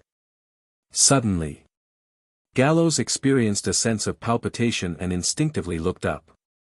A blazing white reflected in his view, close at hand. Crack!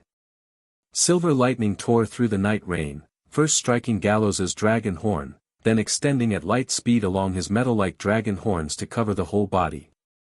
Gallows shuddered. He felt a moment of intense paralyzing spasm and pain, wisps of smoke rising from his body, the rainwater between his scale armor almost evaporated, his tail slightly curled. But that was all. Phew!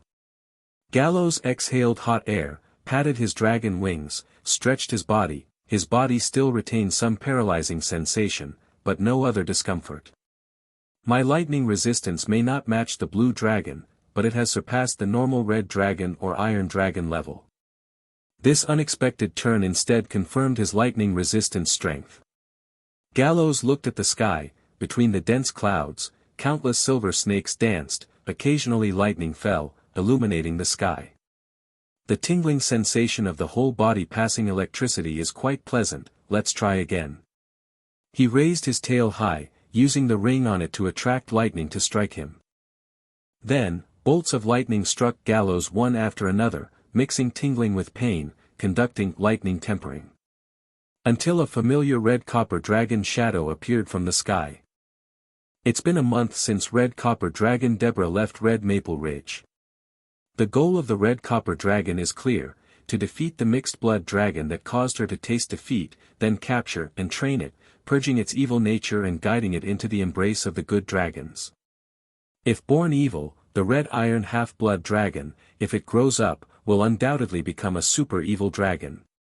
On the contrary, if it can be reformed, it would be an extremely honorable feat, a unique achievement worth singing and praising. The red copper dragon thinks so herself. Her silver dragon father and red copper dragon lady also encouraged and praised this. No one knows what psychology drives this, but metal dragons generally have the idea of persuading evil dragons to become good. For example, metal dragons like to steal, or even snatch the eggs of evil dragons to raise themselves. Such examples within the metal dragon race are not few, and metal dragons that can raise evil dragons to become good ones are recorded in the inheritance of metal dragons and are highly rewarded. The search for Gallows was not smooth. Marking on alchemy tools or gold coins and gemstones is not a method a young red copper dragon can master. Though her things were stolen, she could not use those to locate Gallows. Initially, the red copper dragon returned to the place where Gallows defeated her, starting in the abandoned mine dominated by rock-breaking worms, and began exploring the surroundings carpet style. Dragons are very sensitive to the breath of other dragons. Moreover, dragons flying in the sky can overlook the land with unobstructed views, and if they wholeheartedly search for a certain target, their efficiency is very high. However, the vast wilderness makes it not a simple task to find another dragon in a short time. A week ago, the red copper dragon remembered Gallows' scent and discovered Iron Pine Hills. Unfortunately, this place had been burned, with scorch marks everywhere, turning into a barren hill, and the red copper dragon found nothing. Not discouraged, she continued to search with high spirits. As she flew over an oil field, the red copper dragon was suddenly attacked.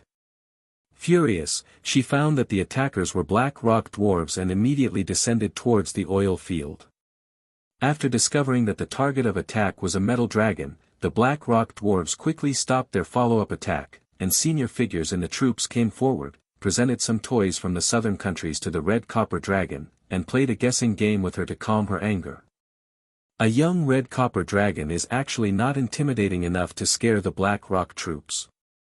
If it were another young evil dragon or even a young red dragon that dared descend onto their base, it would inevitably face a brutal beating, and possibly even be skinned and dismembered. But metal dragons are different from evil dragons. Evil dragons are solitary and indifferent in their relationships and have no backing. Metal dragons greatly value blood ties and protect their own to the extreme. When a young metal dragon has an adventure outside, conflict and disagreement may occur, and injuring them is fine. Even if severely injured, it's considered skill. But if killed, the consequences are serious. Unless it could be guaranteed that the incident wouldn't be detected or traced, otherwise the wrath of older, more powerful metal dragons could descend at any time. Magic is thriving on Bernardo Planet, various race cultures are flourishing, and dragons are not considered the most top-tier rulers but are absolutely a dominant presence, especially the united and closely knit metal dragons. It is said, if a golden dragon is killed, it might even provoke the dragon god's wrath. Black Rock Duchy belongs to the Luthern Federation and is a member of the Realm of Order, understanding full well the consequences of provoking a metal dragon, refusing to lay a hand on metal dragons. While staying at the oil field base, the Black Rock dwarves explained to the red copper dragon the reason for attacking her. The dwarf mage Grony in the army was ambushed by an evil mixed-blood dragon, blinding him. This mixed-blood dragon had previously sent clans to steal their black oil underground and destroyed 2 of their alchemy golems, making the troops' nerves a bit sensitive, so when the red copper dragon flew over, they mistakenly thought it was an evil dragon scouting, hence the attack. The red copper dragon asked whether the evil dragon was a red iron half-blood dragon and received a positive answer. She hurriedly asked the Black Rock dwarves if they knew the whereabouts of the red iron half-blood dragon, but the Black Rock dwarves did not know, otherwise, they would have already sent soldiers to hunt it. Without finding any clues, the red copper dragon left the oil field base. She wandered aimlessly in the wilderness sky, always investigating when she sensed the breath of dragons, but never found Gallows. Until today. The torrential rain poured down, making the fire element red copper dragon uncomfortable, and amid the howling wind and rain, she considered abandoning the pursuit of Gallows. Then she noticed. Lightning kept striking from afar, lighting the sky as bright as day. Strangely, all lightning struck at a single point, as if attracted by something, and faintly, the air was filled with the breath of dragons. Driven by curiosity, the red copper dragon flew over. When she clearly saw the target being struck, she was first slightly stunned, then joyfully exclaimed, uncontrollably shouting. "Evil-born mixed-blood dragon! I found you!" Gallows looked up, saw the figure of the red copper dragon, and heard her shouting. "Why shout so loud? And how did this guy find me?" Gallows was somewhat puzzled and cautious. Having carefully and thoroughly checked after robbing the red copper dragon's equipment and treasure, he hadn't found any tracking marks or magic on them, and theoretically, the young red copper dragon lacked the skills. Of course, the safest practice would be to discard or destroy the loot entirely. However, Gallows hadn't fully overcome Dragon's natural greed yet. Just the thought of discarding the treasure made his heart wrench, and since he hadn't found any tracking marks, Gallows kept them, later encountering elf dragon Vera, who checked again and still found no anomalies. "I was negligent.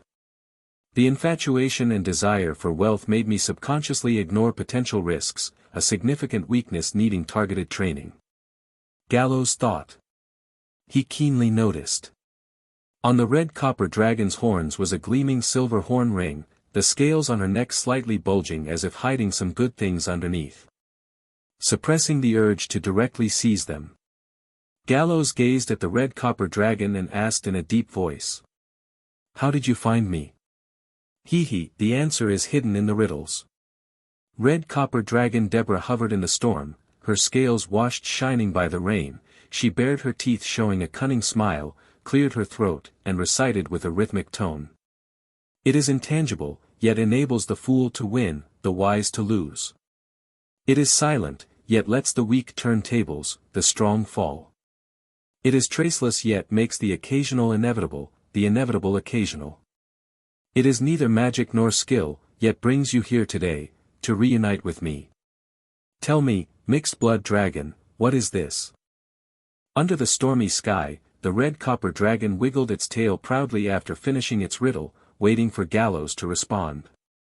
Gallows was speechless, falling into silence. A born riddle dragon, like the red copper dragon, has a natural trait when crafting riddles: it never lies. Its riddle offered multiple hints, not very difficult. Gallows guessed the answer. Luck. The red copper dragon's appearance before him wasn't due to negligence, nor was it due to tracking equipment or treasure, but rather the elusive and unfathomable luck. This outcome made him sigh in relief, yet he didn't forget his need to overcome the grinding desire and greed for treasures.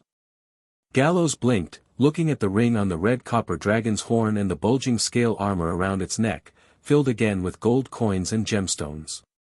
Ever since he managed to swallow a magic gemstone, he seldom trained in that aspect.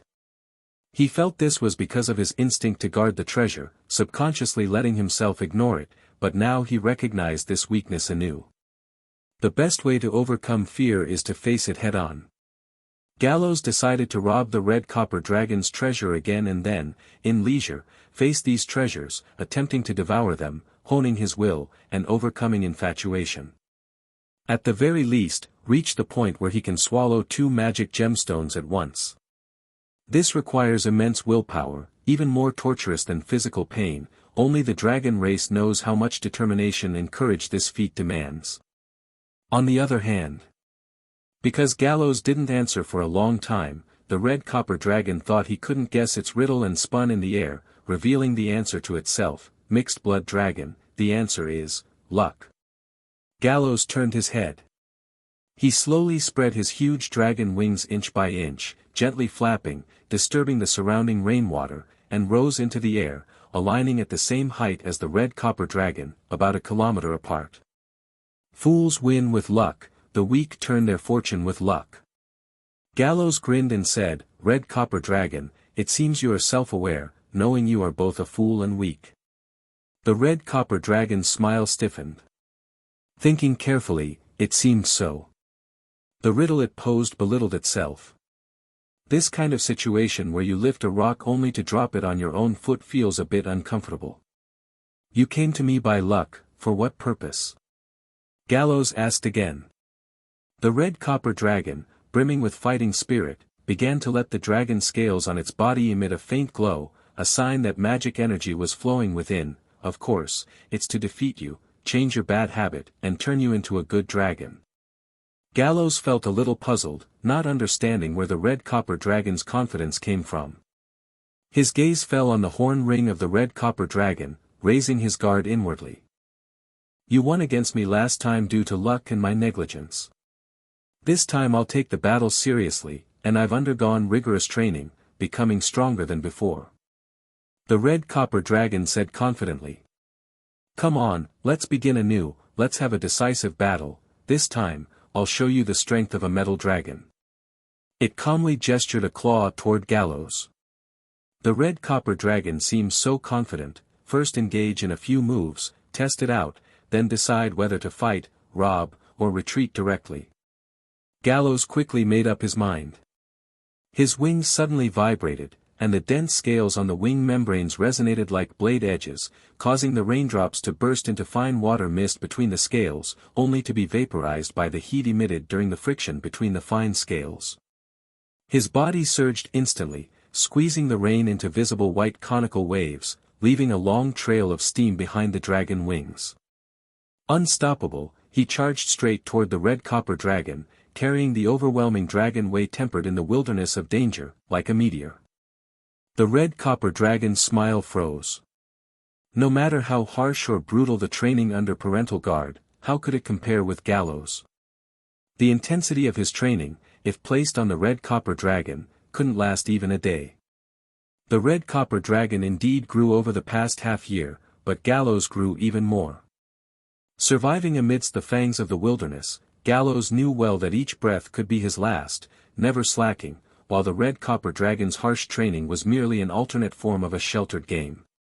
Even if not counting his robust physique, his resolve, his spirit, his tenacity far exceeded the red copper dragon. The red copper dragon finally reacted. It hurriedly spat out orange-red gel-like acid dragon breath, hoping to slow down and stop Gallows from approaching. In the rain, Gallows' silhouette blurred into a crimson lightning bolt. He didn't charge straightforwardly but dashed left and right, moving at high speed through twists and turns, showing maneuverability that left the red copper dragon astonished. The red copper dragon's vision couldn't keep up with him, and the dragon breath couldn't reach either. The next second, Gallows appeared before the red copper dragon, raising his right wing high, slicing open the wind and rain, slashing down like a guillotine. The red copper dragon instinctively wanted to lift its claw for defense, only to find its muscles frozen, fear like a tidal wave engulfing it. For a moment, the red copper dragon's mind went completely blank, even forgetting to use its magic-like skill, forgetting to use alchemy tools. The flower in the greenhouse cannot confront a warrior tempered by storms and wilderness battles. Not dodging. So confident. Oh, turns out it's scared silly. I overestimated it. At the last moment, Gallows, thinking quickly, adjusted his angle, the blunt surface of his wing membrane heavily smacking the neck of the red copper dragon, producing a dull sound that made one's teeth ache. The treasures carefully hidden in the scale armor layer scattered like celestial maidens scattering flowers. Gold coins and gemstones traced splendid parabolic paths in the rain. With a sweep of Gallows' dragon wings, he caught them all, wedging them between the delicate scales on the wing membrane, while swiftly extending his dragon claw to pluck off the red copper dragon's horn ring. When the red copper dragon came to its senses, the deed was already done. Just like last time, Gallows once again robbed it of its equipment and treasure. But this time, it was even more disgraceful. Believing it could defeat Gallows, it was too scared by his dragon way to move, frozen like a puppet, unable to resist. Want to turn me into a good dragon? Red copper dragon, you're still far from it. Gallows toyed with the newly acquired horn ring, speaking to the red copper dragon. He didn't intend to kill the red copper dragon. The risk was too great. Metal dragons naturally bask in the love of their parents and elders, holding life-saving aces up their sleeves. Perhaps he could seize the moment of the red copper dragon's disorientation to kill it, but its life-saving magic scale's subsequent rampage would likely counter-kill him. Furthermore, Gallows could see. This red copper dragon, not having undergone the trials of the wilderness, never faced crises, merely newly emerged from parental protection, naive and foolish, posed no threat to him, never stirring his killing intent. As for its parents, being elder metal dragons of the Order faction, they adhere to their inner principles and wouldn't act against a young dragon like this unless Gallows cruelly killed their child. Why is the gap between us so large? The red copper dragon asked unwillingly. Gallows was silent for a few seconds, then grinned. It is formless and intangible, yet grinds fangs, tempers scale armor. It is soundless yet shreds cowardice, forging willpower. It is without beginning or end, yet makes young dragons crawl, true dragons soar. It is neither parental love nor greenhouse warmth, yet leaves you here today, defeated under my claw. Tell me, red copper dragon, what is this? He posed a counter-question using the red copper dragon's riddle style. Opposite, the red copper dragon was stunned. Gallows's riddle was like a sharp claw, cleaving open its inner confusion. It gazed upon the world, entranced by lightning gnawing at the ridgelines like silver serpents, by the wind uprooting centennial ancient trees.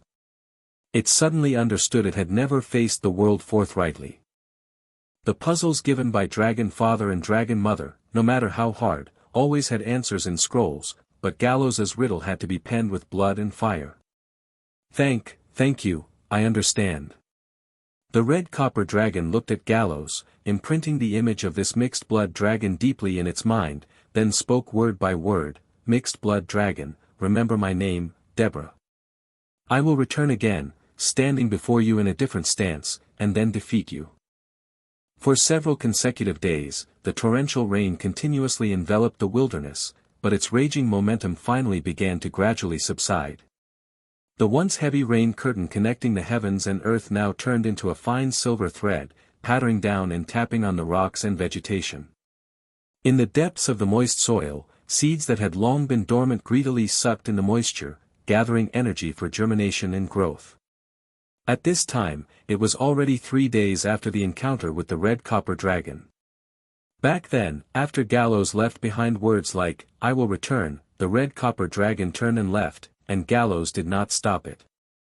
In his eyes, this red copper dragon was like a gift package that would occasionally visit and bring treasures and equipment, and it seemed quite pleasing to him. As for the words spoken by the red copper dragon about defeating him, Gallows was indifferent. Such is the nature of the dragon race placed before him, the red copper dragon might, in a short time due to its initial failure, rise to the challenge, wanting to sharpen its claws and strengthen itself like Gallows did, but the persistence required to consistently accumulate over the years was daunting. Moreover, as long as it couldn't make up its mind to abandon the life-saving means on its body, there would always be a veil between it and danger, unable to receive true training from the wilderness. If it were Gallows, he certainly would also be unable to make this decision. He was too envious of the life-saving magic scale given to the offspring by the metal dragon parents, but unfortunately, his background determined that he couldn't grow up safely and securely and could only keep company with danger. The horn ring seized from the red copper dragon, Gallows also understood its effect. It contained an enhancement spell, Blood Burst. This spell could temporarily enhance all of one's attributes but had side effects. After use, the body would become weak, and if one couldn't defeat the enemy during the blood burst, the ensuing weakness would place one in danger. However, for Gallows, this was something better than the alchemy tools he had seized before. He tried it once and found that the blood burst technique directly affected his physical state. During the duration of the spell, his dragon blood almost boiled within him, flowing turbulently, with his heart pulsing like a crazily pumping engine. This meant that if the blood burst horn was used more frequently, Gallows's body might gradually adapt and evolve a structure that could blood burst directly without needing alchemy tools. The body talent that Gallows evolved himself would suit him better, and its effects would definitely surpass that of alchemy tools. Alchemy tools would eventually be phased out. But his body talent wouldn't and would grow stronger with him. Gallows also had some insight, gradually realizing the correct way to use alchemy tools on himself, as a means to stimulate and guide, as the key to unlocking his own evolution. For a time, Gallows even looked forward to meeting the red copper dragon again, hoping to obtain other alchemy tools similar to the blood burst horn from it. At the same time, as the exploration of the blood burst horn's usage concluded and the rain subsided, Gallows made up his mind to integrate the biological tribes of the Scale Earth Rift. Crescent Valley.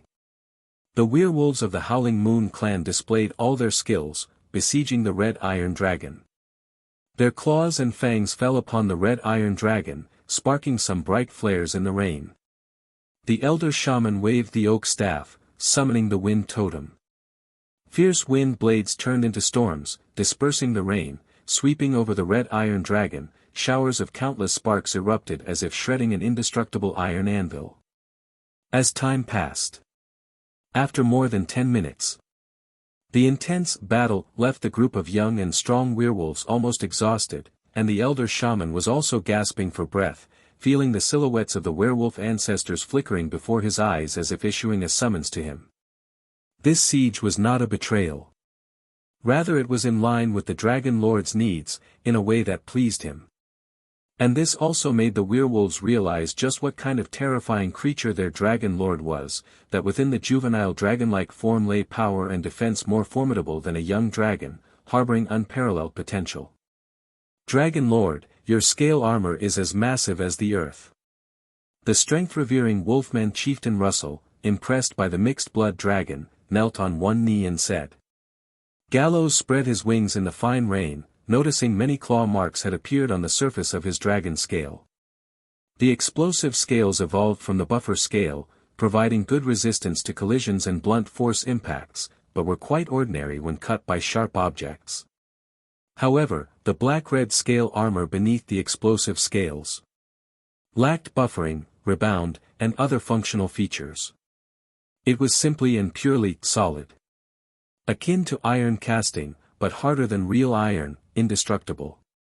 When some werewolves scratched through the gaps in the explosive scales, tearing at this layer of scale armor, their claws broke off without leaving a tear mark.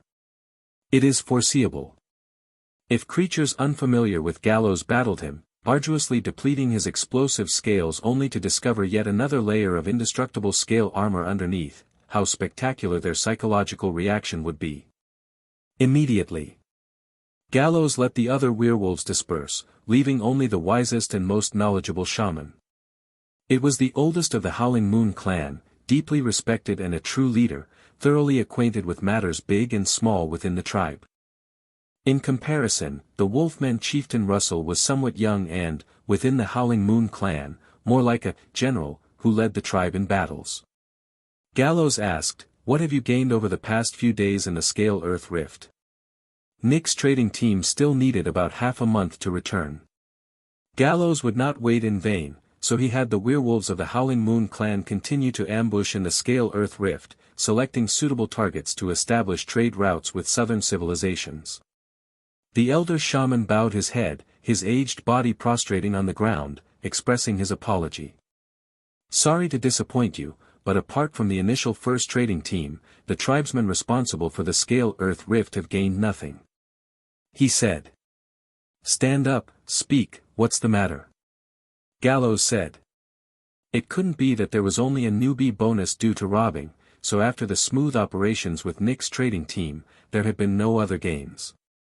The elder shaman stood up again, his fur soaked with mud and water, yet he did not brush it off. Through reading the tribal records, he knew that most of the dragon race were capricious.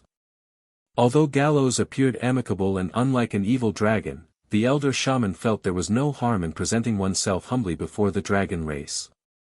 The mud water on his body was not filth. It was loyalty, reverence, humility. Under Gallows's calm gaze, the elder shaman softly explained, due to the heavy rain a few days ago, the weather was severe, and thus no trading teams passed through the Scale Earth Rift. When the rain abated, the Red Eye clan and Clawbreak clan also ambushed in the Scale Earth Rift, robbing passing trade teams. Their occupied road locations were more advantageous than ours, and they always got ahead of us. The clans surrounding the trade route were not actually very close to it, as if they stayed too close, there was a chance of being inadvertently dealt with by the 1,000 Serpent Mark Guard army of the Luthern Federation, responsible for clearing away vicious monsters. Each time they went looting, they would spend quite a long time on the road back and forth, also needing to be wary of vicious monster attacks. Wisdom also existed in the wilderness. After a long period of exploration, several clans bypassed the territories of powerful vicious monsters, avoiding numerous obstacles, and gradually formed some fixed paths and occupied segments of road on their own. The routes occupied by the Howling Moon clan weren't good, relatively posterior. A trading team passing through the Scale Earth Rift would only reach the route of the Howling Moon clan after safely passing the preceding segments. Typically, monsters wouldn't frequent the trade routes. One reason is that the Scale Earth Rift was just a minor route, with not many trading teams passing through, most ambushes resulted in nothing but wasted time, gaining nothing. Another reason is that appearing too frequently on the trade routes and looting would draw the attention of the trade teams, and even the guard army, leading to punitive expeditions. Therefore, although the werewolves had poor routes, some trade teams would still pass through other segments to reach their territory, albeit in smaller numbers, and with powerful guards removed, fewer suitable targets remained. The wilderness during the rainy season is soaked by continuous rain, the originally clear scent of prey is scattered and mixed, making it difficult to discern, the stream swelling, washing away footprints and traces, leaving trackers lost. The blood and flesh of prey spoil rapidly in the sweltering humidity, even if successfully hunted, it is hard to preserve for long. The Jackal-Wolf folk of the Red Eye clan. The War Lizard folk of the Clawbreak clan. They unanimously chose, when the rain weakened, to pass through the clan-controlled routes, arrive at a certain section of the Scale Earth Rift, begin their ambush, and conduct plundering. According to past experiences of the clans, they know that the rainy season in the Cell Wilderness won't end so quickly. Above the drizzling rain, the clouds in the sky are building up more ferocious storms, threatening to descend at any moment, so whatever they do, it's best to choose times when the rain isn't strong to start. Strangely, the Ogres of the Bone-Chewing clan remain hunkered down within their territory, not venturing out in large numbers. Even with one less clan. A few caravans passing through the Scale Earth Rift, after being exploited and looted by the Jackal-Wolf folk and War Lizard folk, cannot reach the section occupied by the Howling Moon clan, and those reaching the Red Eye clan and Clawbreak clan are large caravans they wouldn't dare touch, and the Howling Moon clan lacks confidence to plunder them. Red Eye clan and Clawbreak clan. Jackal-Wolf folk, War Lizard folk. Gallows squinted slightly, contemplating inwardly. He hasn't personally explored the general situation of these two clans, but understands them somewhat through the Howling Moon clan. Individual Jackal-Wolf folk are weaker than gray-haired werewolves, but the overall level of the Red Eye clan is about the same as the Howling Moon clan. Their leader is a commander. Jackal-Wolf commander. Within Jackal-Wolf society, it is not just a status, but also a type of rank. The most powerful and fierce individual of the Jackal-Wolf race, through a ritual of devouring the hearts of other Jackal-Wolves, ascends to commander. The ritual failing results in high death probability, but once successful, gains many extraordinary skills. The Jackal-Wolf commander can enhance surrounding kin, imbuing their attacks with extra damage or movement advantages, making them courageous and fearless in the face of death, also able to unleash power far exceeding a normal jackal-wolf. Besides the jackal-wolf commander, the Red Eye clan has a sacrifice. Sacrifice differs from shaman. Shamans gain extraordinary power through meditation and communication with spirits of nature, ancestral spirits, the essences of beasts and flora, etc., while sacrifices serve gods, offering sacrifices to obtain corresponding blessings. The jackal-wolf sacrifice worships the god, Yenigu, known as jackal-wolf god. This is a divine spirit, also a demon lord. Receiving its blessing, the survival skills of the jackal-wolf sacrifice are inferior to that of a shaman, but it masters many brutal sacrificial rituals and divine arts. It is certain. The jackal-wolf commander and sacrifice are both level 7 life forms. Clawbreak clan and Bone-Chewing clan are larger, their clan strength greater. Since so, begin with the Red Eye clan. Gallows thought. Choose the softer persimmon to squeeze. The commander and sacrifice of the Red Eye clan might be difficult for the Howling Moon clan to challenge, but to Gallows, they are nothing. He, despite being cautious, knows his own tier of power. Such creatures like jackal wolves.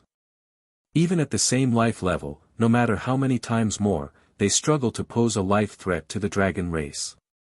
Clawbreak clan and the stronger Bone-Chewing clan contain individuals of higher life levels, but honestly, given Gallows' current strength, should he wish, he could easily pay a direct visit. However, Gallows doesn't favor such actions. He enjoys exceeding limits in battle, but not upwards.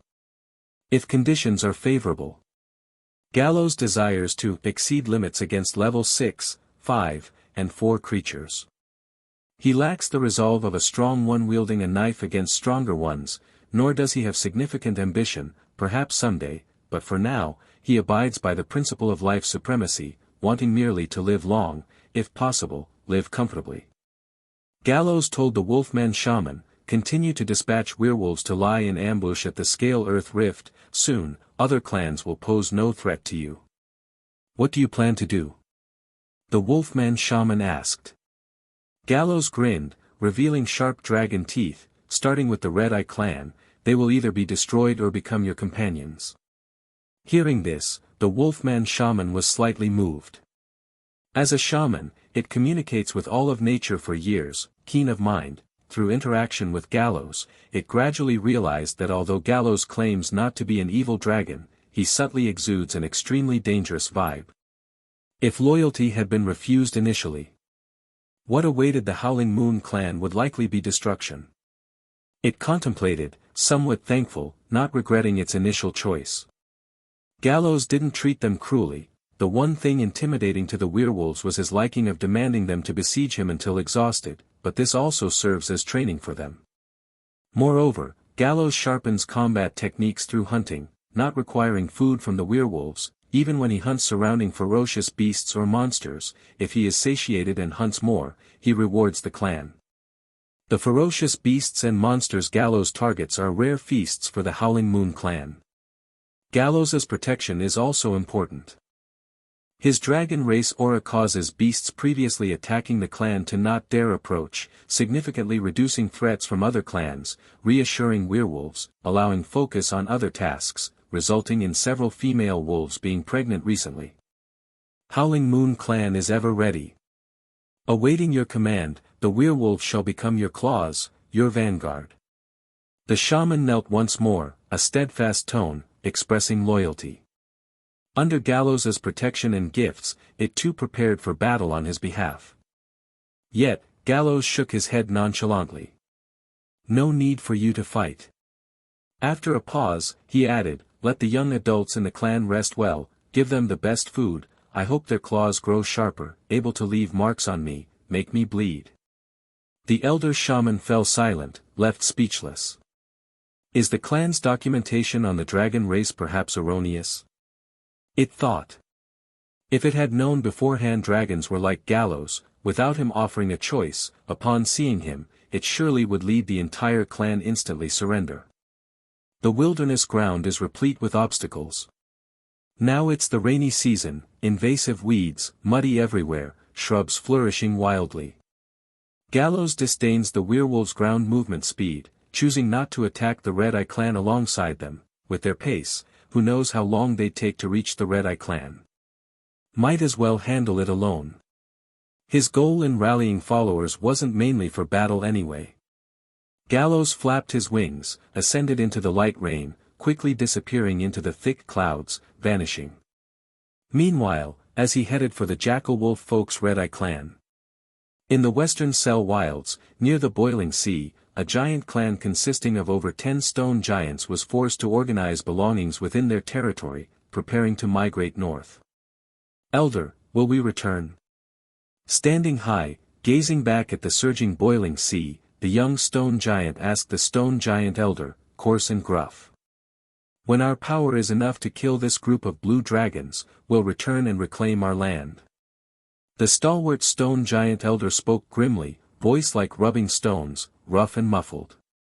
At Cliff Strait, their clan engaged in a years-long campaign against a faction of the blue dragon race over territory.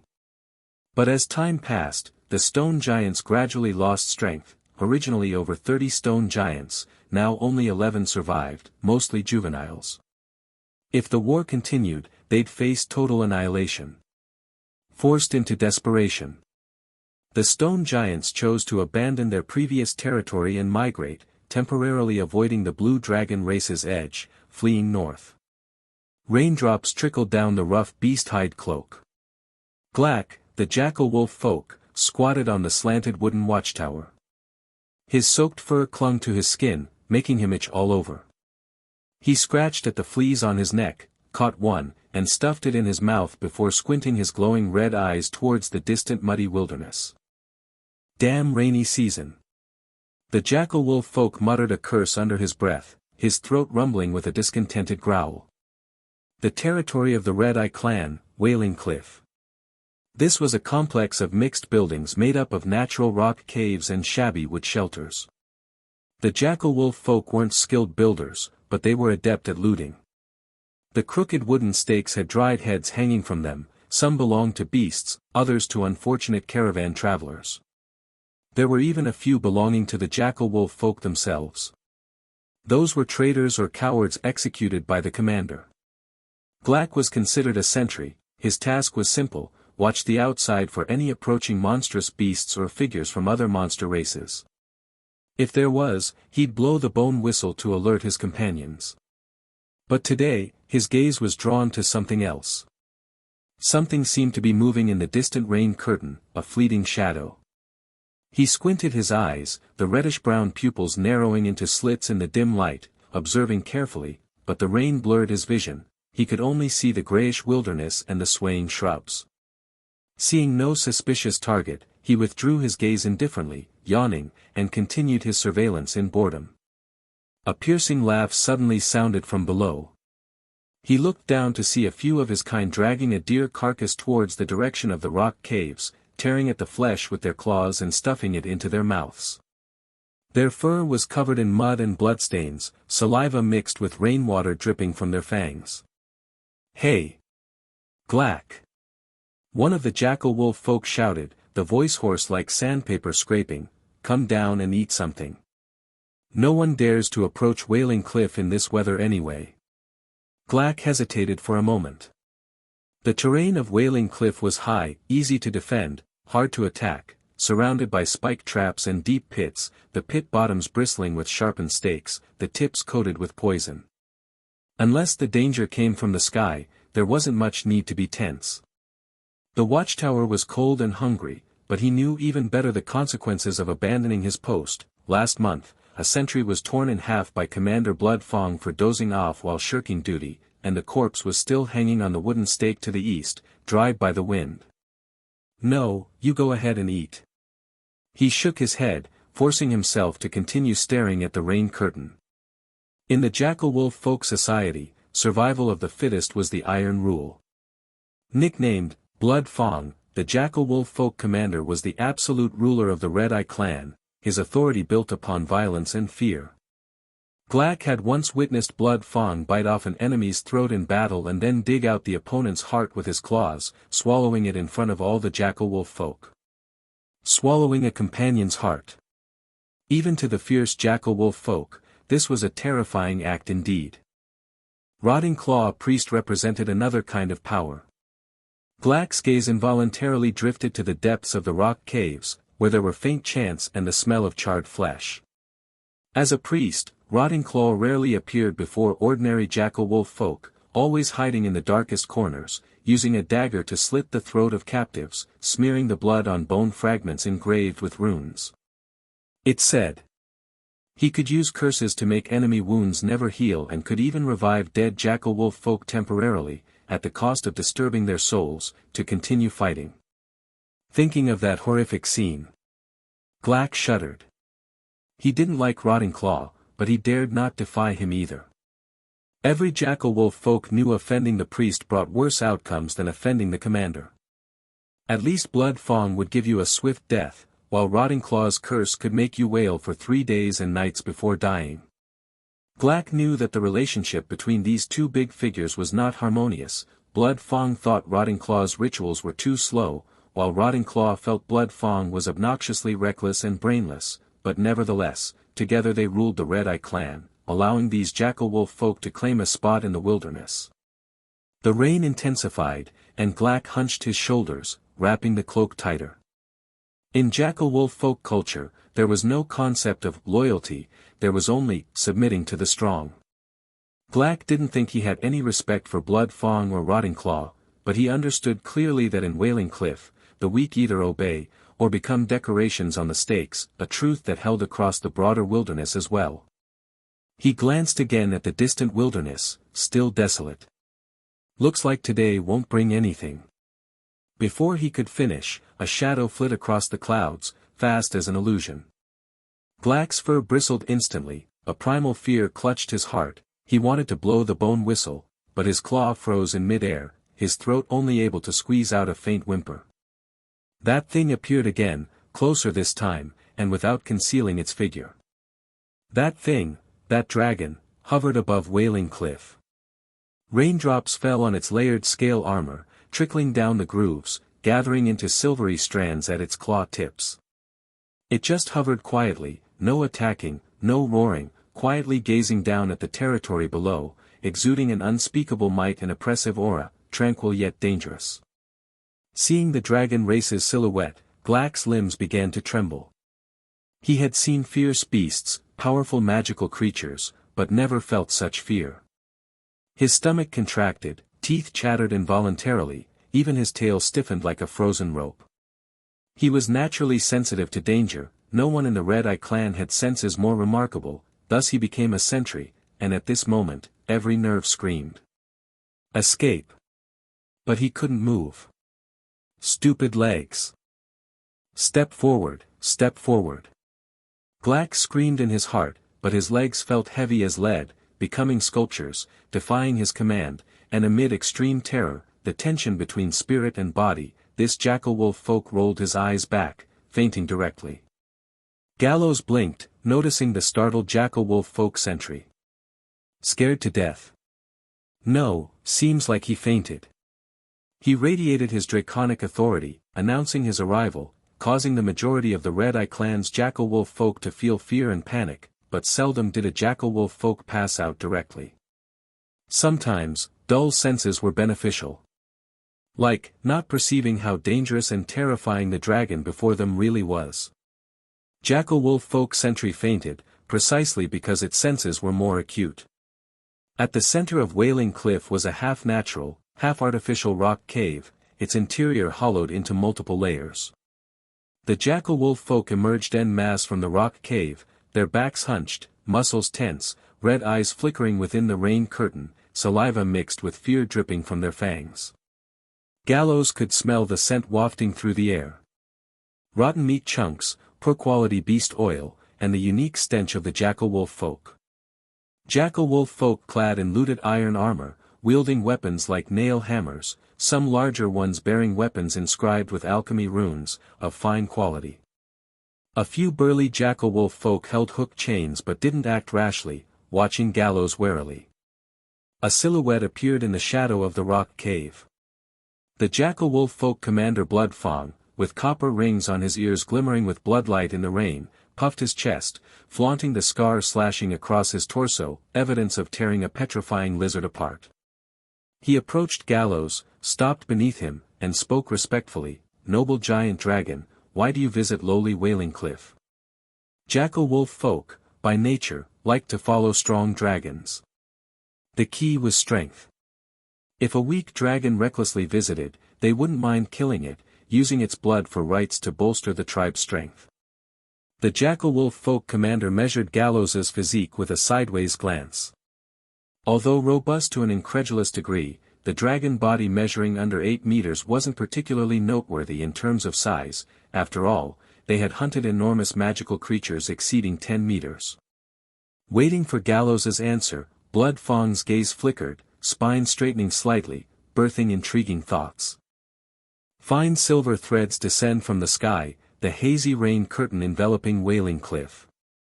After the Bloodtooth commander, another figure emerged from the cave, a hunched-over, bent-back Jackal-Wolf folk with pitch-black fur, distinctly different from the mottled fur of others. The priest devoted to the Jackal-Wolf god, Rotting Claw. Rotting Claw priest leaned on a white bone staff, walking at a sluggish pace next to the Bloodtooth commander, followed by 2 silent and disciplined Jackal-Wolf guards. They were strong and robust, no less formidable than the Bloodtooth commander. Amidst their wet fur vaguely visible were twisted runes. The silent and steady demeanor of the 2 guards was starkly different from ordinary Jackal-Wolf folk. They were selected warriors from within the clan by Rotting Claw priest, who after performing a sacrificial ritual to receive the blessings of the Jackal-Wolf god, transformed, possessing fierce combat power comparable to same-level beast monsters, at the cost of only 10 years of life, wisdom becoming dull, losing desire and skills for reproduction. Gallows noticed the 2 guards, his gaze slightly focused. They were the Jackal-Wolf Guard, powerful guardians created by the blessings of the Divine Spirit. Not only the Jackal-Wolf God. Most Divine Spirits possess such blessing skills, sacrificing long-term life, the ability to reproduce, and rational wisdom to create attendants loyal only to themselves. For instance, the god of evil dragons, Evil Dragon Guard. From hatching to adulthood, evil dragon guards only need 1 year, a century to gain power comparable to that of a millennia-old ancient dragon, but their lifespan is slightly over 100 years, and beyond loyalty to the evil dragon god, executing its commands, they have no other thoughts. Priests can also create corresponding divine guardians, but the cost is extremely high. The success rate of the ritual is not high. Behind these 2 Jackal-Wolf guards, are likely dozens, even hundreds of Jackal-Wolf folk lives. Furthermore, only priests with a certain level of faith in the Divine Spirit possess these skills.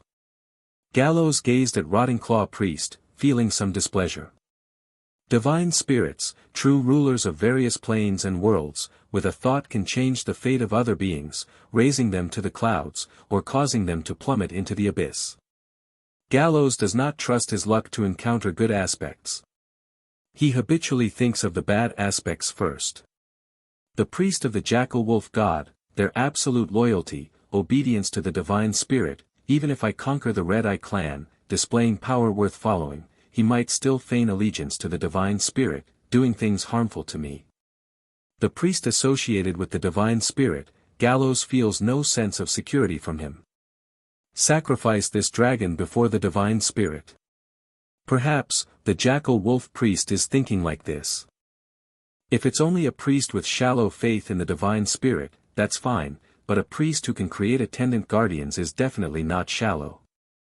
Gallows originally thought that this priest of the Red Eye clan was only shallowly believing in the Divine Spirit to lead the clan better in the wilderness, thereby gaining some blessing skills. But now, reality proves otherwise. The werewolves of the Howling Moon clan did not mention this. The monster clans of the wilderness cannot be expected to have much knowledge. Recognizing the commander and priest is good enough. As for the specific situation of the priest, the Howling Moon clan does not worship the Divine Spirit, there is no priest occupation within the clan, and it is normal to be uninformed. Priest, priest with a high level of faith. Kill him. The inheritance says that killing a priest has a small chance of attracting divine attention, endless repercussions, can't kill with one's own hands. Gallows pondered. Rotting Claw priest stood in a more forward position than the Bloodtooth commander. Just like the Bloodtooth commander, he also spoke in a respectful tone, with a voice hoarse as sandpaper grinding, slowly saying, "Yenagu above, noble giant dragon, we are willing to offer fine wine and fresh meat, welcome your arrival." What a strong young dragon! If sacrificed to the great Yenagu, it would certainly bring joy. Beneath the priest's respectful appearance, he couldn't suppress this thought. Meanwhile, Gallows looked at the Bloodtooth commander. This thick-haired, robust jackal-wolf folk showed obvious displeasure when Rotting Claw priest appeared, moving in front of him, subconsciously baring his fangs, but said nothing. The commander and priest of the Red Eye clan are not harmonious. Gallows calculated in his heart. He was well aware of the Bloodtooth commander's petty schemes. Because jackal-wolf folk are essentially like this, thinking themselves cunning and clever, believing their thoughts well hidden, but were already exposed to the dragon race through trembling ears and flashing eyes, their cunning is superficial, mere small wisdom. Jackal-wolf folk enjoy following giant dragons. But if unable to prove their own strength, they will also hunt young dragons that haven't matured. On the contrary, as long as displaying power that terrifies jackal-wolf folk, it is easy to gain their allegiance. Almost all lord dragons have a clan of jackal-wolf folk under them. Their reproductive efficiency is high, growth cycle short, like weeds cut one batch only to grow another. In the eyes of the dragon race they are excellent cannon fodder, even reserve food. Innate reverence and fear towards powerful dragon kind also creates an alternative loyalty. Red Eye clan, I want your allegiance. From today, you will follow the shadow of my wings. Gallows stared at the jackal-wolf commander, said. The Bloodtooth commander bowed without hesitation, said, "Loyalty to the great dragon race is the honor of all jackal-wolf folk. The meaning of my life is to be able to meet you today, to become your followers." More jackal-wolf folk knelt to the ground. Only the priest and two jackal-wolf guards still stood abruptly in the light rain. "I'm very sorry, the priest can only kneel to the divine spirit he believes in. But please believe, my respect and awe for you is second only to the great Yenagu. The Red Eye clan fervently wishes to follow the dragon race." Rotting Claw priest remained respectfully so. The Bloodtooth commander's eyes flickered, said, "Dragon Lord, please descend among your loyal Red Eye clan, I will guide you to tour your territory, offering all the treasures hidden within the clan. As long as Gallows lands on the ground, he will instantly activate his command aura as a commander, strengthening all the jackal-wolf folk warriors, making them fearless of the dragon might, swarming up in cooperation with the priest's curse and divine arts to keep him grounded, conducting a hunt." Gallows became silent for a few seconds, suddenly grinned. "All right, I will descend right away." After speaking, Gallows did not lower his form, instead, his dragon wings flapped, soaring skyward, his figure tearing through the rain, under the gloomy clouds carving out a crimson trajectory. The jackal-wolf folk stood up, raised their heads, within their red-brown pupils reflecting that increasingly smaller figure. Could it be that he sensed danger and fled? The Bloodtooth commander murmured inwardly. Suddenly, he heard a sharp shrill sound, causing his expression to stagnate, breathing difficult, as if an invisible hand gripped his heart. Gallows plunged, descended, and his enormous dragon wings tore through the rainy veil. His wing membrane scales clanged like thousands of sharp swords being unsheathed, the rain collided on them, exploding into fine water mist, evaporating into smoke by the heat. Water vapor intertwined with sparks, crackling into steam, swaying behind him like a comet's tail trace. As the altitude lowered and speed slowed, those wings no longer emitted a sharp shriek with each flap, but instead brought forth muffled thunderous booms. Bang! Bang! Bang! Like the distant mountains' thunder being forcibly dragged before them, declaring Gallows' arrival. Gallows seemed to transform into a burning meteor, a comet, carrying a terrifying power that struck fear into the hearts of the jackal-wolf folk, descending from the sky and landing on a large empty space within their territory. Boom! The earth shook and the mountains trembled. The entire Wailing Cliff trembled violently, rocks crumbled and dust clouds billowed, a thick shockwave carrying moisture spread in a circular pattern, the nearest wooden sheds were blown away like paper, the jackal-wolf folk were overturned by the blast, and the blood-toothed commander had to dig his claws deep into the ground to stabilize himself. When the dust settled, Gallows slowly straightened his body. At the edge of the crater beneath him, lay dozens of jackal-wolf folk knocked unconscious by the shock. The explosive scales on his body absorbed the kinetic energy of the fall and turned red-hot, the high temperature evaporated the drizzling rain, forming dense white smoke curling around him. Although the meaning of the red-hot dragon scale was unclear. All the jackal-wolf folk were instinctively aware of the danger, sensing the breath of death. The target landed as they wished. Should they fight? The blood-toothed commander was silent for a second, then suddenly burst into action. But not to attack. He performed a standard full-body bow to Gallows, his forehead hitting the ground heavily, his face filled with flattery, his tail behind him wagging wildly, unable to control his awe and adoration. "O great dragon lord! The Red Eye clan wishes to pledge lifelong allegiance to you." This time, it was sincere and heartfelt. Gallows's form is deceptive. Had he not displayed his power, the jackal-wolf clan might have regarded him as a slightly stronger young dragon to hunt, but he was far from just a bit stronger than ordinary young dragons. Now, having witnessed Gallows's might, the jackal-wolf folk's fervor to follow the dragon race was ignited, and their previous underhanded thoughts vanished, deeply overwhelmed by Gallows. "Stand up," Gallows said. As the blood-toothed commander and the other kneeling jackal-wolf folk stood up, Gallows spoke unhurriedly. "Not all creature tribes can become the clans of dragons. You need to show me your value to earn the right to pledge allegiance to me." Having seen Gallows's strength, the jackal-wolf folk was filled with a desire to worship and follow, wishing to rush over and lick Gallows's claws. Except for the priests. Afraid that Gallows would change his mind, disdain the Red Eye clan, the blood-toothed commander hurriedly said, "Please instruct us, what must the Red Eye clan do to satisfy you?"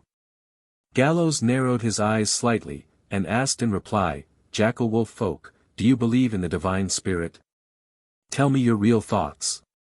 The blood-toothed commander's ears trembled slightly in the rain, his Adam's apple rolled, then he glanced at the priests out of the corner of his eye. "The Red Eye clan believes in the divine spirit." He wanted to reply, but hesitated on the words. The blood-toothed commander glanced again at the two members of the jackal-wolf guard. They were once the fiercest warriors in the clan, but now they had become desireless puppets, not even engaging in the mating cherished by other jackal-wolf folk. Rotting Claw called this a blessing. But Bloodtooth had seen the ritual process. 50 jackal-wolf folk were locked in an iron cage, tearing at each other. Only the last 2 alive would receive the black blood infusion, gaining the blessing. Last year, during the Great Drought in the wilderness, the Red Eye clan sacrificed 30% of their game, praying for the divine spirit to bring rain, but to no avail. The priests said the divine spirit needs more sincerity. But this would starve more tribe members, leading the clan towards doom. The Bloodtooth commander's nature is brutal, not a kind creature. He has no compassion for ordinary tribe members, but as the clan leader, he values the survival of the clan greatly. The losses from sacrifices to the divine spirit have long exceeded the benefits gained, gradually dragging the Red Eye clan down. Bloodtooth not only disbelieves, but even harbors some hatred towards the divine spirit. More accurately, it's not hatred of the divine spirit itself. How could a mud-legged being from the wilderness dare to hate the exalted divine spirit? What he hates, is the humiliation of being deceived, of being ignored. Yenagu has never truly protected the Red Eye clan. Rotting Claw's spells always cost more than they gain. But the dragon before him is different. His strength is self-evident.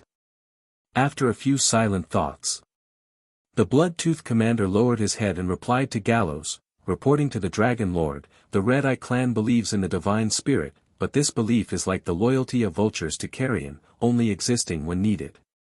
Now with your arrival, belief has become the past, the loyalty of the Red Eye clan will belong to you. This loyalty remains as the loyalty of vultures to carrion. The nature of wicked beings is just like this. But what can be guaranteed is that as long as Gallows remains strong, not weaker than now, the jackal-wolf folk will obey him without question. And for dragons, this is a simple task. Dragons will grow stronger as long as they don't die. The jackal-wolf folk's fervor for following dragons, the jackal-wolf clan is practically the standard for dragons, primarily for this reason. Only creatures like dragons can bear their loyalty, and aside from dragons, few other powerful creatures are willing to accept jackal-wolf folk as their clan. Hodgson. Rotting Claw priest's eyes turned sinister, he said in a cold voice, "This is disrespectful. Retract your statement. The belief and loyalty of the Red Eye clan can exist simultaneously. As subjects of the jackal-wolf god, you can never abandon your belief." Hodgson is the name of the Bloodtooth commander. Names like Hawk are common among the jackal-wolf species. On the other side, the Bloodtooth commander did not respond to the priest's words. In his heart, Gallows weighed heavier, his thoughts more important than the priest's. Very well. The Bloodtooth commander heard the Dragon Lord's soft voice, causing him to rejoice. Gallows glanced around, his gaze sweeping over the rain-drenched Wailing Cliff, passing over the numerous wet jackal-wolf folk, and said, "My subordinates are not allowed to have any divine spirit followers among them." Ordinary jackal-wolf folk were confused and did not react. Their minds couldn't hold too many thoughts, mainly thinking about what to eat today, who to mate with today, what to eat tomorrow, who to mate with tomorrow. They drift with the tide. Belief was just a slogan shouted with the commander or the priest. They did not understand the meaning of divine spirit followers. But Rotting Claw priest understood. When it came to his own belief, the anger in his red eyes flared, his fur almost bristling. The Red Eye clan will not pledge allegiance to a dragon who desecrates the jackal-wolf folk's belief. He replied firmly, with resolute words. Gallows didn't mind, he directly said to the Bloodtooth commander, "You, go kill him, prove your bravery, your loyalty and determination to me." The Bloodtooth commander widened his eyes, looked towards the priest. Professions such as shamans and priests in the monster races of the wilderness were often held by elderly, wise figures. Rotting Claw priest was older than the Bloodtooth commander, almost watched him grow up. Bloodtooth has always been wary of him, even after becoming a commander. He didn't dare to be too arrogant towards the priest. But now, he had Gallows backing him, the situation was completely different. His evil rose from his heart. The Bloodtooth commander suddenly raised his head, and the rumbling roar from his throat exploded like thunder. For the Dragon Lord. Hunting group dominance. A streak of bloody aura erupted from beneath his feet, instantly enveloping the surrounding werewolf warriors. Their muscles bulged like inflating, filled with tar and oil, raising their fur high, their fangs extended an inch longer, their pupils shrank into needle-point-sized red dots. This was the commander's trump card battle technique. Originally meant as a countermeasure against bone-chewing ogres, now it was wielded against the former symbol of belief. The commander held higher prestige among clan members, especially warriors, than the priest. Under the influence of his command aura, the elite werewolf warriors didn't hesitate, weapons and claws all pointed at the Rotting Claw priest, roaring, launching an attack against him. While the Bloodtooth commander stayed in the rear, kept the warriors protected in front, he didn't act rashly. Gallows noticed this, casting a glance at him. The Bloodtooth commander fawningly smiled, and eloquently said, "O great Dragon Lord, my strength lies in commanding warriors rather than personally entering battle, please understand. The warriors are akin to my limbs, my weapons." After a pause, seemingly afraid that Gallows would scorn him for being cowardly, the Bloodtooth commander puffed out his chest, added another sentence, and said, "But if you command, I will definitely charge to the front." The commander's skills mainly lie in strengthening his warriors, and he doesn't like to personally face danger on the battlefield, even though he himself is far stronger than ordinary warriors. That, however, is understandable.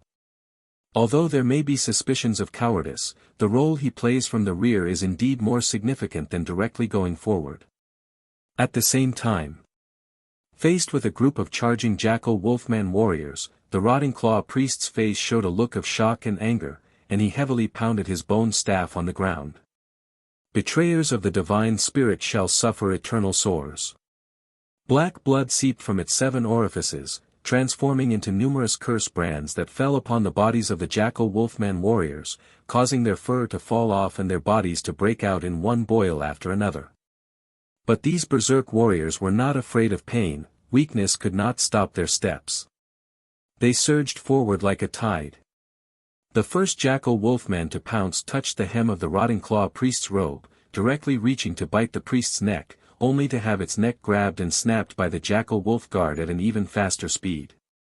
More claws followed one after another, but in a short time, they still could not break through the Jackal Wolf guard's defense. The 2 Jackal Wolf guards were the bravest of warriors in their previous lives, further strengthened by rituals, making them even more powerful. Once entering combat mode, their bodies also swelled, reaching a full height of 3 meters, taller and more ferocious than the berserk Jackal Wolfman warriors charged by the commander. The Jackal Wolf guards were taciturn, repelling their attacking kinsmen one by one. The sharp blades and claws that fell on their bodies tore at fur and skin, leaving blood marks, but healed and regenerated almost instantly. They stood like 2 unstoppable monsters against the berserk wave of Jackal Wolfmen. The priest, under the protection of the Jackal Wolf guards, fought while retreating, swinging his bone staff, quickly chanting prayers, brewing magic. Whiz! Whiz! 2 dragon scales spun through the air like arrows, accurately landing on the Jackal Wolf guards. The explosive fiery flame from them blasted the guards apart, also interrupting the magic the priest was brewing. Taking this opportunity, the berserk Jackal Wolfman warriors surged forward as one, surrounding the priest and tearing him to pieces with chaotic strikes and claws. The physically frail priest, having lost his guards and being engaged in close combat, held little power to resist. His final prayers to the divine spirit went unanswered, offering no protection. Gallows watched this scene quietly. The perception of the divine spirit is cast across countless worlds and cannot cover everything. Unless it is a very important high-level sacrifice, otherwise they would not care too much nor carefully investigate the cause of death to track down the murderer. Normally, they might casually curse the creature that directly killed the sacrifice, and even that's a small probability. I wonder what a curse from the divine spirit feels like. Recently, Gallows felt that his blessing of fire was gradually losing effect, with his resistance to fire blunting, making his increase in fire resistance slow. As to the reason for this, Gallows thought it was because his curse resistance was also increasing, slowly rendering it ineffective. He pondered, if he intentionally provoked the divine spirit by hunting divine spirit priests to receive curses from the divine spirit, could it transform into an alternative kind of blessing? This kind of blessing surely would be hundreds of times stronger than the blessing from a snake dragon. But that, too, was just a thought. The danger was too high, a curse from the divine spirit might instantly kill him, giving him no time to adapt. Suddenly, Gallows squinted slightly, looking to the right.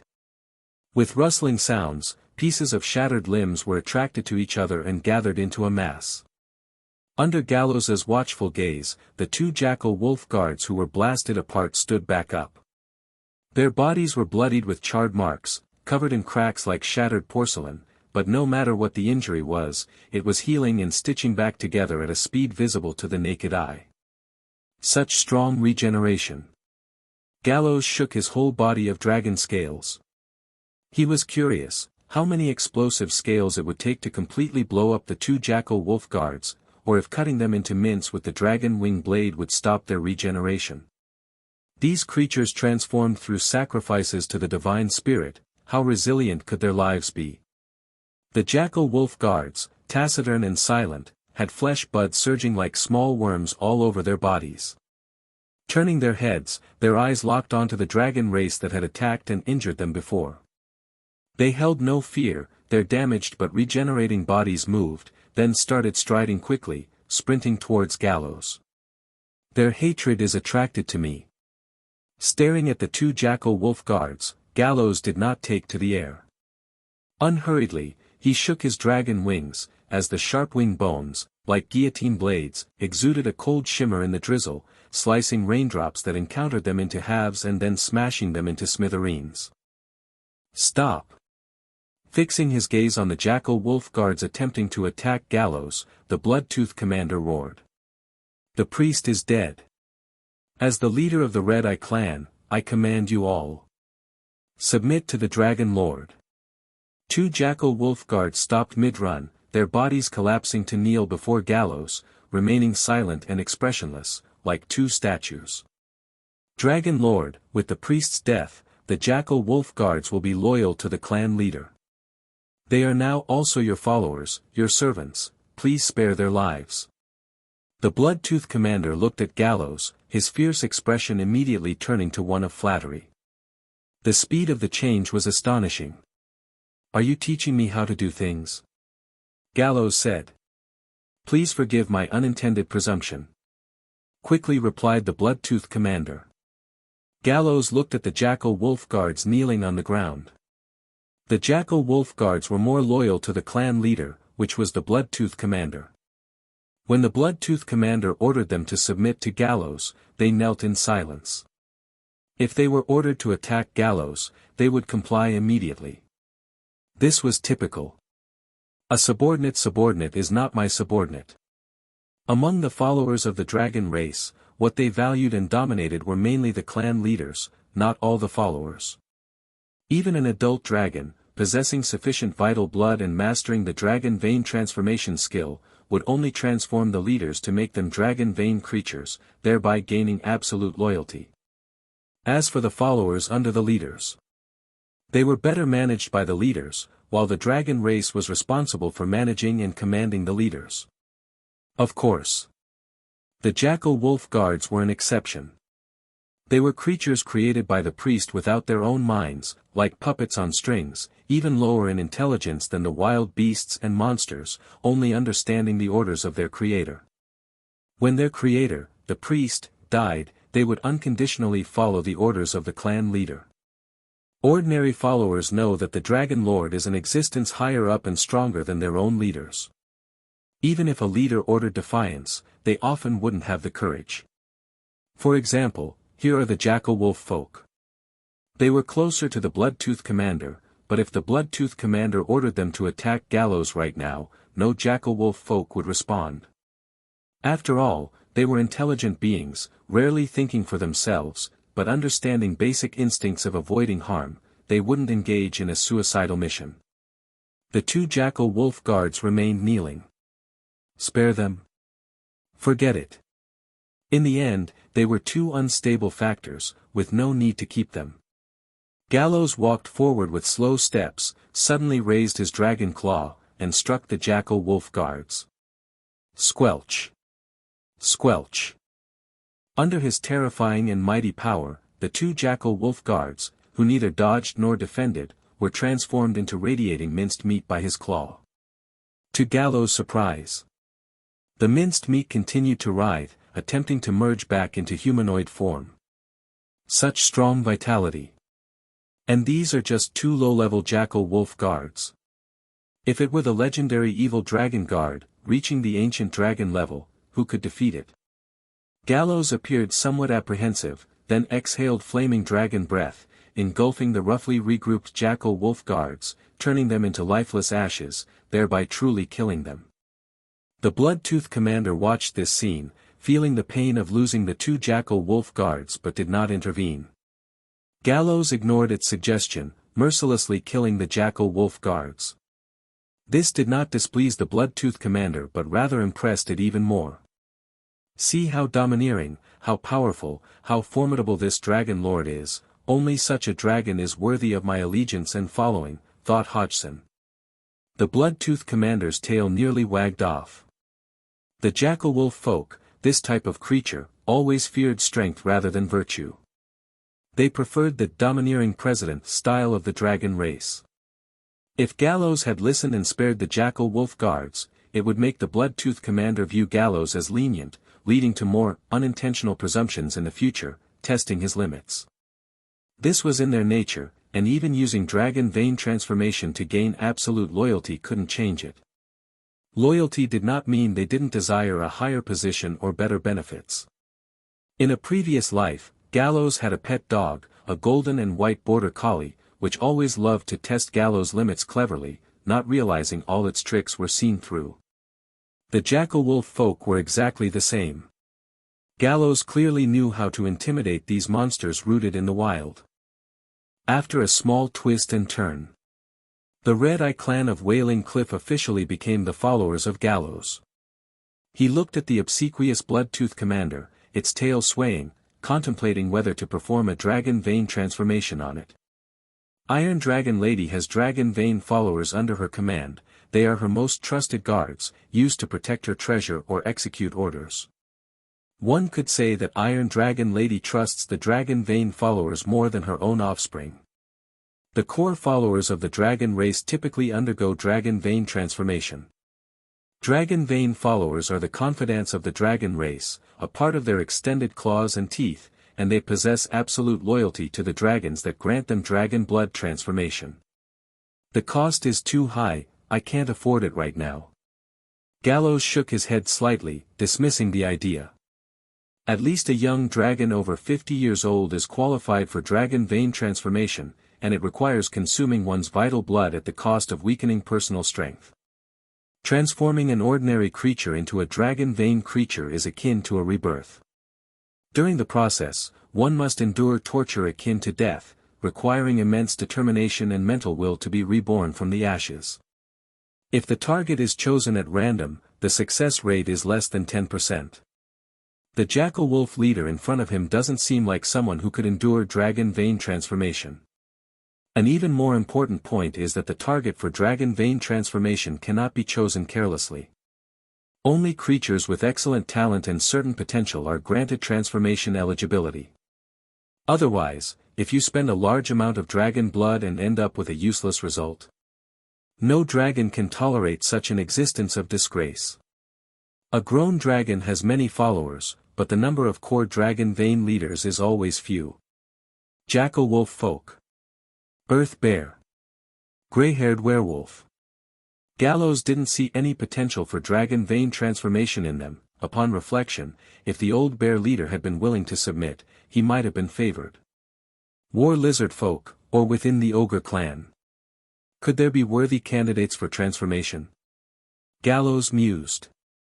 But with his personality, unless he becomes strong enough that the cost of dragon vein transformation would not weaken him, he would not waste his blood and power to elevate other creatures. In Gallows's view, only one's own strength is most important. If he isn't strong, a multitude of dragon vein followers under his command would be useless.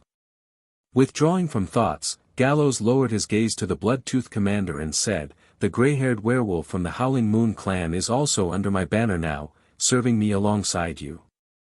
The Bloodtooth commander immediately flattered, "Those gray-haired werewolves are lucky to follow you." These words sounded as if it was the first to come. Soon, Gallows began to issue orders, creating regulations for the Red Eye clan to ambush the Scale Earth Rift at alternate times with the Howling Moon clan. In this way, the encounter rate with trade caravans is higher, and the two won't conflict with each other. The followers of the dragon race only obey dragons. Different clans vie for favor, which can lead to fierce conflicts, and dragon leaders rarely intervene in this scramble. Sometimes, they even actively provoke conflict among their followers. In the legacy of the dragon race, lordship theory, and even, the prince, are almost essential knowledge. Not just the Howling Moon clan. War lizard folk from the Clawbreak clan, ogres from the Bone-Chewing clan. They will soon be under my dragon wings, ruling the Scale Earth Rift with you. Gallows said. It's inevitable, they will all bow and kneel to you, submitting due to your power. Should you need anything, the Red Eye clan will be at the forefront, leading the charge for you. The Bloodtooth commander respectfully said.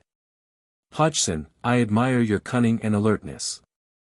Gallows said meaningfully, between you and the leaders of other clans, whoever performs better will be granted a chance for dragon vein transformation. Upon hearing this, the Bloodtooth commander was initially stunned, then overjoyed.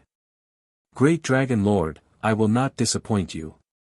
Full of fighting spirit and anticipation. In the stories and legends passed down among the jackal-wolf folk, the honor of dragon vein transformation is highly coveted.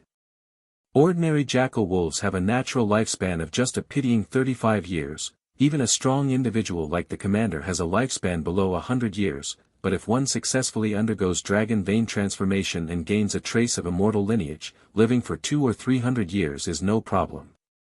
Aside from lifespan, the strength of dragon vein jackal wolves is also beyond the reach of ordinary jackal wolf folk. Driven by the pursuit of survival and power, the Bloodtooth commander was now consumed by thoughts of how to satisfy Gallows, win in the struggles against other clans, and earn the qualification for dragon vein transformation. Soon after, Gallows left Wailing Cliff. He won't stay for long in places like Wailing Cliff or Crescent Valley. Nor has he given the clan chieftains an exact time of when he will return, or told them where they can find him. He only asks them to act according to his orders, to plunder passing caravans, control merchants to establish channels, and acquire resources like black oil and magic energy stones.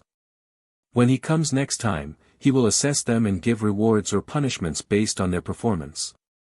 This isn't deliberately being mysterious, but out of caution. Plundering caravans, controlling merchants, these are not actions without risks. They might attract attention, causing subsequent danger, just like when he had the earth spider steal black oil, which was eventually discovered by the Black Rock dwarves, so caution is necessary. As for why he's doing it despite knowing the risks. This is the result of Gallows' careful consideration and weighing of pros and cons. He is cautious, but not weak or cowardly. When the benefits are sufficient, he is willing to pay the price to bear certain risks. In the wilderness, completely hiding away would surely avoid more risks, achieving temporary peace, but it would slow his growth rate. The daily training of Gallows actually creates a certain commotion, which has the possibility of exposing him, and if he wants to avoid risks completely, he must reduce the intensity of his training. Moreover, in Gallows' view, his own weakness is the greatest risk. All dangers stem from his weakness. The longer he remains weak, the more dangers will increase by the day from all directions. Once powerful, the entire world will gradually become peaceful and calm. The night sky was filled with continuous drizzle and the sound of wind was incessant. Gallows thought of striking while the iron was hot, to subdue the war lizard folk of the Clawbreak clan and the ogres of the Bone-Chewing clan, completely unify the creature clans surrounding the Scale Earth Rift, and firmly control this branch road in his hands. But before he reached the destination, Gallows suddenly felt a wave of fatigue. This trace of fatigue was unnatural, not ordinary. When he was at the Red Eye clan, he hadn't consumed much, given his fitness level, such activities shouldn't make him tired. Along with the feeling of fatigue, there was also a sensation of lassitude, a feeling of growing drowsiness. My dragon sleep stage is approaching. These sensations caused Gallows some surprise. They were not real fatigue and lassitude, but a signal reminding Gallows to put aside other matters and prepare for dragon sleep. Dragon sleep differs from ordinary sleep. The growth of dragons is not linear. During dragon sleep, the growth rate of the dragon race will leap significantly. Those usual training or battle gains, the accumulated energy, during dragon sleep, will turn into nutrients, leading to significant growth progress for the dragon race. Ordinary small naps don't count. Before becoming an ancient dragon, each different age group has just one formal dragon sleep. The sleeping period of a young dragon lasts roughly from 1 to 5 years. The richer the accumulation, the longer the sleep period, and the greater the growth during this time. Due to laziness and lack of training, the sleeping period for most young dragons is only 1 or 2 years. Also, during the young dragon stage from ages 6 to 15, dragon sleep often occurs after age 12, or sometimes later. It's common for one to wake up and directly shift from a young dragon to a juvenile dragon. Gallows is now over 8, not 9 yet. Having dragon sleep signs now surprised him. Thinking carefully, he estimated that perhaps it's because of his daily body forging, sharpening his claws and teeth, and also consuming black oil and fairy scale powder, that his body and spirit developed prematurely, causing dragon sleep to arrive early. But regardless of the specific reasons, this is good. He can improve himself quickly, passing through the stage of weakness. My dragon sleep period is likely to be 3 or 4 years, even up to the extreme of 5 years. Gallows thought to himself. In this way, some of his plans have to be disrupted. Going to subjugate the Clawbreak clan and Bone-Chewing clan now holds no significance, and even if the caravans can bring back black oil or magic energy stones, he won't be able to use them during his sleep. Unexpectedness and variability are the norm in life. Gallows wasn't troubled by this. He started thinking about how he could achieve evolution during his sleep. Undoubtedly, the sleep would not only make him grow. All the accumulated training and adaptation will also evolve during his sleep period. Gallows first discovered his adaptability evolution talent after finishing his dragon sleep in the hatchling stage. Wanting to evolve and gain jet-powered burst acceleration wings, this sleep is the best opportunity. Gallows braced himself, turned back, and returned to Needleleaf Valley. In the rainy valley, a row of needle-leaved pines stood tall, their treetops swaying with the wind and rain. Gallows flapped his wings, descended and returned, standing on a mountain rock slab, then summoned all the elf dragons, red dragons, and earth bears to gather. Fine silver thread steadily descended. The violent bears were soaked by the rain, their fur wet, while the elf dragon hid under the red dragon's wings to avoid the rain. The red dragon twisted its body, swished its tail, feeling uncomfortable in the rain. I am going to dragon sleep. Gallows announced the news, saying, in the next 5 years, I may not wake up. Upon hearing this, Mobile was the first to show loyalty, kneeling down with his butt sticking up, his honest bare face showing a hint of the jackal-wolf folk sycophancy. My lord, please rest assured, with me leading the violent bear guard, I won't allow any creature to disturb your slumber. When you awaken, you will surely sweep across the Cell wilderness like a storm, forcing countless creatures to submit. Other violent bears envied Mobile for his skill in flattering Gallows. Ordinary violent bears were not good with words, they just knew how to work hard and couldn't think of flattering words. Thus, they felt Mobile was a genius, very articulate, and his speed and proficiency in kneeling awed them. After Mobile had knelt for several seconds, the other violent bears finally reacted, following suit by kneeling in front of Gallows, expressing their commitment to guard diligently. Gallows, however, did not intend to sleep in the Needleleaf Valley. If encountering powerful enemies, relying on these violent bears, red young dragons, and elf dragons would not suffice to stop them. Moreover, the number of creatures gathered here would attract attention, so it was better to find a suitable place for a solitary dragon sleep. Guard the Needleleaf Valley well. When I return awake, I don't wish to see this place has changed hands. Gallows gave serious instructions and then told the violent bears to disperse. Elf dragon Vera peeked her small head out from under Samantha's wing membrane and flew towards Gallows. She flapped her translucent wings, rainwater sliding off her scales. I can help you find a safe nest. I know there's a hidden cave east of the Needle Forest, with an entrance covered by vines, so no one will find it. No need, I have my own ideas. Gallows replied. Samantha also flew over. 5 years, you're going to sleep for that long. Can't you make it shorter? Last time, during Gallows's 7-day recovery from injury, Samantha felt severe anxiety and a lack of security. This time, it would be 5 years, and just thinking about it made Samantha feel uneasy and tense. Of course not, 5 years is my conservative estimate. Gallows flicked his tail, splashing some water, telling Samantha, during my dragon sleep, both you and Vera should be careful, stay dormant in the Needleleaf Valley, and don't wander around unnecessarily. After a pause, he sternly added. Don't spend all day playing with ants. If when I awake, your alchemy skills are still stagnant. He didn't finish the sentence, leaving some blanks for Samantha to ponder the consequences. In 5 years, barring any accidents, the two clans should accumulate some oil reserves, and by then, he would need Samantha to refine the oil with alchemy, striving to enhance its quality. As long as you can wake up soon, I promise you won't be disappointed. Samantha replied.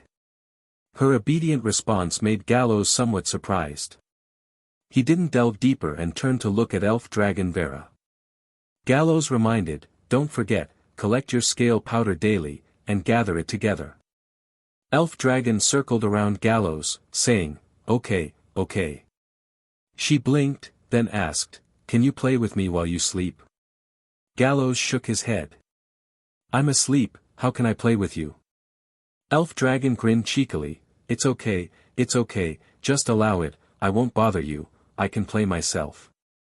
She glanced over Gallows's body, pondering how she might doodle on it or plant flowers and grass to decorate him when the time comes, dressing Gallows in a cute and beautiful manner. Gallows didn't know elf dragon's specific thoughts. But this didn't prevent him from refusing. Alright, you can accompany me while I slumber. He chuckled as he spoke. Yay! Elf dragon became excited, extremely delighted. But be extra careful not to be killed by me, as I don't distinguish friend from foe in my dreams. Gallows said lightly. Elf dragon's body stiffened. She suddenly remembered, Gallows has the habit of dream dragon slayer, cannot be approached. Let's forget about that, I'll go play with Samantha and the violent bears, won't disturb you. Elf dragon stuck out her tongue, immediately changed her tune. After relaying some other instructions to the two dragons, Gallows began to prepare for his dragon sleep. He first went to the cave where the cliff snake dragon's corpse was placed, extracted its most poisonous heart, then left the cave, soared skyward, disappearing into the dense rain curtain. A period later. Gallows arrived above an area enshrouded in clouds of rising steam and the smell of sulfur. This was the dragon sleep site he had pre-selected. Gallows had his foresight, a habit of planning in advance. While attempting to evolve jet dragon wings, using fairy scale powder for quick thinking, he thought of using dragon sleep to improve success probability, and later discovered the right place during routine drills and surrounding terrain exploration. Gallows looked down. Below, the rift resembled a wound on the land split by a giant axe, twisting and stretching into the distance. The gray-white cliffs were riddled with honeycomb-like holes, continuously spewing out hot steam, which condensed into heavy mist in the cold rain. Through the thick steam, the ravine's base faintly revealed dark red lava veins, like blood vessels slowly flowing through the rock fissures, with sulfurous fumes steaming up into the sky. High-heat environments are favorable for fire element creatures. But here, filled with hot, sticky steam, ordinary water element creatures cannot withstand such a scorching environment. Steam Rift's harsh environment meant no creatures resided within. But for Gallows, it was just right. He tucked in his wings, like an arrow from a string, shooting into the dense steam, passing through the high temperature, gradually reaching the rift's bottom. Hidden within a steam-spurting rock fissure. Gallows smeared the snake dragon heart's toxic blood onto his dragon wings, eroding them with dense holes, then gritted his teeth to endure the torment of hot steam constantly passing through these holes. The dragon heart blood's toxic effect was stronger, and its duration was longer. Moreover, the steam here was endless, continuously stimulating Gallows's wounds, slowing healing and making poison harder to dispel. But that's exactly what he wanted. The waves of sting came relentlessly. Sleepiness flooded like the tide. Gallows tried to relax his mind, his eyelids began fluttering, feeling increasingly weary, then slowly closed his eyes, entering dragon sleep mode. In a state of slumber. The dragon race's aura completely retracts, making it difficult for other creatures to notice, but their awareness of danger doesn't slacken, instead, it becomes more acute. If a life-threatening danger is sensed, they immediately awaken, interrupting the dragon's sleep. The rift settled into peace. Only the sound of steam surging echoed endlessly. And amidst the engulfing steam, the red iron dragon lay silently, evolving. Awaiting the next awakening. These tempered wings might not need to interact with rainy environments again, able to emit steam, and sway with comet-like trails, transforming into supreme weapons. Gallows during Steam Rift's dragon sleep. In the distant wilderness, a group of stone giants is migrating in the rain, searching for a suitable settlement. They have a total of 11, 6 of them are not yet youths, with ages ranging from childhood to adolescence.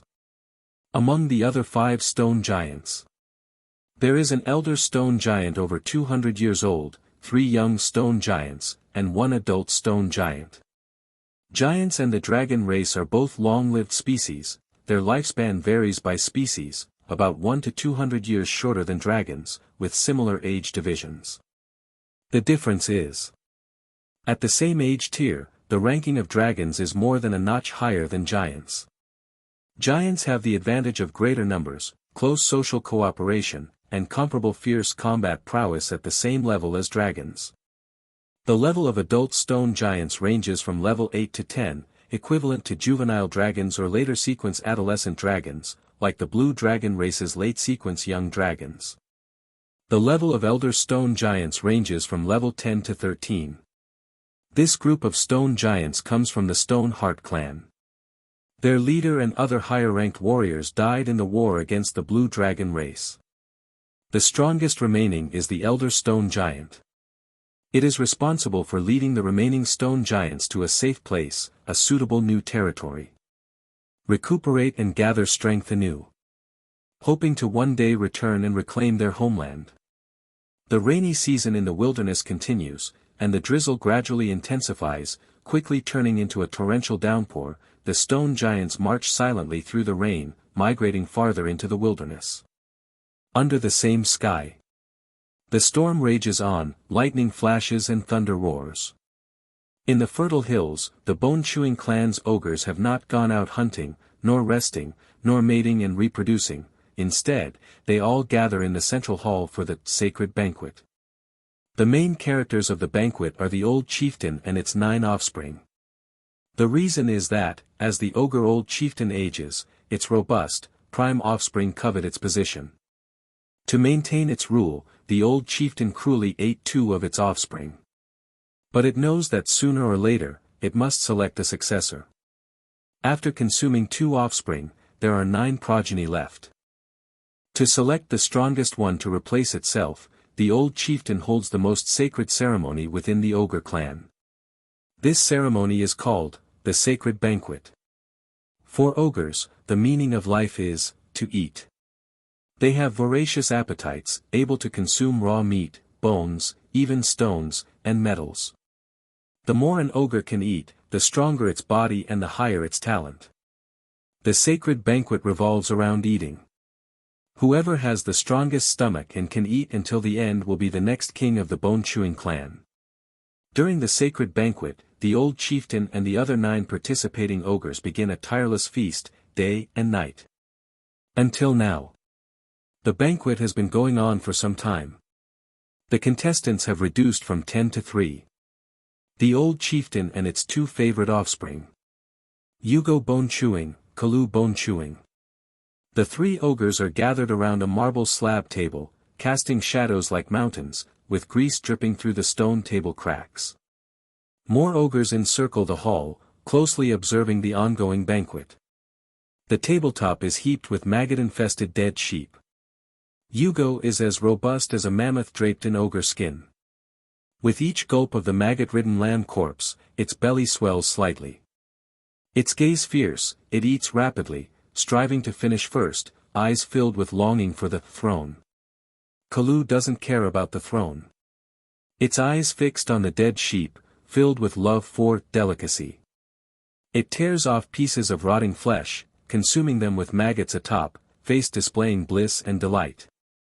In less than 3 minutes, the 3 ogres finish all the maggot-infested dead sheep. Yugo finishes first, followed by Kalu, lastly the old chieftain. As age advances, the old chieftain's appetite and digestion slow compared to its strong offspring, but it doesn't concede to old age, letting the banquet continue. The banquet continues. The bone-chewing clan nearly emptied their entire stock, serving up delicacies even ogres frowned upon. These foods are deadly poisons to other races, but for the ogres vying for the throne, they are the ultimate trial to prove the strength of their stomachs. After the maggot-infested, rotting dead sheep came the wind-dried rhino leg bones covered with sharp bone spikes. There was not a bit of meat on it, the sharp spikes would scratch an ogre's mouth, esophagus, and stomach, bringing a painful sensation while eating. Hugo was the first to pick up a leg bone, blood streaming from his mouth, his face ferocious, as he started chomping down with big bites, crunching loudly. Then the old chieftain, frowning, held his big belly with one hand and began to eat. Lastly, it was Kaloo. Though pain emanated from his mouth and stomach while eating, he remained thoroughly delighted, treating all food with a solemn and serious attitude, even licking up and eating the tiniest bone crumbs. Lightning flashed, thunder cracked, and rain poured heavily. The feast continued.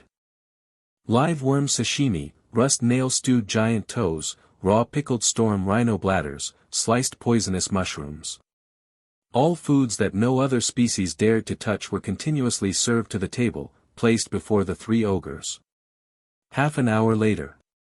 The ogres had devoured the shell wings of the decayed bone beetles, and their huge stomachs were filled to the brim, resembling 3 mountains of flesh. The feast continues. With victory yet undecided, the old chieftain burped as he instructed the ogre chef to bring more food. "Chieftain, all the food has been consumed. The kitchen butcher, the clan's storage has been completely exhausted." Hugo suddenly stood up, declaring his victory in a booming voice, "I am always the first to finish, victory and glory are mine." If all the ogres held out to the end, then the speed of eating was the crucial judging criterion. The old chieftain wobbled as he stood up, preparing to announce the outcome of the sacred feast. At this moment, a wolf-like green glow appeared in Kaloo's eyes, and he growled, "No. I'm not full yet." The next second, he suddenly stood up, walked towards the old chieftain, and in the chieftain's puzzled gaze, swung his massive fist onto the top of the chieftain's head. Bang! Bang! Bang! With a few sudden and powerful punches, the old chieftain died on the spot. Kaloo turned to the butcher, grinning, "Divide father's corpse, and the food in his stomach, into 2 halves, and place them before me and my brother." The feast continues. Silence enveloped the hall. The ogre butcher let out a dull sound of assent, then hacked apart the old chieftain's body, dismembering it, and presented it piece by piece to the 2 ogres. 10 minutes later. Hugo finally couldn't eat anymore. His belly was like a balloon at its limit, with one crack after another on its surface, his stomach already ruptured. In contrast, Kaloo's belly was equally round, but with each swallow, his belly would slightly bulge momentarily, then swiftly tighten and contract. Whether it was an illusion or not. The ogres observing this grand feast came to a late realization: Kaloo seemed to have expanded by a circle since the beginning, and it wasn't just the stomach. He initially wasn't as robust as Hugo. But now, beneath his bulky body, muscles bulged like they were filled with tar and oil, making him appear larger than Hugo by 1 size. The clan's smartest 2-headed ogre mage turned both heads, exchanging a glance. In the small eyes of his other head, he saw a look of astonishment and ecstatic joy. Kaloo has awakened the gluttonous demon trait. He will lead the bone-chewing clan to glory. The 2 heads spoke in unison. Ogre variant, gluttonous demon. The gluttonous demon can digest all food, efficiently utilize food energy, and gain enough formidable power to shake mountains. In the ogre's ancient records, there is an honor of the distant past. Once there was a gluttonous demon who established a glorious empire formed by ogres. Hugo finally conceded, kneeling before his brother. Facing him, Kaloo, chewing on his old father's arm, vaguely announced his new position as chieftain. This carnival feast of gluttony ended with the most voracious stomach being crowned king. After devouring every bit of his father's flesh and bones, Kaloo surveyed the ravaged hall and muttered, "I'm still not full." Every ogre he looked upon instinctively averted their gaze, afraid to make eye contact with him, fearing being devoured alive. Tribe members, join me in the hunt. Kalu shouted aloud, receiving the response of all ogres. Throughout the feast, ordinary ogres suppressed their hunger too long, and the clan's reserves were completely depleted, urgently needing to hunt for replenishment. It's not just fierce beasts and monsters, but the several monster race clans surrounding the area will all be targets for the bone-chewing ogres. Sunrise and sunset, 6 years quietly passed by.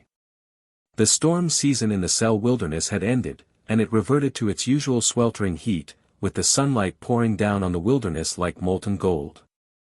But even the most intense sunlight couldn't penetrate the steam of the steam rift, shrouded in fog like clouds. This place is a forbidden zone where most creatures avoid. Zoom! A gale giant eagle swept across the sky, as quick as lightning. With a wingspan of 10 meters, its feathers clung tightly to its body, minimizing air resistance, and surrounded by wind elemental energy, it flew at an incredible speed, streaking across the sky like a green bolt of lightning. The gale giant eagle flew over the steam rift. It noticed the rift below, emitting hissing steam. Having hunted and eaten its fill, it suddenly felt playful. The giant eagle flapped its wings, diving towards the steam rift.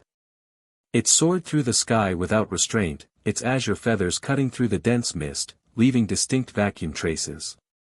It sometimes dived vertically, then pulled up sharply just before touching the boiling rift, leaving the steam swirling behind it. It sometimes made sharp side turns, gliding through gaps between two opposing steam columns, causing the scorching mist to condense into spiral cloud rings behind it. The gale giant eagle grew more excited, beginning to challenge the most dangerous part of the steam rift.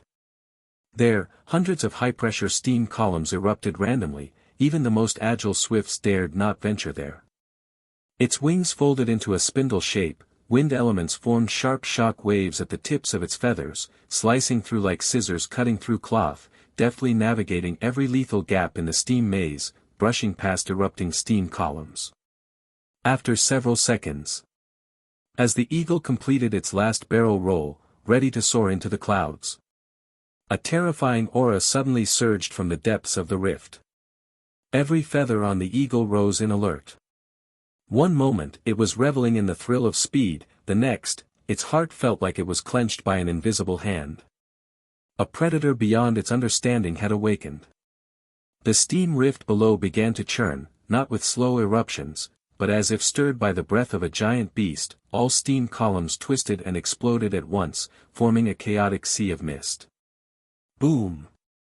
The steam clouds were violently torn apart, a crimson figure shot skyward at an almost absurd speed.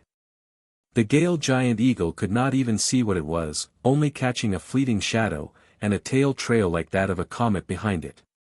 Instinctively, the gale giant eagle flapped its wings, fleeing at full speed. It used its ultimate technique, hurricane ascent. This was its proud escape skill.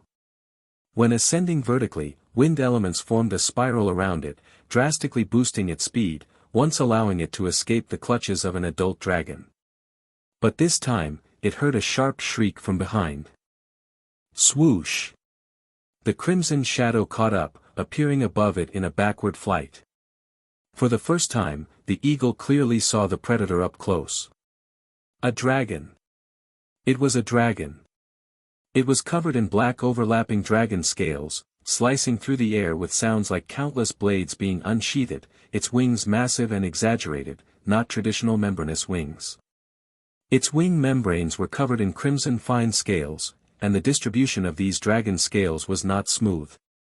At the wing roots, tips, and edges, 6 silver crystal bones protruded from the wing membranes, fanning out in a radial pattern, with the tip spraying dense, fiery yet steam-like dark red flame streams, trailing long marks behind it. Like a comet tearing through the sky, leaving a destructive light tail behind. It deliberately slowed down, the flame streams on its dragon wings dissipating, flying parallel to the eagle. This action, more than a direct kill, filled the eagle with fear. The dragon seemed to savor the hunt. The Gale giant eagle screeched loudly. It frantically unleashed its magic, wrapping it around its wings, overloading its speed, twisting and turning in the air, trying to shake off the hunting giant dragon. The dragon didn't immediately pursue, waiting for a moment before leisurely flapping its dragon wings. Boom! Dark red flame streams surged behind its wings. Its speed soared instantly, chasing close behind the Gale giant eagle, its originally black dragon scales rubbing against the air, nearly turned into a fiery red, like a crimson meteor streaking across the heavens. The eagle sensed the danger coming from behind. But its speed had already reached its limit and could not be increased further. As the dragon's shadow flashed by, the giant eagle's vision suddenly spun, its head already separated from its body. The giant dragon clutched the giant eagle's body with one claw, folded its wings, and descended to the ground. The gaps between its scales were still steaming from the residual heat of high-speed flight, its pair of wings resembling a peerless deadly weapon drawn from its sheath. This dragon was none other than Gallows, who had just ended dragon sleep. The trail of wing flames is like a comet streaking across the sky. I'll call you Celestial Comet Wings then. Gallows shook his brand new dragon wings, nodding in satisfaction. In his past life, he played a game called Monster Hunter. Now that he thought about it, many characteristics of the dragon race in the game were worth referencing. The inspiration for naming and envisioning the dragon wings came partly from there. The only flaw is, the energy consumption is too high. I use magic energy as fuel, and each burst of acceleration leads to massive consumption. In the future, I'll become a martial dragon, combining magic energy and life energy to form more resilient and dense dragon chi, which might better handle the energy consumption. Gallows mused to himself. After dragon sleep and evolution, Gallows was now extremely hungry. He first feasted voraciously, quickly devouring the Gale giant eagle he had just hunted, and then he took the leisure to re-examine and scrutinize his own changes. First, his life level directly reached 9th level from 7th. This is a life level that only a young golden dragon could possess, and now Gallows was 14 years old, still 2 years away from youth. In terms of physical size, his length from head to tail reached 12 meters, equivalent to the size of a young dragon. Moreover, Gallows was stronger than a red dragon, the muscles beneath his scale armor were robust and powerful. If there were another 12-meter-long young dragon standing next to him, it would be overshadowed like a twig. The fully extended dragon wings could reach 26 meters, more than twice his body length. There were also slight changes in Gallows's appearance. The addition of silver crystal bones and jet structures at the tip of his dragon wings need not be elaborated upon. The spines on his face had become more numerous and dense, his mouth protruding with the fierce fangs of a red dragon. The keratin around his upper and lower jaws seemed like a steel texture, and the base of his dragon horns was encased in shovel-shaped metallic bones, protruding and winding backward like a crown. The features of an iron dragon and a red dragon were still evident on his body. Apart from the explosive scales on his back, dense spines grew along his spine, extending all the way to the end of his dragon tail. His dragon tail had become thicker and longer, with scales so dense yet slightly uplifted, exposing blade-like sharp edges that would create dense, lacerating wounds akin to 1,000 cuts when whipped against an enemy. Aside from these external manifestations, Gallows also awakened 2 magic-like skills. Flaming Claw, derived from the Red Dragon bloodline. Hardened Body, derived from the Iron Dragon bloodline. Whether Iron Dragon or Red Dragon, these magic-like skills are usually only awakened by young dragons. The Red and Iron Dragon races are both adept at close combat. The 2 magic-like skills Gallows awakened from his bloodline still enhance his melee abilities. As for long-range combat, as an excellent hybrid, Gallows had access to 3 types of dragon breath, along with explosive scales for bombardment. It was currently sufficient for his use. Moreover, all dragons are natural mages, and as they age, they will inevitably awaken more magic-like skills. The magic-like skills of a young dragon are just the beginning, and Gallows was not even a young dragon yet. As for magic, relying on knowledge rather than bloodline. It is often something dragons only start to explore and learn once they reach adulthood or later when their development slows, because before this, the magic-like skills they awaken and their continuously growing bodies are much more practical than magic. Gallows flicked his tail. Within the muscles under his dragon scale, he sensed a vague electric current, but it was very weak and not tangible. This aspect of the evolution was not successful. This time the evolution mainly focused on the wings. Gallows pondered while feeling the faint electrical sensation within him. The hunger pangs had not dissipated yet. Seized by stomach rumbles, he did not continue to assess himself, but instead soared into the air on his wings, hunting in the surrounding area. After a day-long hunt and multiple feedings, the hunger finally subsided, leaving him less ravenous. It was now nighttime. The dual moons hung high in the night sky, casting soft rays of light. Needleleaf Valley, Crescent Valley, and Wailing Cliff, I wonder what has changed in these 6 years. I should head back to take a look at the situation first. Gallows devoured the last prey, which was the size of an elephant, ending his hunt, and flapped his wings to fly first towards Needleleaf Valley. Needleleaf Valley, gradually perfecting, already a small-scale alchemy workshop. Samantha was gripping a glass test tube made from burnt sand with her claw, her dark red dragon eyes fixed on the boiling liquid inside. Add a small pinch of sulfur iron powder. She muttered under her breath, using the tip of her tail to lift the mortar, pouring the shimmering metallic powder into the test tube. Boom! The test tube shattered, acrid smoke instantly filled the alchemy workshop, and Samantha was choked into sneezing 3 times in a row, waving her dragon wings to dispel the smoke. Failed again. I clearly followed the recipe in the inheritance, where did it go wrong? The red dragon angrily flicked her tail.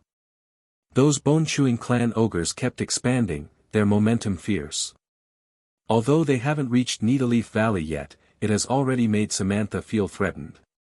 In Gallows' 3rd year of dragon sleep, Samantha also began dragon sleep, expecting Gallows to awaken and return after its 2-year duration. Yet 3 years turned into 3 more. 6 years have passed, and Gallows has not returned. Samantha lost her usual reliance, and being a red dragon, aside from Gallows, she would not submit to any other creature, thus temporarily taking charge of Needleleaf Valley, inadvertently becoming the backbone for the elf dragon and violent bears. But this position isn't easy. Especially now, with the danger from the bone-chewing clan almost imminent. Samantha had to pull herself together. To honor her promise to guard Needleleaf Valley, she attempted to create alchemy tools to arm her followers, flame beads. These are disposable alchemy tools. Once thrown, they can cause intense explosions with great power. If ample flame beads can be stocked up, then facing the ogre invasion later, they can resist for more time. Yes, resist for more time, not defeat. Samantha forced herself to think like Gallows to better manage the territory, trying not to be so arrogant and conceited, and followed Gallows' habit by initially cracking some scale powder from the elf dragon to enhance her own wisdom. Then, she clearly realized that the gluttonous demon that rose nearly after Gallows' dragon sleep 6 years ago from the bone-chewing clan, was an enemy she couldn't defeat.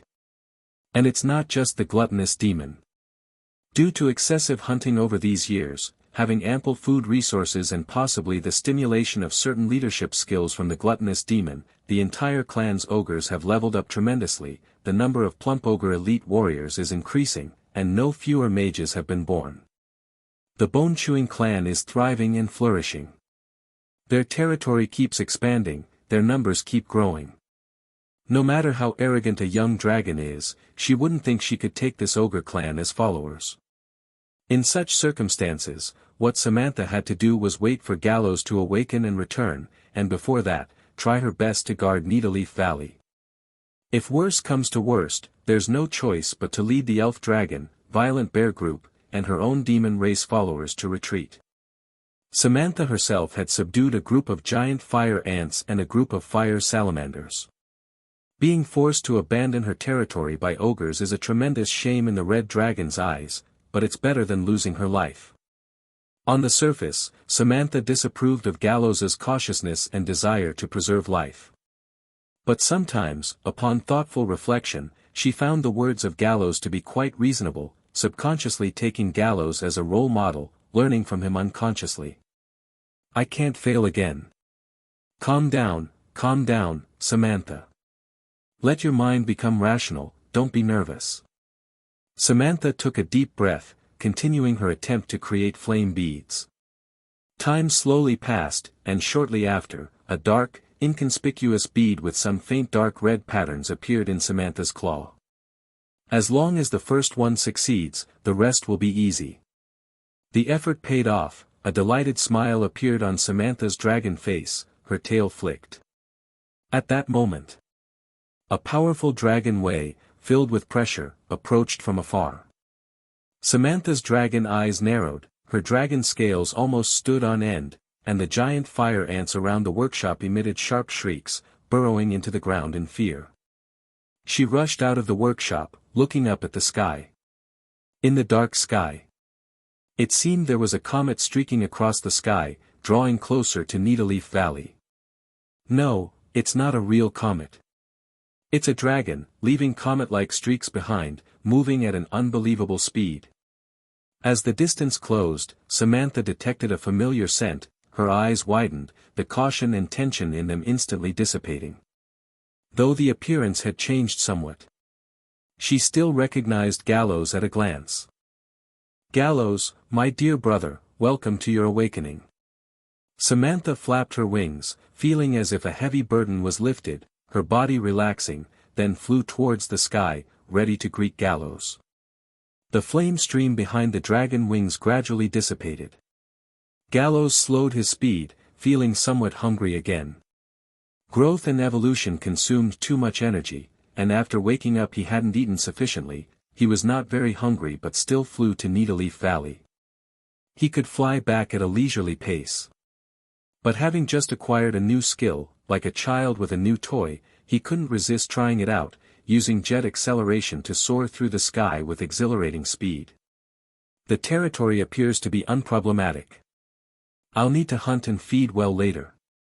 Gallows flew over Needleleaf Valley, seeing Samantha flying towards him. He slowed down a bit more, his gaze fixed on Samantha. The once immature red young dragon, still somewhat immature but had grown. Samantha's body length was close to 10 meters, with some added spikes, long protruding fangs from her mouth, her scales gleaming like quenched steel, radiating a dark red metallic shine under moonlight. Gallows sniffed. On Samantha, he smelled an acrid sulfur scent, like a volcano, like lava, which was the red dragon's body odor that intensified with age. Because of his bloodline, Gallows didn't dislike such a scent, instead found it quite pleasing. Samantha, you've grown quite a bit too, he said. Of course. We share the same blood, I won't be worse than you. Samantha didn't mention the difficult struggle and mental pressure during this time, only displayed her inherent red dragon confidence. The two dragons together landed in Needleleaf Valley. Elf dragon Vera rushed over with a cry, then halted suddenly before Gallows, blinking and said, Gallows, you look even more fierce now than before. Rugged explosive scales. The celestial comet wings, huge like lethal weapons. The increasingly apparent dual characteristics of red dragon and iron dragon bloodline. All these made Gallows's appearance so sharp, more fierce, more like an evil dragon, more imposing. Gallows, you look more fierce than before. The words of elf dragon Vera reached his ears. Gallows was left speechless. The elf dragon was telling the truth, he did indeed look more and more like an evil dragon, which was not what Gallows had intended. Although he felt that his current appearance was cool and fierce, it was also a bit too ostentatious, not in line with his usual cautious nature. Unfortunately, whether it was the dual bloodline of the leaders of the five-colored dragon and iron dragon, or the characteristics he had evolved himself, all were intensely aggressive and invasive. This was often characteristic of evil dragons. For benevolent or neutral dragon race like the metal dragon and gemstone dragon, they had fewer sharp spines and did not have wings or tails that looked like weapons at first glance. Their overall style leaned towards mighty. With my current appearance. If organizations on the side of justice or order discover my presence, they definitely want to hunt me down and exterminate me on the spot. Gallows shook his head, thinking. Even though he still did not consider himself to be the evil dragon that people imagined, Gallows was no longer troubled by it. He figured it out. Whether evil dragon or good dragon, or being perceived as another type of monster, it didn't matter, the world ultimately spoke with fists and power. As long as no one disturbed him or threatened his life, he deemed it not worth worrying about. Conversely, if Gallows felt that his life was threatened in any way, he would go to any lengths to eliminate that threat, otherwise he could not find peace. Why am I not a mixed-blood dragon? Samantha's gaze fell on Gallows, scanning his formidable and fierce spines, wings, and tail, filled with longing and envy. In the eyes of a red dragon, being fierce was an absolute compliment. According to dragon race aesthetics, whether or not the metal dragon found it appealing, the five-colored dragon and other evil dragons undeniably saw Gallows as having the ancient epitome of evil. Upon reaching maturity, once he emitted signals of wanting to mate, no female dragon would be able to resist his charm. Samantha, it seems that while I was away, you managed the territory quite well. Gallows's tail gently slapped the ground, causing a few sparks to fly. When he spiraled down to land, he noticed some changes in Needleleaf Valley. Some defense structures were added to the perimeter, with deep ditches where lava flowed slowly, an ironwood pine defense line with metal spikes cemented in place, and sentinels patrolling the key points. Samantha raised her chin slightly, letting out a pleased hum. She snorted out 2 plumes of sulfurous smoke, saying, "Do you think I'm just a lazy bug who only sleeps? No, I'm now a diligent giant dragon just like you, and I've subdued 2 demon race clans of my own. The fire salamanders can spit lava, while those ditches were dug by the giant fire ants." She pointed with a claw towards the alchemy workshop. "In alchemy, I've learned to create flame jewels, whose instant explosion power can blow a giant rhinoceros sky-high." Glancing at Gallows, Samantha added, "There's not many flame jewels, and I've only collected limited materials, so you can't waste them, for instance, by randomly throwing them at yourself." As she spoke, a wary look appeared in her eyes, evidently guarding against Gallows. Clearly, Samantha did not want Gallows using her flame jewels to satisfy his predilections. She had speculated that perhaps Gallows became stronger by using such means, but now looking at him, Samantha rejected that idea. If strength could be achieved merely by various exercises or self-destructive behaviors, then the dragon race would already have dominated all realms and worlds. She attributed Gallows's power to a positive mutation from the mixed bloodline, not accumulated training over time. Gallows was indifferent to this misunderstanding. Flame jewels capable of blowing away a giant rhinoceros. He wasn't interested, unless they could blow away a dragon. Gallows contemplated as he looked at Samantha. During these 6 years, has Needleleaf Valley encountered danger? Encountered powerful beast monsters, been discovered by the Wisdom clan, or faced an adventurer's raid? He asked.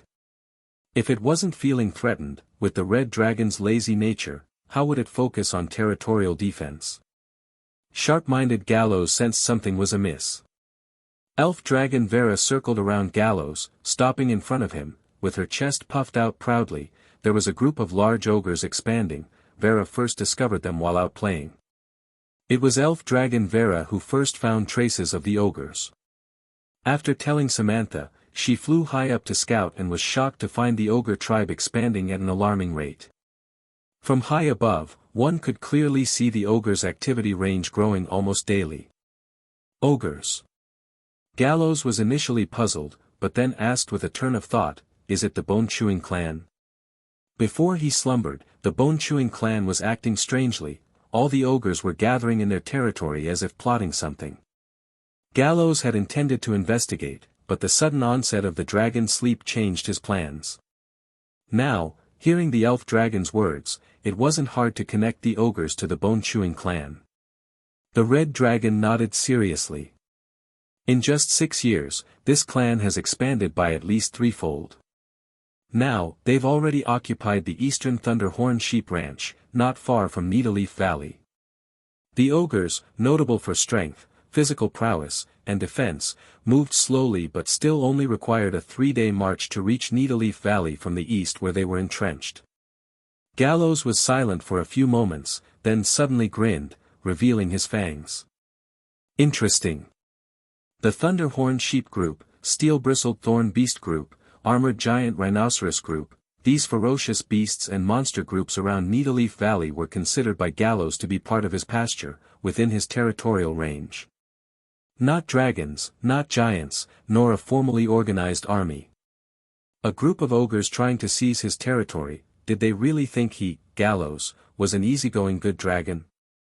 Immediately, Gallows felt the urge to fly over and kill all the ogres directly. This dragon sleep had made Gallows stronger and amplified the intense emotions from his red iron dragon bloodline. Who?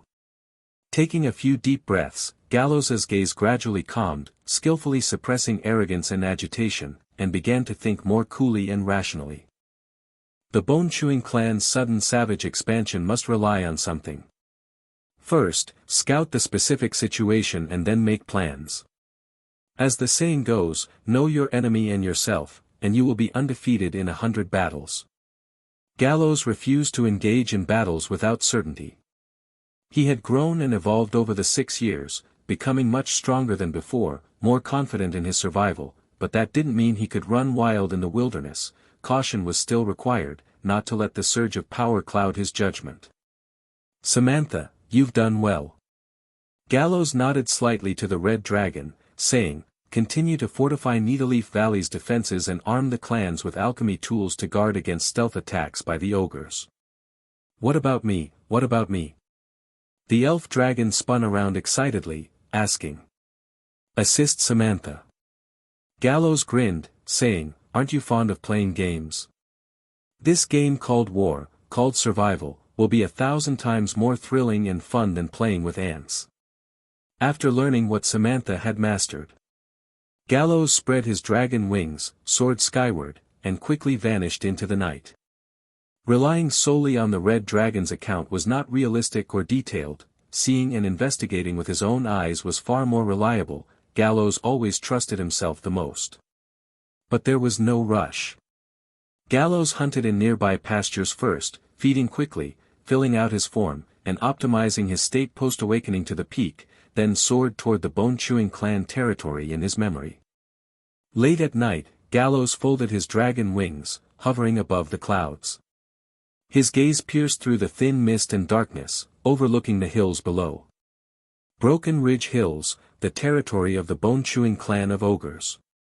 6 years ago, Gallows had roughly explored this place, and now, while the general situation of the hills remained unchanged, the ogre territory was completely transformed, unrecognizable from his memory.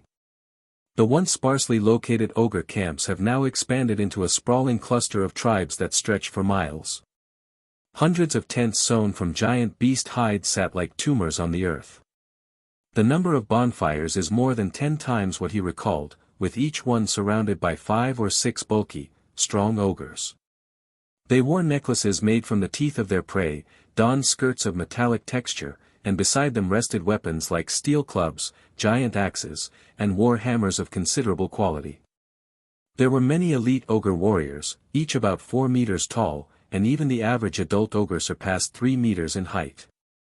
There were also ogre mages, more than just one.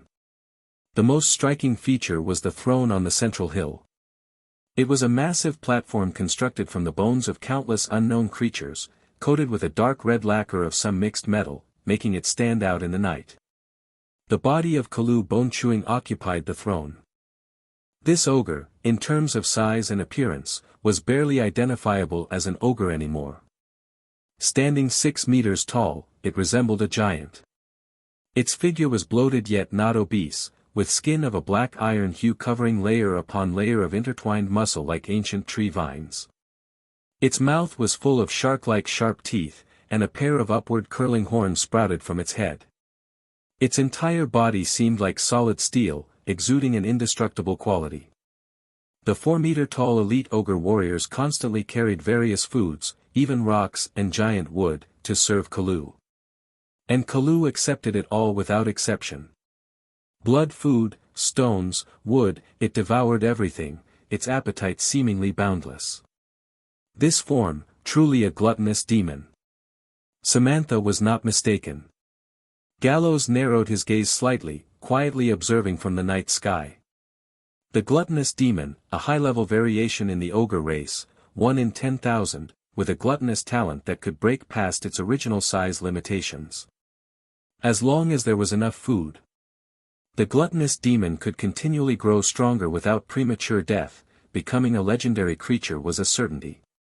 Furthermore, at the same level, it wielded combat power comparable to superior dragons, making it difficult for the likes of a white dragon to contend with it at the same rank. Gazing intently at the gluttonous demon, Gallows felt tempted. So far, he hadn't had any core followers under his command. The limits of violent bears, jackal wolf folk, and gray-haired werewolves were apparent. Even after dragon vein transformation, their talents remained limited, making the overall scale and strength of the clan insufficient for significant use.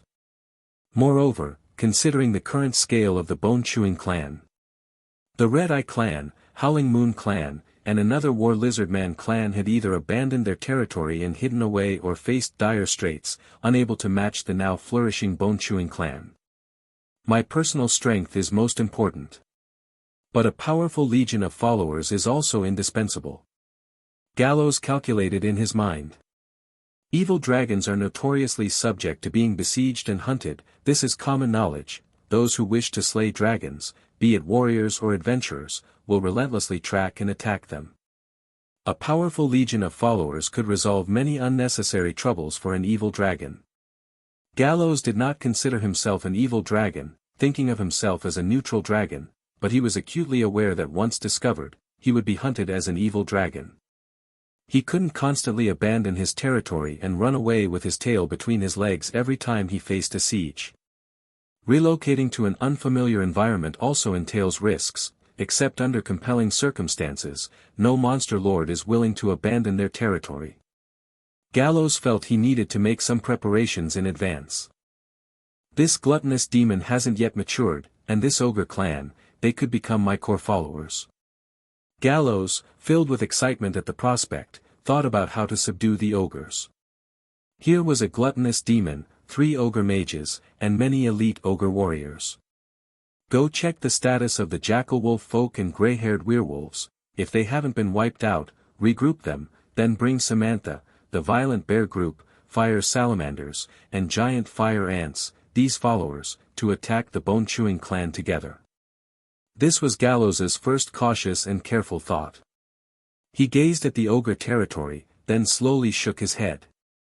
One of Gallows's goals was to one day knock down the entire world with the strength of a single dragon. So he would no longer need to live cautiously.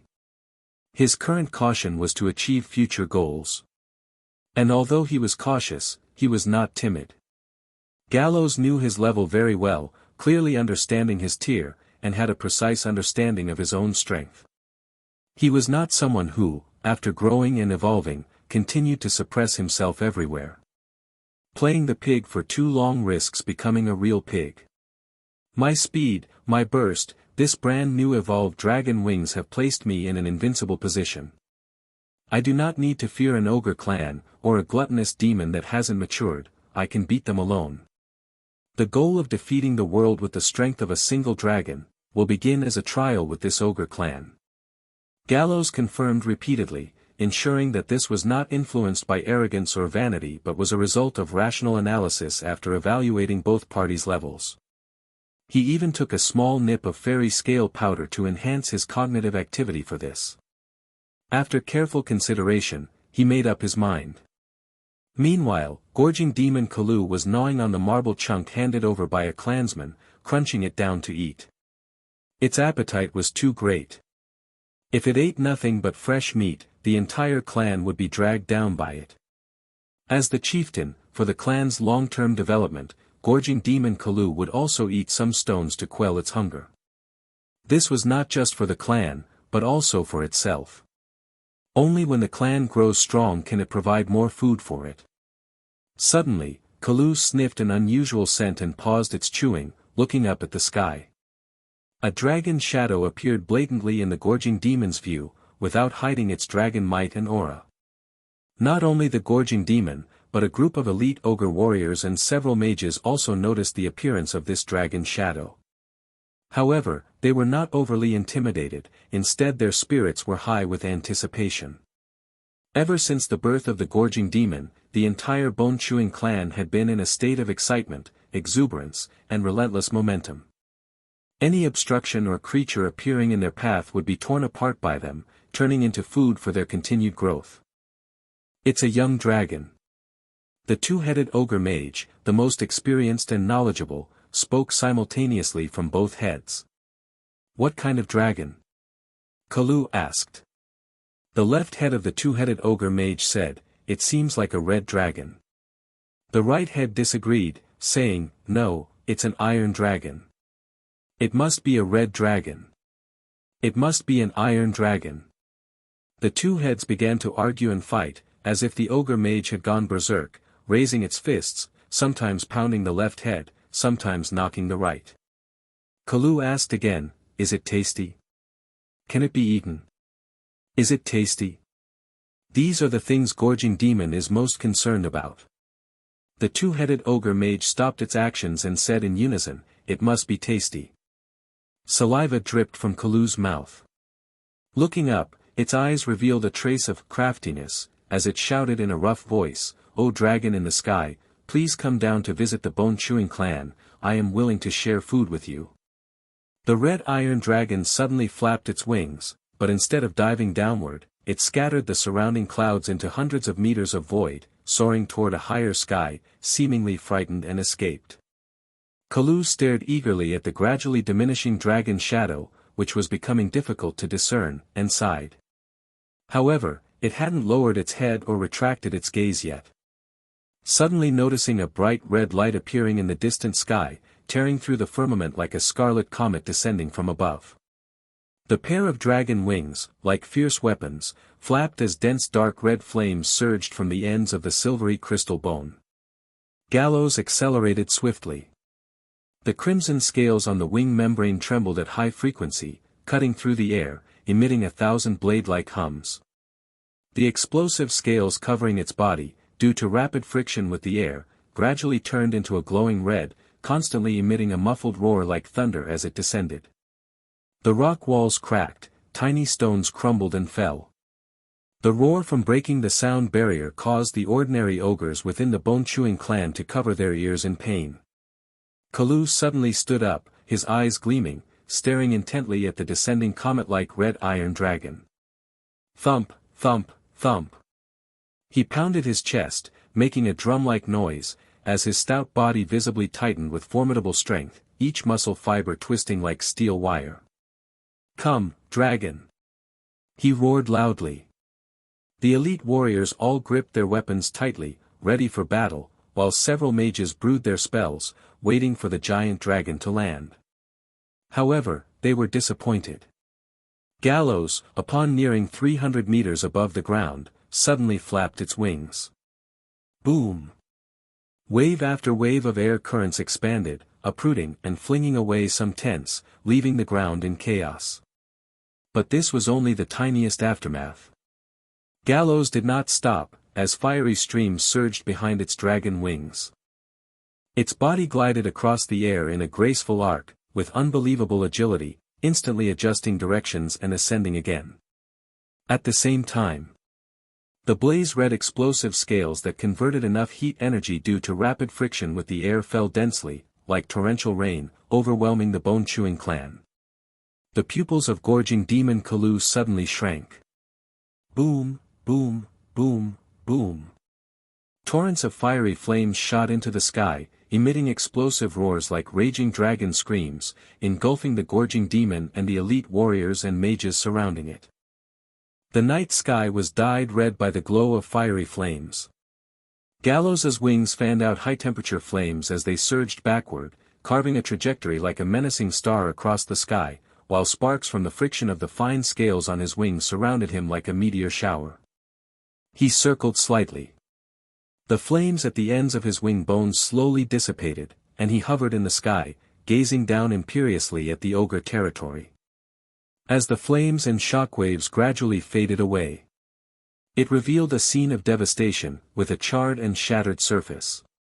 The ogre territory seemed to have undergone a baptism of firepower, with densely packed, shocking deep craters on the ground, and branching cracks radiating outward like forked branches, making the entire ground appear on the verge of breaking apart. One by one, dusty and smoke-covered ogre warriors rose to their feet. The injuries on their bodies were not severe, because the explosions rarely landed directly on them, mostly falling on the ground beside them. While the flames and shockwaves that followed were powerful, they were not enough to cause heavy injuries to the elite ogre warriors. The life force of the gorging demon Gallows, vibrant like a furnace, also stood up. It emerged from the collapsed throne ruins. On its body, solid as if cast from steel, there were only a few insignificant wounds. The explosion scales that didn't fall directly on it caused little harm. "Ogres, you have invaded my territory," challenged my authority. Gallows' dragon eyes narrowed, revealing a dangerous look. The attack just now was merely a warning. Bend your knees and submit to me, and I shall forgive your offense and offer you the chance to become part of my clan, or you will wail in the flames as you turn to ashes. The voice of the dragon race, like muffled thunder, resonated from the sky and reached the ears of the ogres. The ordinary ogres exchanged glances, their eyes showing some hesitation, still shaken by the bombing moments ago, feeling that the dragon race before them was rather terrifying. Those elite warriors and mages surrounding the gorging demon Gallows. They showed no fear on their faces, only glancing at the strong and towering gluttonous demon leader. Gallows patted the dust off his body and said gruffly, with a deep voice, "Your attack didn't even make me feel pain. The bone-chewing clan will not yield to a weak dragon race." Gallows' gaze narrowed, and his dragon wings rose again. "It seems you haven't grasped the meaning of a warning." Speaking thus, his dragon wings suddenly shook, spewing dark red flames like a volcanic eruption from the ends of the crystal bones. In the night sky, the body of the red iron dragon carved a crimson arc as it swooped toward the bone-chewing clan. This time, the ogres were prepared. The elite warriors picked up nearby boulders or grasped spears and pulled back their strong bows, launching a counterattack from the ground to the sky. Boulders, spears, and crossbows flew through the air, thrown and shot toward Gallows. The two-headed ogre mage had a dual casting talent, its two heads reciting different spells simultaneously, constructing two distinct magic spells. A mist of gray and black rose from its left mouth, forming an ominous mark that vanished into the air. Its right arm, raised high, emitted arcs of electricity that gathered at its fingertips and then shot out. Weakness curse. Lightning chain. The curse, locked onto Gallows through the line of sight, enveloped him in a layer of grayish light on his scales, but this layer of light quickly dissipated in an instant. The dragon race naturally possesses outstanding curse resistance. Gallows, having adapted to the fire curse of the cliff snake dragon, had significantly enhanced curse resistance, directly immunizing against ordinary curses. Watching those rocks, spears, and crossbows, Gallows casually waved his dragon wings, and amidst the roar of the flames, his body turned sharply in the air, avoiding all of them. Even the fastest lightning chain could only lag behind, unable to touch him. "Come down to me." The gorging demon Gallows growled, his arm muscles bulging, throwing a massive metal warhammer like a cannonball toward Gallows. Gallows spread his dragon wings, elegantly sidestepped and avoided it effortlessly.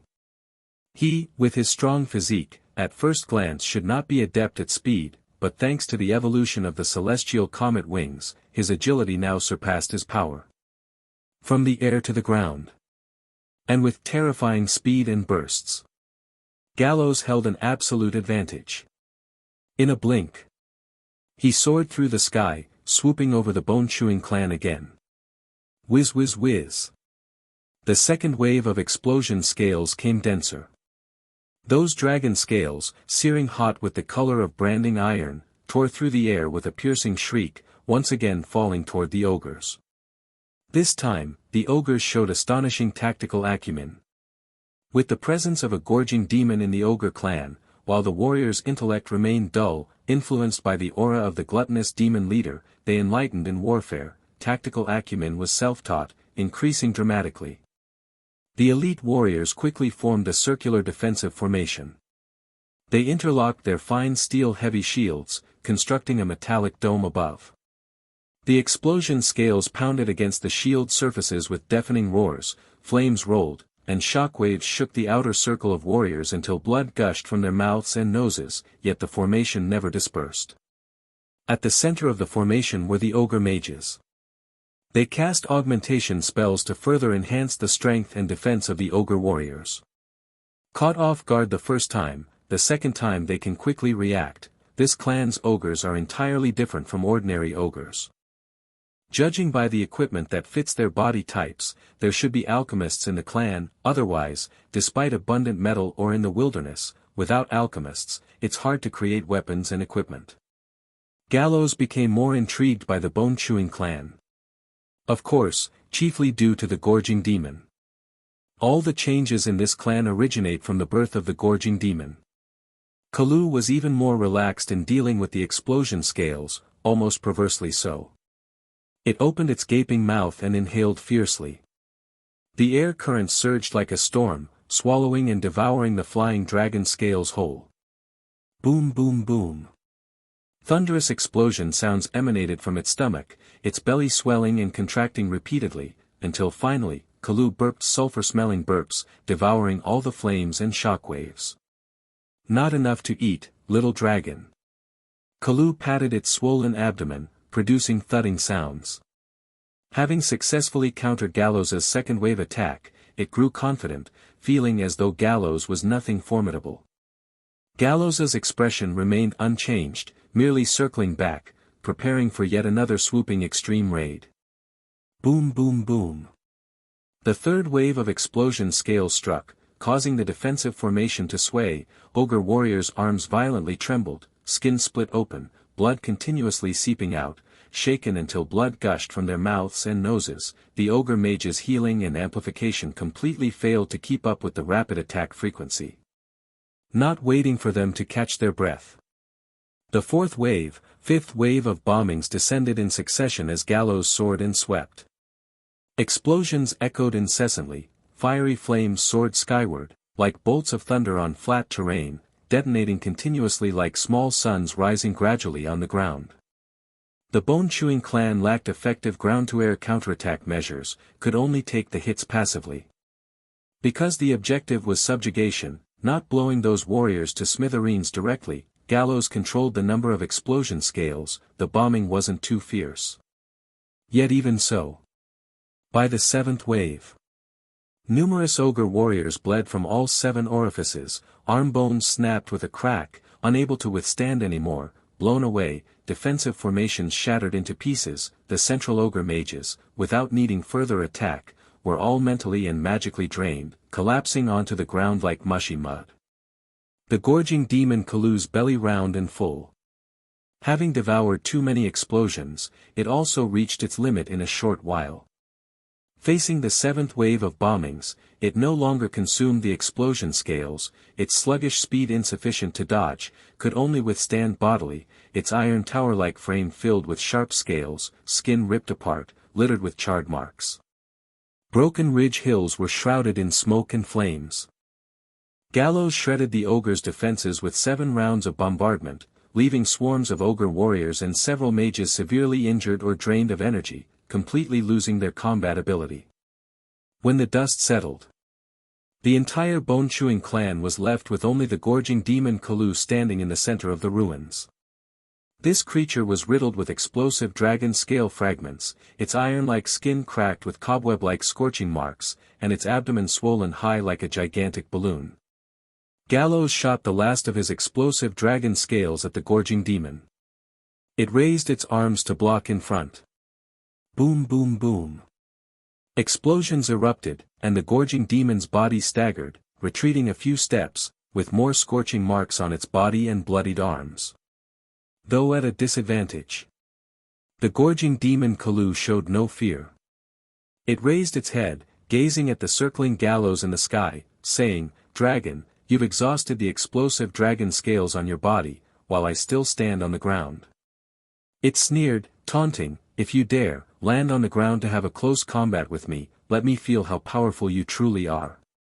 Relying merely on advantages of flight and speed, a feeble dragon race without true power, even if you win, you won't earn my acknowledgement. In the eyes of the gorging demon Gallows was a dragon race specializing in speed, flight, and ranged attacks. This cunning combat style was not acknowledged by ogres who revered power and loved close combat, even if defeated, would not follow, only through frontal confrontation with absolute power could it gain respect and awe. Your words reveal your folly. But, to let you understand the gap between us, let's follow your wish. Gallows grinned, his scale armor without explosive dragon scales glimmering under the night like supreme obsidian, lava-like patterns crisscrossed upon it, shining brightly. He folded his dragon wings, diving downwards. This time, Gallows lowered to about 300 meters from the ground without turning back skyward, instead continuing to dive directly at the gorging demon Gallows, his stretched dragon wings slicing through the night. Facing the rapidly approaching giant dragon, Gallows stepped forward, roaring. Thick veins bulged under its iron-black skin, muscles bursting and knocking away the fragments of scale armor. When Gallows' dive trajectory reached 100 meters range, Gallows suddenly opened its massive mouth. Not continuing to roar, but ejecting a highly compressed projectile. Boom! A massive sphere, mixed with large amounts of scale fragments, fiery flames, and stomach acid erupted from Gallows' mouth, carrying destructive power, rapidly shooting at Gallows with extreme speed. The gorging demon, seemingly rough on the outside, was quite cunning in combat, capable of sneak attacks. Previously displaying only desire for close combat, it suddenly switched to a potent ranged attack as Gallows was flying straight at it. Gallows' expression remained unchanged.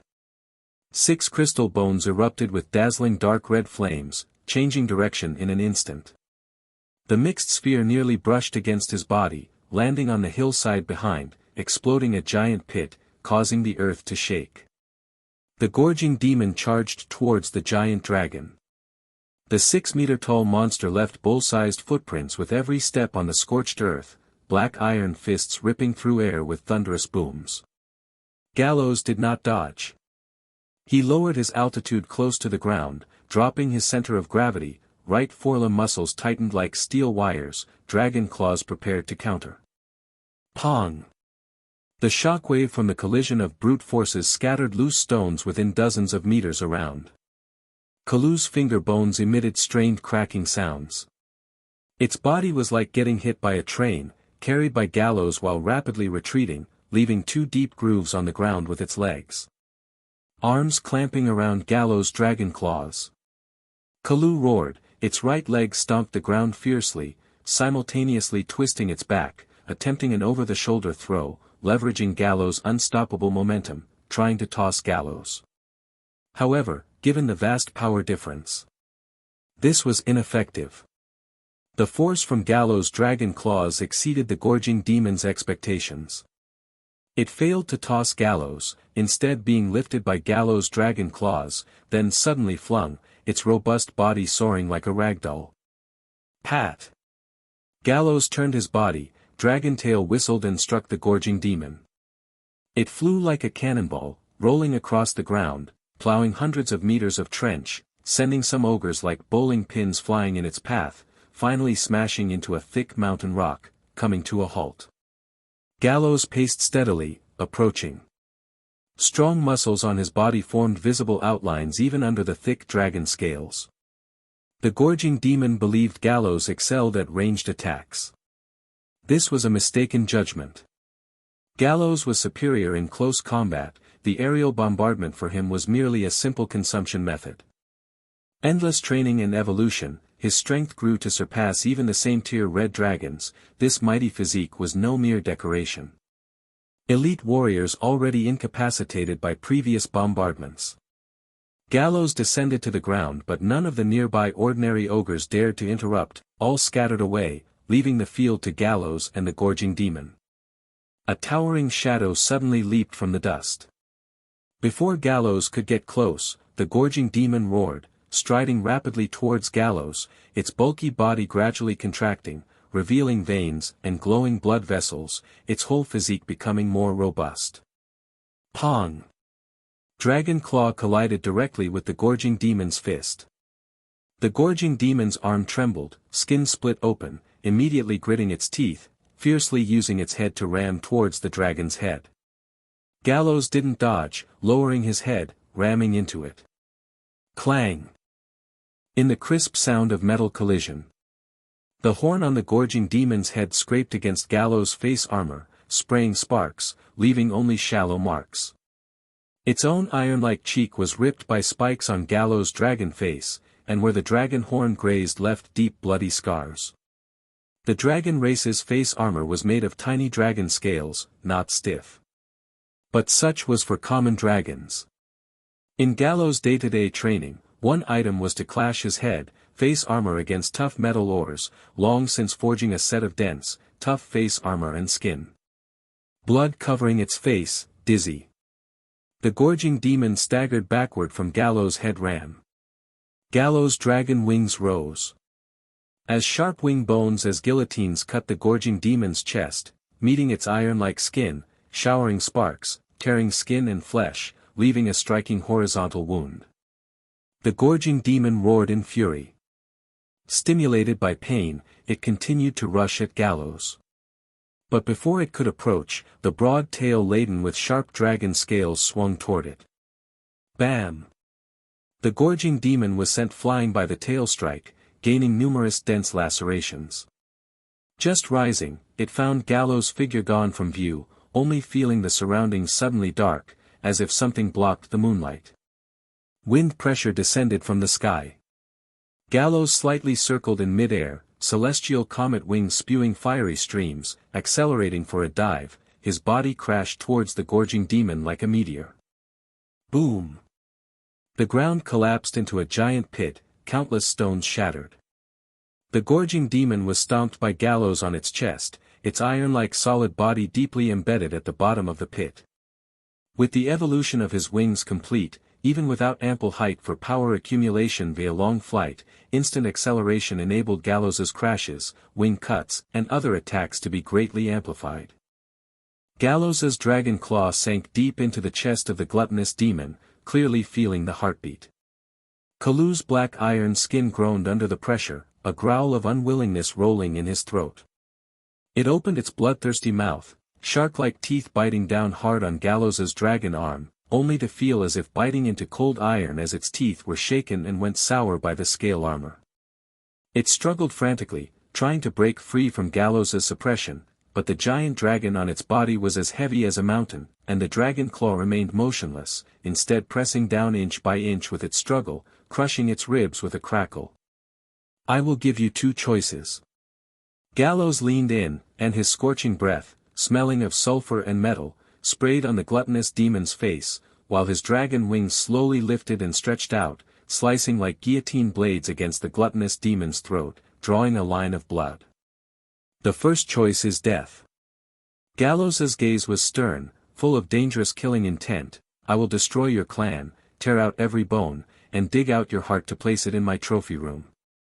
My legacy tells me that the heart of a gluttonous demon can survive on its own, perfect for verification. The second choice is submission. Gallows placed his dragon claw on the gluttonous demon's head, his voice deep, become my follower, pledge loyalty to me, and when you have built enough meritorious deeds, I will grant you the dragon vein, transforming you into a dragon vein gluttonous demon.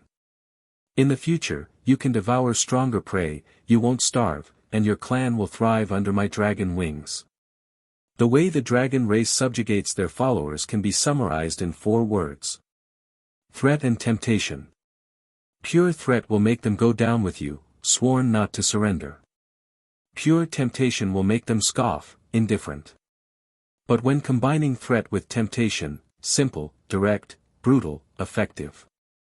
For the monster race in the wilderness, survival is the most important thing. Only those living in resource-rich areas, in the civilized realm, would consider dignity and freedom. The gluttonous demon gradually stopped struggling. Under the threat of death, its mind cooled, filled with fury, finally realizing that it was no match for Gallows at all. Even when the other abandoned the aerial advantage and came to the ground. Still, it was beaten thoroughly, with no power to fight back. After 7 bombings and a savage beating, even the bone-chewing clan had to acknowledge Gallows' strength. Gallows released the gluttonous demon who had ceased to struggle and quietly watched it, waiting for an answer.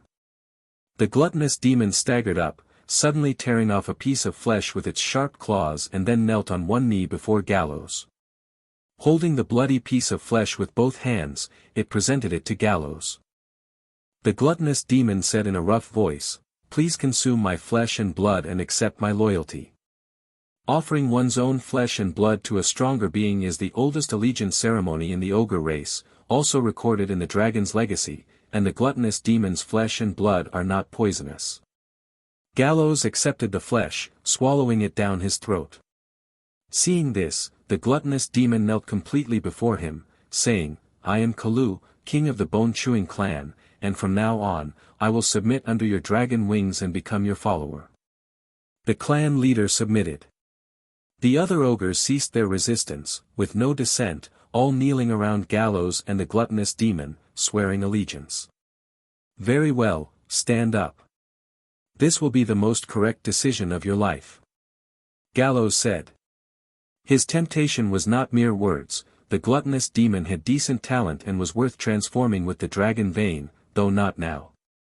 After swearing allegiance, no more hostility. The sense of threat from Gallows dissipated, and the atmosphere was no longer tense.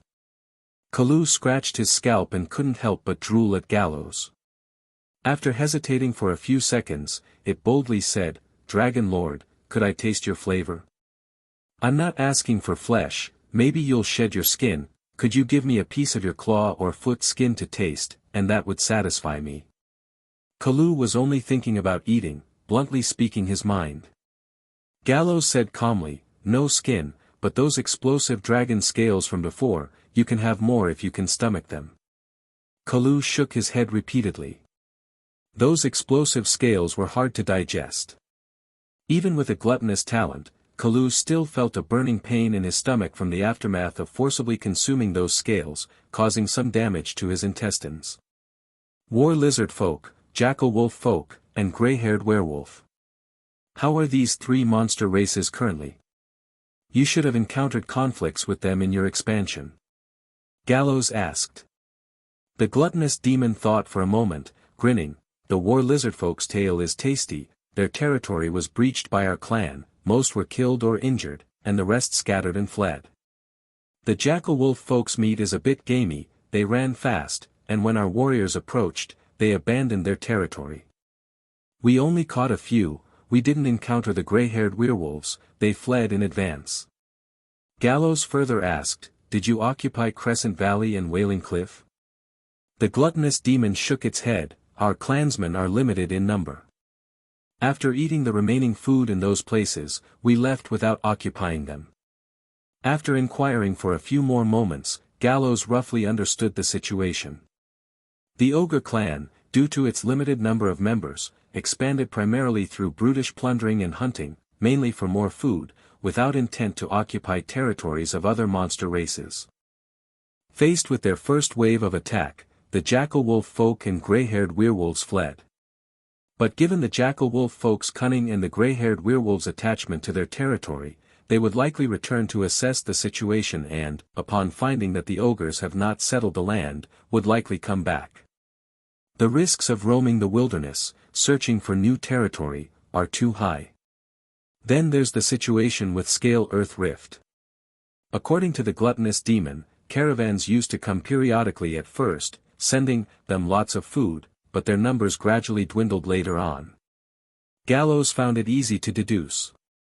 Due to the ogre's excessive and unplanned plundering, Scale Earth Rift was marked as a high-risk road, leading to fewer caravans passing through. More than that, There might even be garrisons surveying the scale Earth rift situation, indicating potential risks. Thinking of this, Gallows sensed trouble and felt like giving the gluttonous demon another beating. Their reckless expansion had disrupted his plan to establish a stable channel for acquiring black oil. But fate is so unpredictable, with variables and accidents occurring unknowingly. The world does not revolve around Gallows, and 6 years is enough to change many things, making it hard to have everything go smoothly. Things have come to this. Gallows would think of other solutions. If problems arise, find a way to solve them, with no need to be troubled by it. If the jackal-wolf folk and gray-haired werewolves are still around, while Wailing Cliff might not be, Crescent Valley should have some accumulated black oil from a few months ago. He thought. Scanning the surroundings, Gallows saw the scorched earth full of wreckage from his bombing, then withdrew his gaze and said to the gluttonous demon Kalu, "Adjust and rest with your clansmen, I will return shortly." After a pause, he added, "Do not raid the trade route again during this time, wait for my orders." After giving instructions to the bone-chewing clan, Gallows soared into the sky, traversing the night, heading to Crescent Valley. Over 6 years without eating, he missed the taste of black oil dearly, hoping Crescent Valley still had some in store. The territory of the Howling Moon clan was shrouded in the night. Russell stood on the rocky platform of Crescent Valley, with patches of gray intermingled in his blue-gray mane. The lifespan of gray-haired werewolves is not long, only about 50 years. 6 years have passed, pushing this once youthful chieftain into middle age. His fur is not as vibrant as it once was, but his eyes remain sharp as knives. In the valley, the werewolf warriors were resting. They carried both old and new scars, some left by ogres and others by hunting and internal conflicts. Russell was acutely aware that dissatisfaction was growing within the clan. The young challenger Zone Fire had publicly questioned his decisions more than once at gatherings, and the elder shaman, over 60, was nearing the end of his life. His mind grew increasingly muddled, and he no longer stabilized the clan's hearts as he used to. Howl. A low wolf howl echoed from afar. The patrol team had returned. Russell leaped down from the valley slope and swiftly returned to the territory below, engaging with the patrol team to understand the situation. The news they brought back was not optimistic. The ogres from the bone-chewing clan were still expanding and could threaten Crescent Valley again at any moment. Russell silently exhaled. He looked up at the night sky, as if waiting for something. 6 years ago, the Dragon Lord promised to return, but time was wearing down the clan's patience. Some clan members had forgotten the dragon's strength, and there were differing voices within the clan. Russell strolled through the territory. At the fire pit deep within the territory, several werewolf warriors who had just finished patrol were tearing at a prey's leg meat, with oil dripping onto the coals, making a sizzling sound. Zone Fire provoked the chieftain at the training ground again today. A young werewolf warrior spat out bone fragments, lowered his voice, and said, in front of everyone, he clawed half of the chieftain's record totem carved on the rock wall. Zone Fire, the werewolf, whose parents opposed allegiance to the dragon race and were defeated by Russell, turning into giant wolves. Thus, Zone Fire resented Russell. After 6 years of growth, this somewhat talented werewolf youth became the strongest of the new generation, no longer hiding his hostility towards the chieftain, wanting to challenge his position. The old warrior sneered, revealing his missing fangs. Zone Fire was scared to death by a venomous snake 6 years ago, only daring to hide behind his mother. Now he dares to point at the chieftain's claws. But the chieftain truly has aged. A female werewolf whispered, her ears rotating vigilantly. During the hunt for rock bulls last time, the chieftain's charge was half a beat slow. If Frostfang hadn't timely supplemented with magic, the prey would have escaped. The fire crackled and popped. Russell's figure appeared on the other side, and the young werewolf warriors tucked their heads and dared not respond. Walking past the warriors, Russell seemed not to have heard anything, heading straight to a stone house beside the cliff. Around a bonfire, Zone Fire and 3 confidants were sharing a freshly hunted mountain pig. The raw meat still steamed and was torn into bloody strips by sharp teeth, consumed without roasting or cooking. The young werewolf warriors preferred fresh meat. Fire was a tall and strongly built werewolf. Among his blue-gray mane, there were traces of red, and when it fluttered in the wind, it resembled a fiery blaze, hence his nickname. Gnawing at fresh meat, Fire's gaze fell on Chieftain Russell, watching him enter the elder shaman's hut. The old guy's prestige is weakening, last hunt almost let the prey escape. Fire licked the blood on his paws, his fur intermittently brightened and dimmed in the firelight, saying, "His claws are no longer sharper than mine, nor is his body stronger." The werewolf with a scar whispered, "The chieftain has been frequently visiting the shaman's hut lately. Is he preparing some ritual to enhance himself?"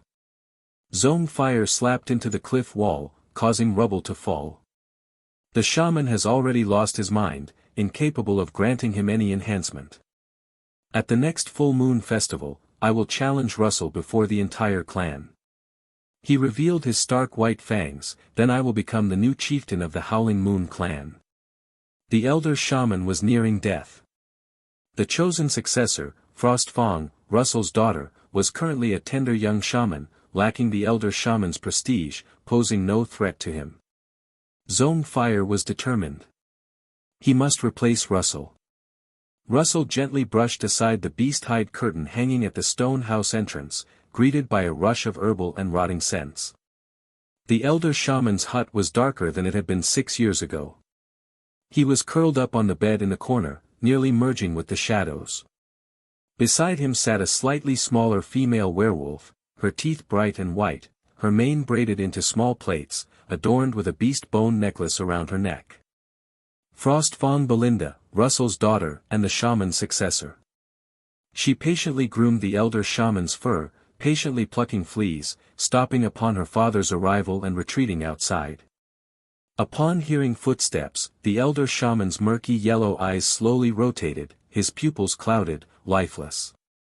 "Russell. You have come." The elder shaman's voice came as if squeezed from a leaking skin, slow and rough with a phlegmy rasp. Russell nodded and silently sat by the fire pit. 6 years ago, this stone house was the most sacred place in the clan.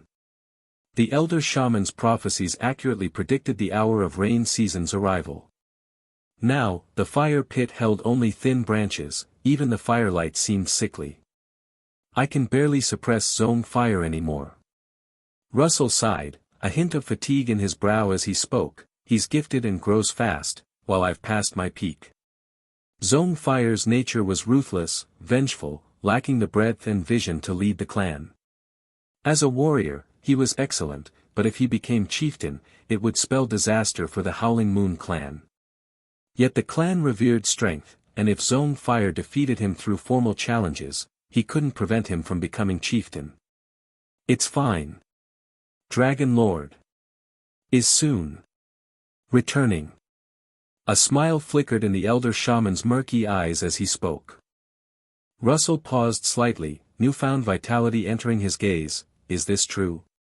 Can you be sure?" The elder shaman seemed rejuvenated, coughing lightly before his voice became clear and continuous. "My life is nearing its end, but perhaps due to the ancestral spirit's blessings, I glimpsed a bit of the future." "What future?" Russell asked. The elder shaman did not answer. "The future is not fixed. Revealing prophecies could bring backlash to both himself and those who hear them, altering the future. Every caster or shaman proficient in prophetic art was an excellent keeper of secrets." The elder shaman raised his emaciated claw, gripping Russell's arm tightly, speaking word by word, "You must follow the Dragon Lord. No matter what happens, your loyalty must not waver. This is the most crucial opportunity for the Howling Moon clan." Russell nodded solemnly, then watched as the elder shaman slowly closed his eyes. He felt a sense of grief, sadness. This revered elder was leaving. Snoring interrupted Russell's melancholy. It turned out he had merely fallen into a deep sleep, not passed away. The old werewolf feared cold. Russell tucked the blanket around the elder shaman. Boom! Suddenly, a dull roar of thunder approached from afar. Like the breath of a giant beast or the sound of flapping wings. The just closed eyes of the elder shaman abruptly opened again, clear of murkiness.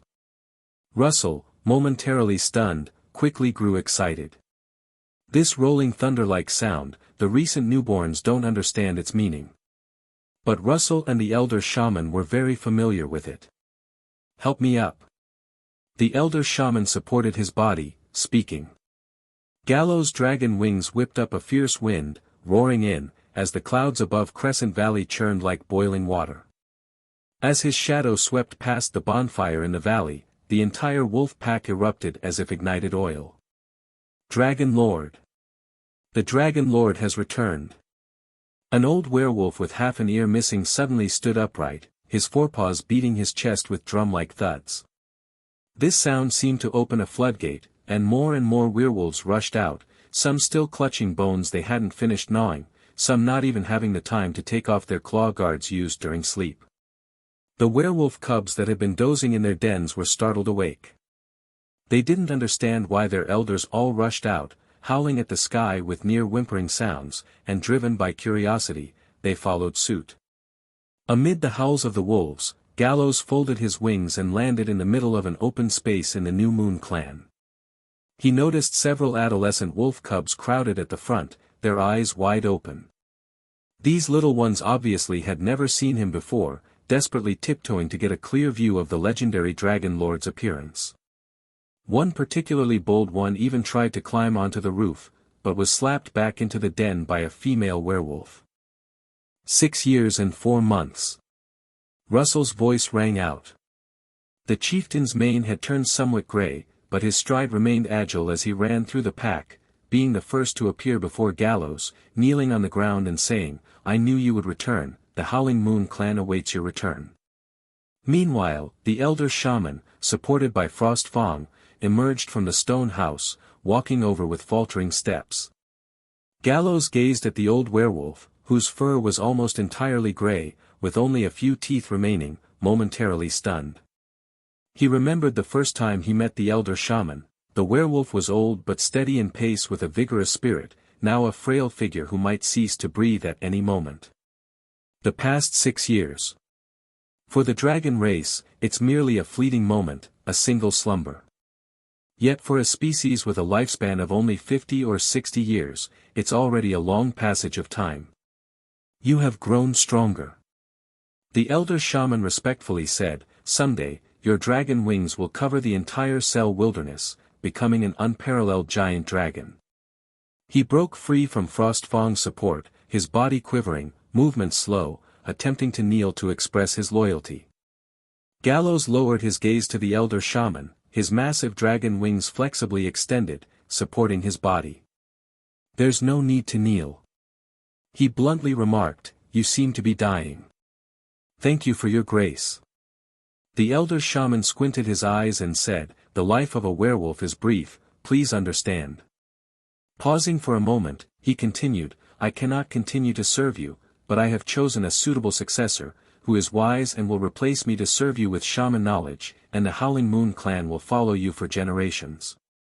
With the lifespan of the dragon race, unless they perish prematurely, or the Howling Moon clan isn't wiped out midway, they'll continue to follow. Under Gallows' dragon wings, they will renew many generations of clan members." The young shaman, female werewolf Frost Fong, showed no fear on her face, but rather an abundance of curiosity and reverence towards the giant dragon. She knelt in place of the elder. Pressing her forehead deeply against Gallows' dragon claw, she expressed her loyalty and reverence.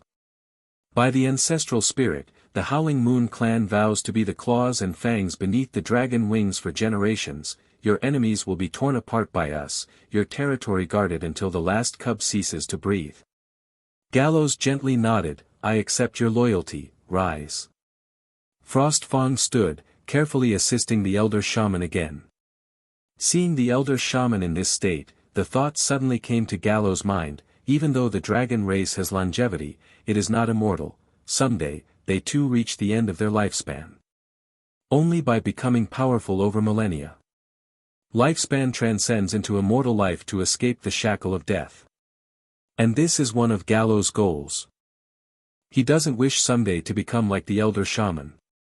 Due to the unique physique of the dragon race, aging doesn't make them weaker, but once they reach a particular age, they inevitably enter a state of twilight.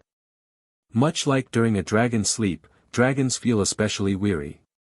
The twilight giant dragon also feels weariness from the soul, longing for nothing but slumber, and in such a state, if they truly fall asleep, they shall never wake again. Eternal sleep is the natural death for a dragon. It's worth mentioning, if an ancient dragon can resist the effects of the twilight phase, wage a battle against oneself, they continue to live until progressing further, becoming an ancient dragon, transcending twilight period, evolving into immortal life, embarking on an immortal journey, shedding the limits of lifespan. Every ancient dragon marks the pinnacle of the world. Below the divine spirit, no creature is stronger than an ancient dragon. Every dragon aims to become an ancient dragon as the ultimate goal. As for equaling the dragon god, it's too distant a goal. No dragon, however arrogant, would set such an unreachable target. Gallows repressed his emotions, his gaze scanned the werewolf pack. Frostfang's oath resonated in the air, suddenly stirring a commotion among the pack. Fire pushed through the clan members blocking his path, striding boldly to the open space's center, his red mane glaringly prominent in the night, like an unquenchable wildfire. Dragon Lord. Fire's voice rose sharply, since you're back, why not witness for me? He abruptly turned to Russell, baring his fangs, I challenge this old fellow for the chieftain position. The commotion in the wolf pack intensified. The elder shaman clutched the bone staff tightly, knuckles pale, Frostfang's ears perked with alertness, neck fur slightly on end.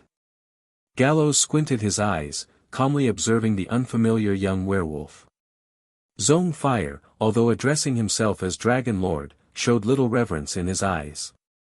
He approached, before Gallows, not directly kneeling respectfully but standing upright, tail high, exhibiting a posture full of self-confidence.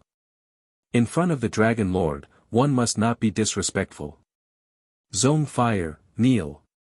Russell, his gaze furious, spoke in a deep tone, then turned to Gallows, respectfully saying, please forgive this reckless werewolf, he's young and crude, not knowing respect and reverence. Fire grinned, directly speaking for Gallows, the Dragon Lord doesn't mind such trivialities. Russell, stop pretending, you don't dare accept my challenge, are you afraid? Then just surrender the chieftain position to me. He bared his cold glinting fangs. Traditionally, challenges are set for the full moon night. Russell glanced at Gallows, seeing Gallows didn't intervene, he then said. To hell with tradition. Fire interrupted roughly, don't you always say the Dragon Lord's will is above all?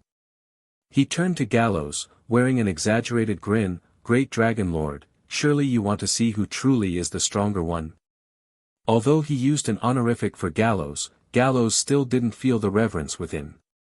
Furthermore, directly presuming Gallows' thoughts, arrogantly speaking for him. This made Gallows displeased. Have you ever been a dragon?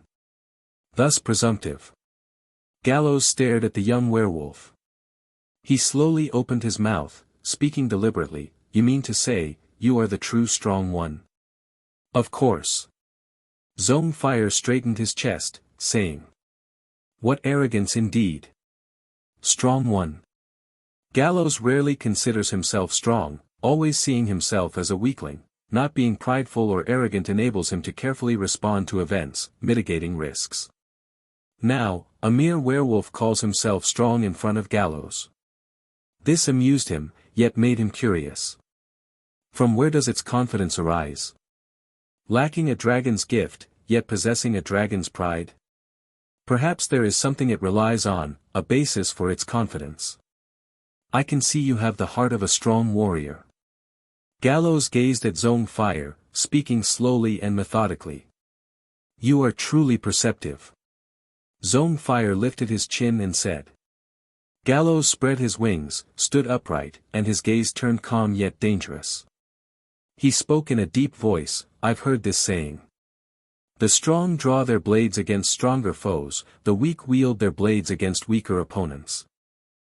Fire didn't understand Gallows' precise meaning, but he nodded in agreement, trying to appear respectful, and said, "A truly wise saying."